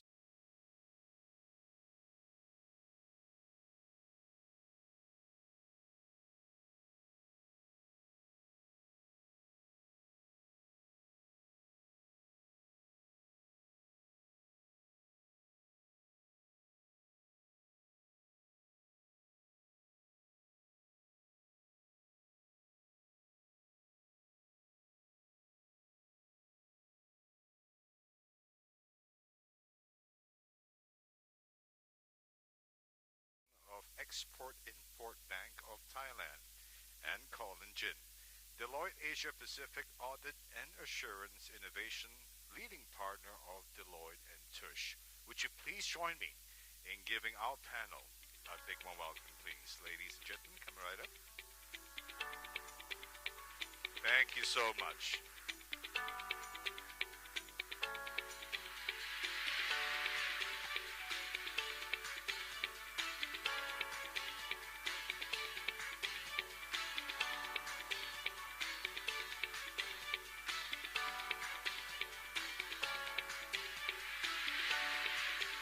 As our panel makes themselves comfortable, I guess this goes without saying, my mantra for today, just like all good panel discussion, just as all good presentation, they require your participation. We need to have your engagement. So, when the opportunity arises, please once again, use the QR code located at the back of your pass and do fire away all the questions. This is the final segment for today. So, we can let this run, Jay, for until 10 p.m., 11 p.m. Sure, we could do that. With that being said, please give them another big round of applause, please. Jay, I hand it over to you. Thank you. Thank you very much for the introduction. Well, I was invited to moderate for this event. I was looking at the list of speakers and panelists we have today, and we have a very distinguished list, and distinguished in more ways than one, right? So I was looking through, we have people coming from a wide variety of backgrounds, a wide variety of roles, From different institutions and organizations, we have representation from startups, multinational corporations, financial institutions, state affiliated, quite a wide variety.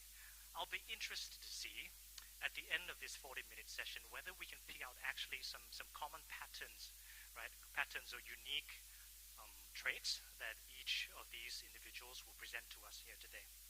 Right, so in lieu of a lengthy introduction, I would like to pose this question for all of our panelists to answer, and perhaps we'll be starting with Kun Paponwit.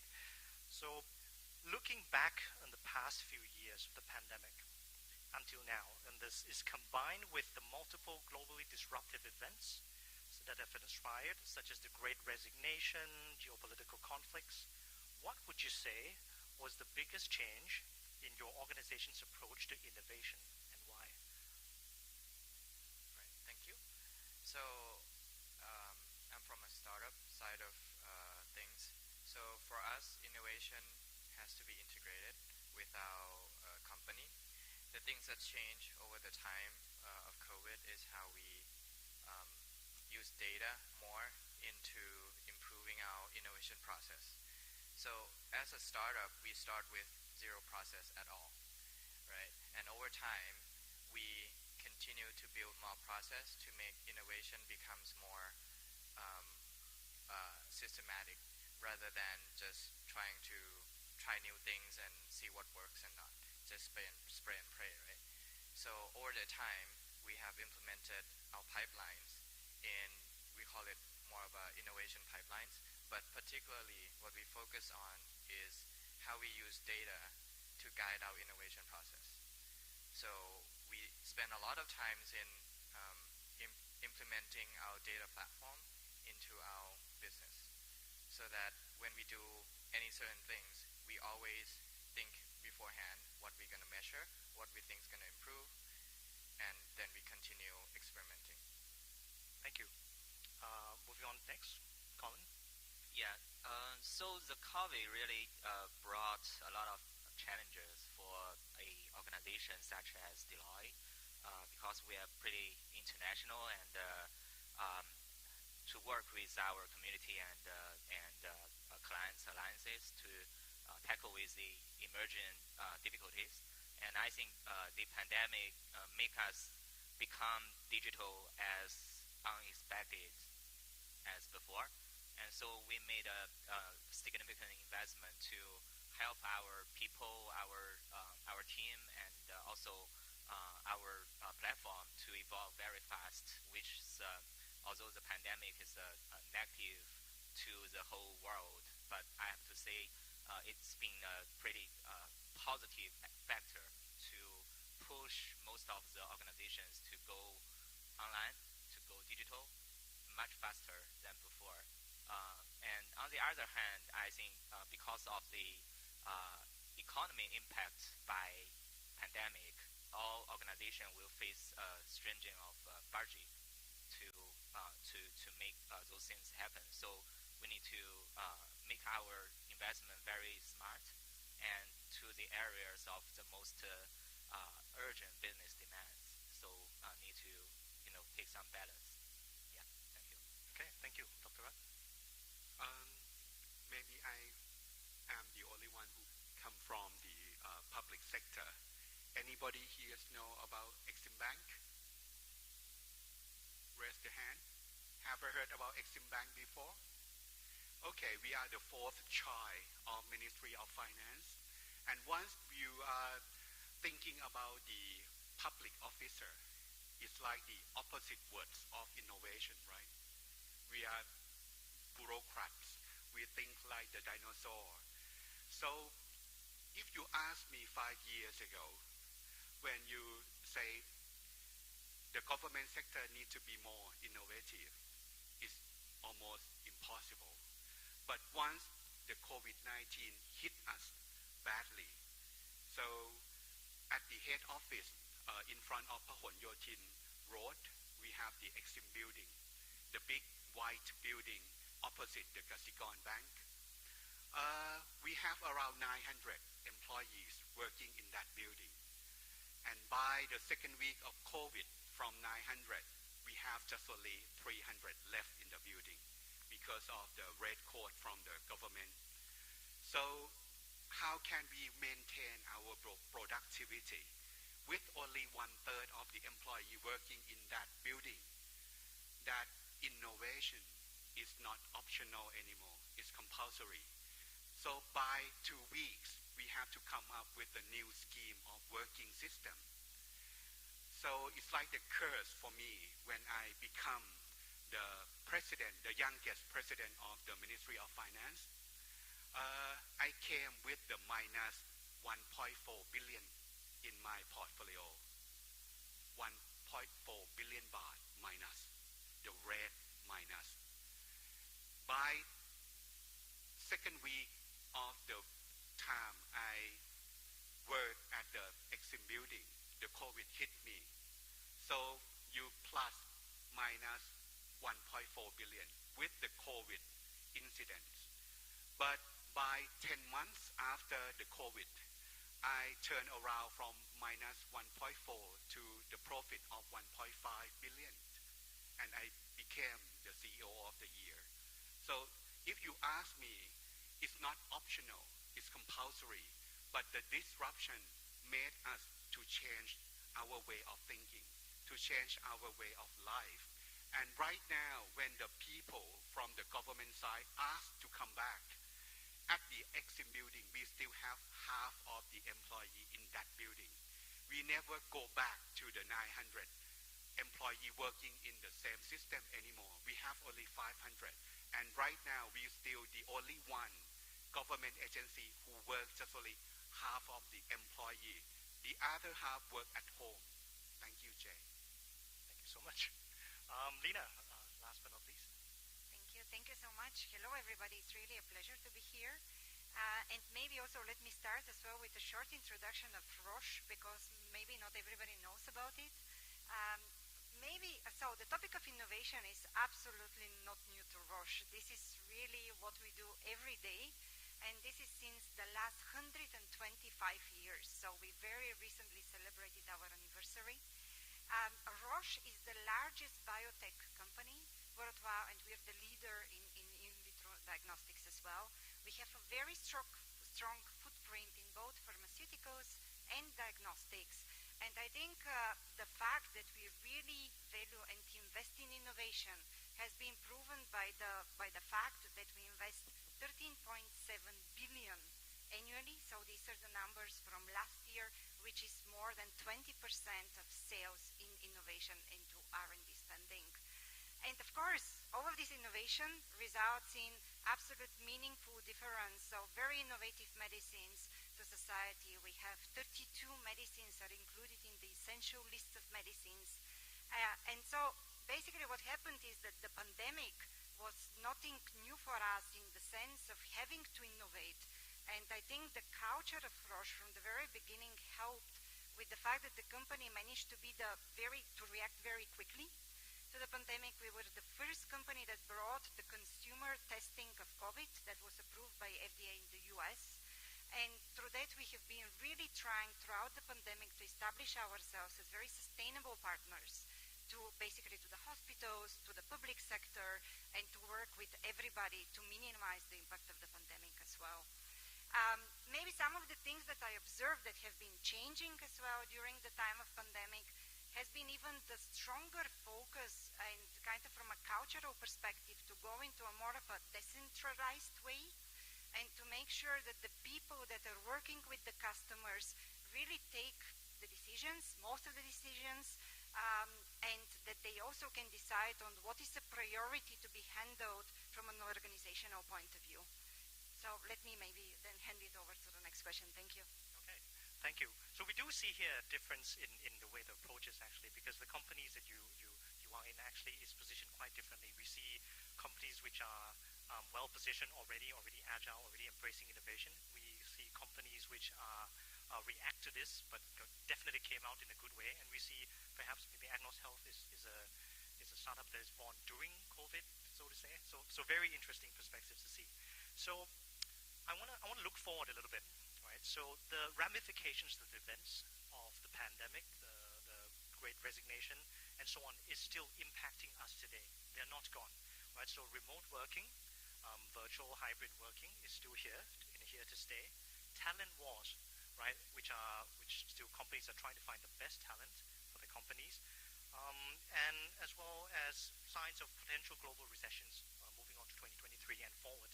How do you think your strategies will then evolve going on 2023 or even further along?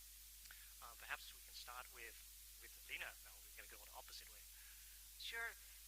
And maybe to add to some of the trends that you mentioned, on the other hand, what we also observe in healthcare is also an amazing amount of innovation as well coming on in the areas of, if I look into from our side, rare disease, ophthalmology, gene therapy, for example. So these are all the things that we need to account for.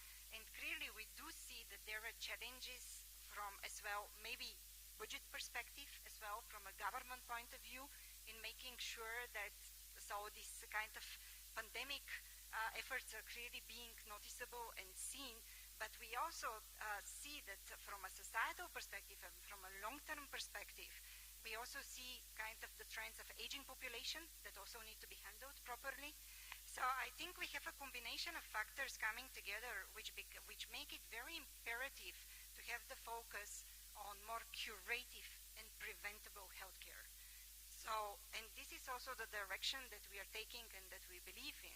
But in order for this preventive healthcare and curative to be established, so it means that we need to change the way we look into healthcare, and we value the cost of healthcare by looking into the societal impact as well. So we cannot just look into basically the cost of therapy. We need to consider the indirect cost and the impact that we have basically on the society and how we can improve that.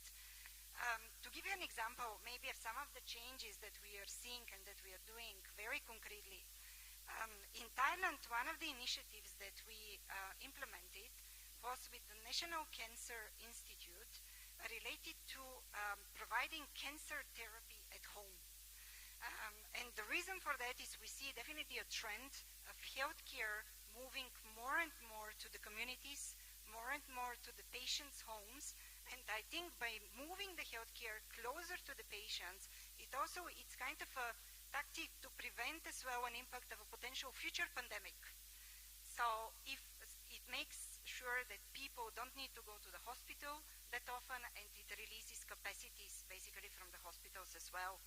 So in order to do that, we realized the only way to manage that is through very strong partnerships with our partners.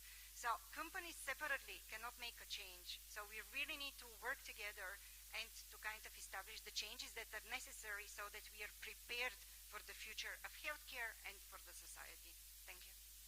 Thank you. So since we're in the medical sector, actually, could I jump to Khun Papon? Actually, is there any thoughts you have on that? Do you share the same kind of outlook or strategy moving forwards? Yeah, definitely. We spend a lot of time working with our hospital partners on how to manage patient outside of hospital. So before, hospital has been focusing on hospital-centric approach, where when people get sick, people need to go visit the doctor at the hospital. But now, hospital starts to see that maybe treatment does not need to be done at the hospital, and a lot of private hospitals starting to do this already. So our strategy is to enable them to do a more patient-centric approach, where treatment doesn't need to be centered at the hospital, but more centered at the patient themselves, which is where the center should be. So a lot of technology needs to be developed to support those kind of movement, because it's a big shift in paradigm in how treatment is done primarily in hospital, but now it can be done anywhere. If I may, you mentioned shift in paradigm as well. What kind of work do you do to do that? Because it's not just about the technology, isn't it? Right? It's about educating the new customers in perhaps new ways of interacting with the new products that you do. Is there any work that you do on that? Yeah, we do a lot of user research, because a lot of patients, we deal a lot with cancer patients as well. A lot of them are not ready for digitization of how things are done in a medical way. So we need to do a lot of user research on how we best approach the treatment for these types of patients where they are not digital native. How do we make things easy enough for them such that they don't need to visit the hospital so often, but at the same time maintains a high standard quality of care for the patient. So that's a lot of not just technology side, but more on the user experience side. Definitely. Thank you. So same question, looking forward to 2023, is there any changes in terms of innovation strategy? Perhaps Dr. Rap? When you look at the public sector, we have the different paradigm. Paradigm, I mean the way of thinking. When we look at the public sector like Exim Bank, we have to fix at the culture. We have to fix at the people, the way they are thinking, the way they are seeing things.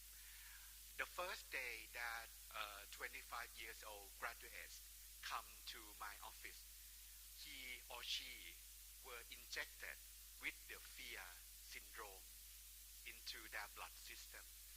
Fear to fail, fear to be put in jail, fear to break the law and something happened to them, something happened to whatever their legacy. That kind of fear is the enemy of innovative ecosystem. Once they become the middle management, once they become the top management, they will carry the same old fear to that top level. So we have to fix this. The way that we fix is to open two things. The first thing is to open the heart of the top management to tell the employee that it's okay to fail. So if I create something like 20 billion baht increase in asset size every year, and you have something like 5% NPL, that's okay. That's almost the best rate in the industry. So 5% NPL out of 200 billion asset size, that's okay. So once you tell your children that it's okay to lose, it's okay to fail, they will have more courage to pursue more jobs, pursue more clients, to make more customer acquisitions. And the latter thing that you have to open is to open the hands. You have to equip them with the working system, to equip them with something like loan origination system, to equip them with the best equipment that they can go and work anywhere in the world. At my office, we are okay that you don't have to come by 9 o'clock and finish your work at 6 p.m. You can come by 11 if you have the sick mother.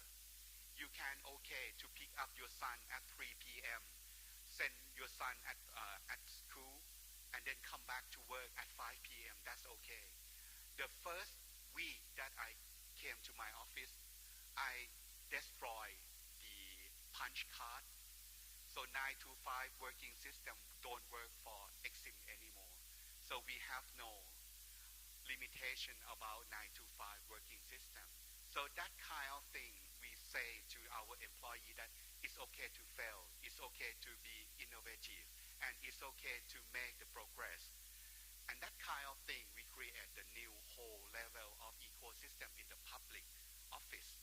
And right now, anyone who can have the benefits of being the government officer, anyone who can experience the relative who work for the government, what do you have in mind when you decide to work for the government?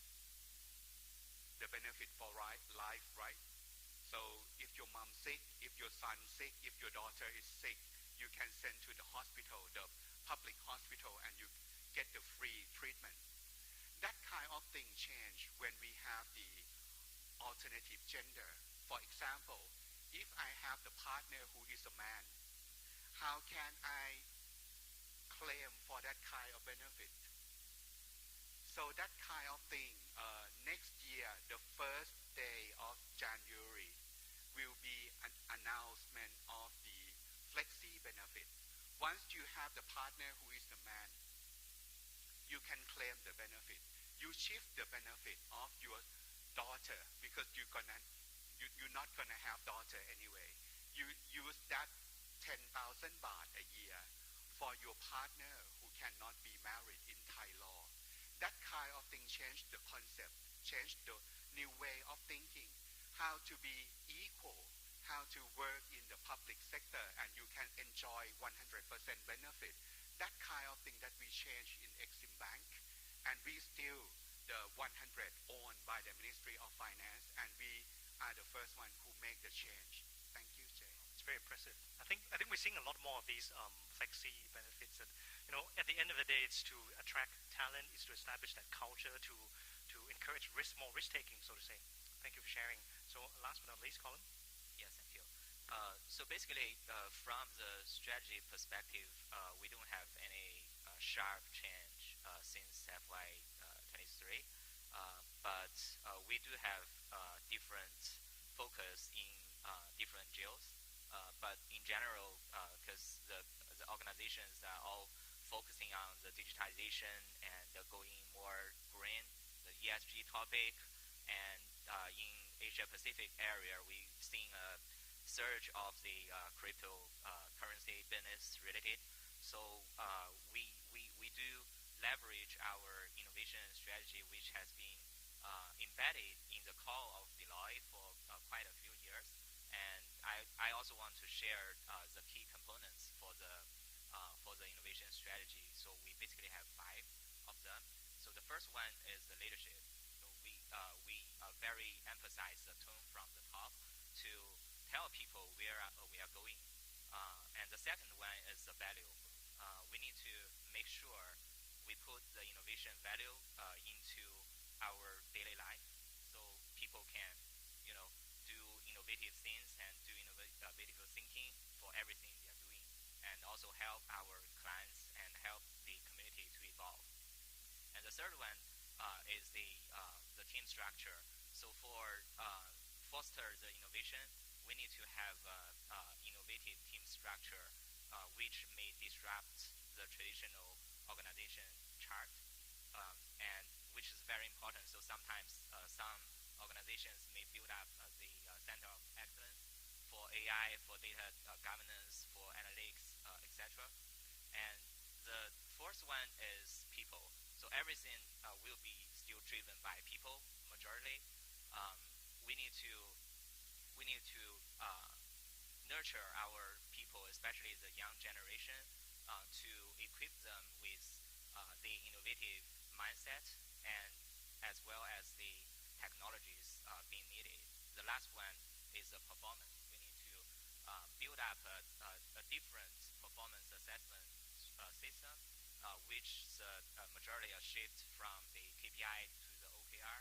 So in which way we can be more agile and more results driven rather than only looking at the financial. Thank you. I'm actually glad you mentioned about performance and KPIs and OKRs, because I did see this question pop up a few times during the day, and it's one I'm also very curious in, right? So experimentation is full of risk. It's very hard, and it's hard to measure as well on whether we know we're successful, how much we're investing in, is it the right amount, is it the right quantity? So are there any kind of metrics or indicators that you think are great ones to look out for to track innovation or experimentation? And I'll leave this open for anyone to answer.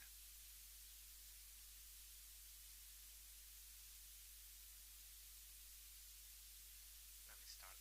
So since my company is fully digital, so it's pretty easy for a digital product to check whether our new experiments affect users in a positive or negative way.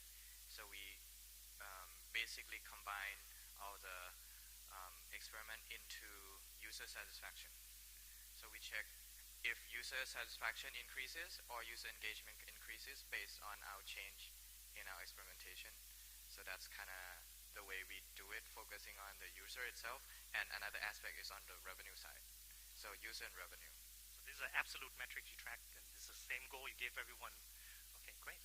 Anything else you want to add? Yeah, I'm sorry.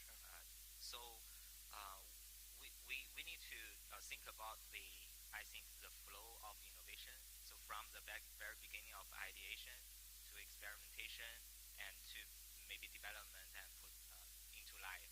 And then, so first of all, we need to make sure we have enough ideas, and ideas came from the mind, right? So we need to calibrate how many people we have provide the necessary trainings, and they have the necessary knowledge to be creative, to generate innovation ideas. So that's first, I think, that from the recruitment to the training, we have metrics. And then talking about the experimentation, we need to consider like how many projects we put into the pipeline, and how's the percentage of success story, and how many we failed. And afterwards, we will consider like how many products we put into life, and what's the efficiency gain, what's the other value being brought into life. And then we will consider all of these quantitative and qualitative factors all together, and then review the feedback in a very dynamic way. So you're actually tracking all the steps of the pipeline of innovation, not just at the end, right? So any leading indicators that could help us point out to the right direction. Yes, right. We allow failure, but we couldn't fail for nothing, right? Right. It has to be for a purpose, right? Okay, thank you. Maybe last quick question before we move on to the questions from Slido. I'm spotting a few here. So in your experience of operating in Thailand or with Thais, what are the unique strength or weakness of the Thailand ecosystem in fostering innovation? Perhaps we can direct this to maybe Lina or Dr. Ram. Yeah, maybe let's start with that. So one of the things that I noticed, so I have been in Thailand now for 2 years already, working here locally. And one of the things that actually impressed me was the speed of the FDA approval of innovations. I must really congratulate Thailand with that. It's really amazing. Thailand, for example, is the second country in the world that recently got the most innovative ophthalmology treatment. So it's really nice to be able to provide it to the patients here. However, one thing which makes it a little bit more difficult on the innovation side is the equitable access to innovation, and having the opportunity to more people to have, of course, access to these innovative therapies and treatments, and as well, which is linked with the willingness to pay and basically realizing the value of innovation. So these are one of the things that we are facing, and which we are working to address, of course, with the different stakeholders here. But as of now, mainly around 8% of the population would have access to the most innovative technology. That would be the civil servants. And we are hoping that we can increase this number and really make sure that all these curative therapies can be provided to a larger part of the population. Thank you. Dr. Rak, your thoughts on Thailand?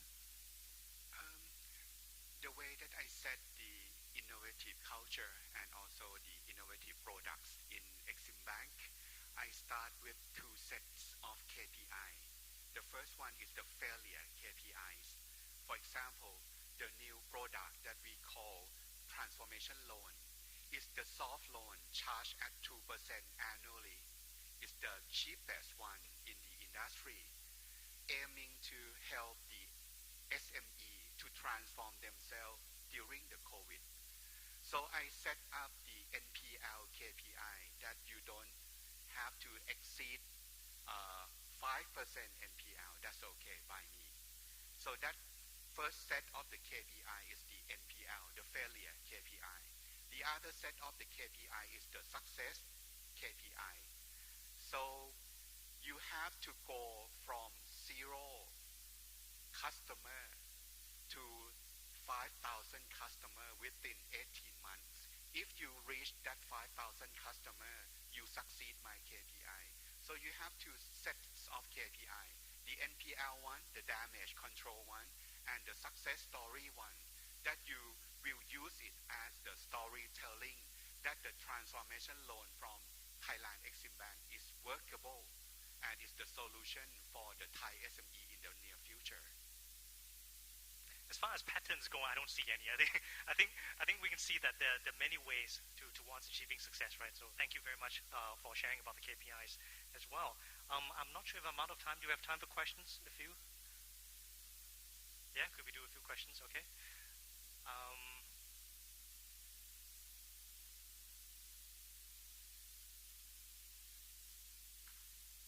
No, it's not that. It's Oh, there we go. Okay.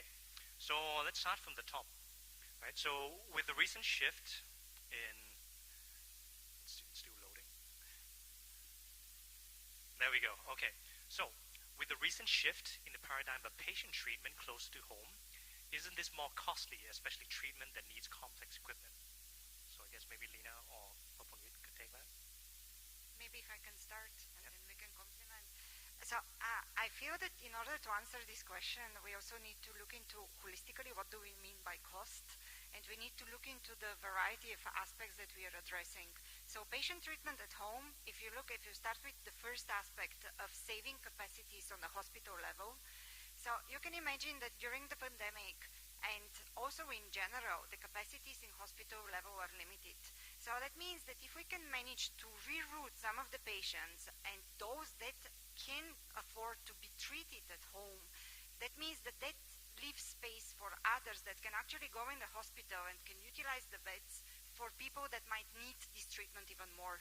So when we talk about cost, I think we really need to consider the factors on a holistic and system level and see where exactly it is needed to make what kind of changes, and not look into the direct costs related to the implementation of the therapy. And exactly these kind of assessments we are looking to make right now on a hospital level, on a public side level, on a patient side level, and then see how the whole picture comes together, and then weigh out the benefit versus the cost from that side. And that's exactly the work that we do now with NCI, so we're happy to share more about the results maybe next year. Any thoughts on Kun? Yep. So I would say not all treatment will be moved to home, right? And a lot of the still remain complex equipment like CT scan, MRIs, or major surgeries will remain in big hospitals. What we're seeing paradigm shift is more on less complicated treatments like home chemotherapy for patients to do chemotherapy at home. It's actually more cost effective because a lot of these patients, they have a lot of high risk for infections. If they go to the hospital to have the treatment, it's actually higher cost if they get infected with infectious disease. So if these therapy are moved to home, overall it's cheaper for the hospital or for the patients or the payer.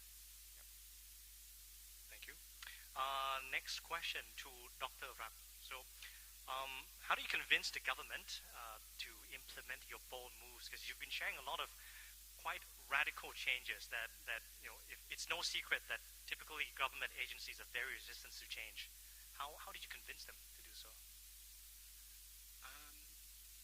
At the end of the day, to establish your success, you have to verify who endorsed your paycheck.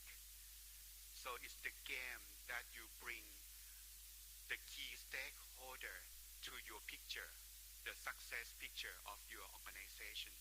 So I let the customer, the very successful customer, the Thai SME, the small SME one, present their products to the Prime Minister and the Cabinet at the Tuesday. Every Tuesday that we have the Cabinet meeting. So I asked my boss, Minister of Finance, can I set up the booth with our small SME to present the products to the Prime Minister and having a photo sessions. So once you have the General Prayut, the Minister Akom in the picture with Thai SME smiling at the camera, that endorsed your success already. So that kind of thing you have to try to be more innovative in order to make the case more public announcement. So the other organization can copy your success, and it's not the secret. So I asked many public organizations to help more the small people in the rural area. Thank you. So I guess last question. Were there any innovative initiation that's compulsory during the pandemic, but inapplicable post-pandemic? Is it anything temporary lasting benefits? And how do we deal with that? If I may ask Colin for this one. Yeah, sure. So I think everything comes to an end sooner or later. It's important when we start to think build up something, we need to have the concept of the usage period and how many resources we want to invest to build up these things, if that's worthwhile.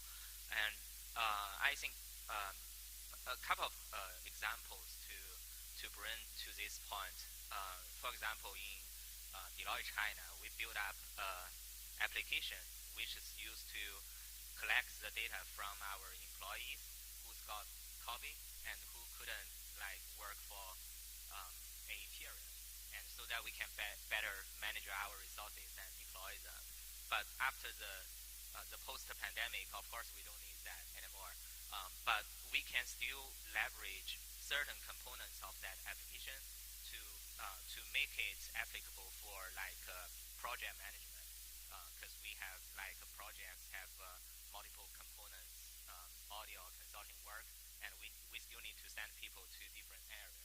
So I think from the technology perspective, we can consider how to decoupling things, and then we can still, the whole thing may not be useful or relevant anymore, but we can take those useful pieces and put them all together into a new type of thing. Yeah. Take the good parts and throw away the bad parts, essentially. All right. Okay. Thank you very much for answering all the questions. That has been very illuminating. Thank you very much again. That's all the time we have, I guess.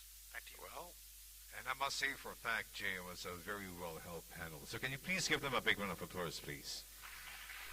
Our President, Richard Chang, would like to come up and thank each of our stellar panelists for their sharing. Thank you very much, panelists, once again. It's been really, really informative. We'll start firstly by thanking Lena from Roche.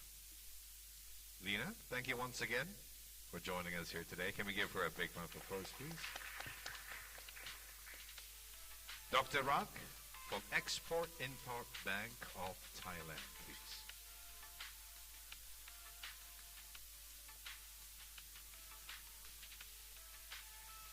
Dr. Rak, if you will.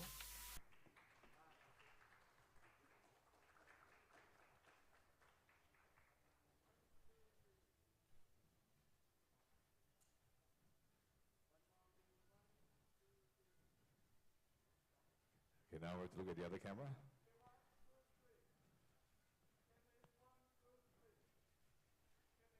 Okay, thank you, Dr. Rak. Colin Jin from Deloitte Asia Pacific Audit and Insurance Innovation, leading partner for Deloitte and Touche.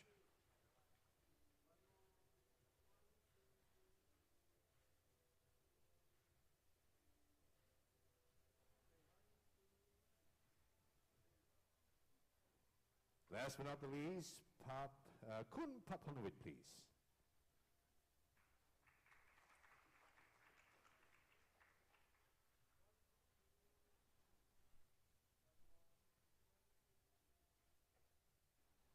Thank you.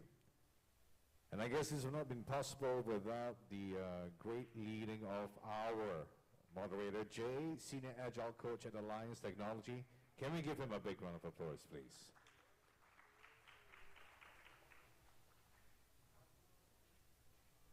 We're inviting the panelists to join Mr. Chang for a group photo opportunity. Just Jay, stay with us for a second, please. A very successful panel discussion with lots of sharing. Owed once again to our esteemed panelists.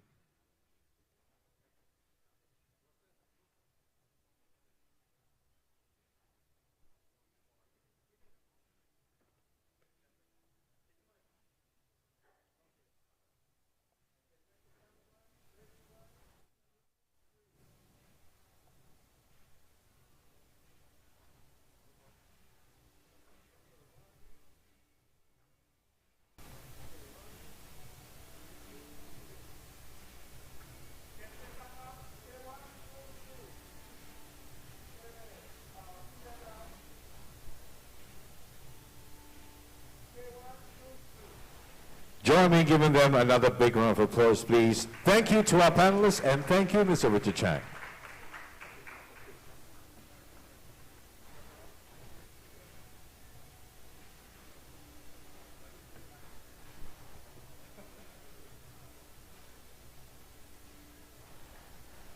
just realized that Jay and I have the same accent. We're from the same place. Well, distinguished guests, ladies and gentlemen, we've come to the end of a very highly successful summit this year, if I may say so myself. Can we take the opportunity on behalf of Enterprise Asia to thank all of our wonderful speakers today for their powerful sharing, not forgetting to our delegates as well. It's certainly a commendable accomplishment, and we do hope you take away today's discussion and sharing to further build on what you already have in your companies. Right now, may I please invite everyone to give themselves a big round of applause, please. Thank you for making our summit a success. We're so excited that, well, for the past 2 years, it has been virtual, but we're so excited to have you in person now, to see you personally. May I just, at this juncture, inform you that we'll be starting with the registration of the gala dinner for the International Innovation Awards 2022 at 6:30 p.m., where we'd like to invite you to join us to celebrate some of the best innovations across the world.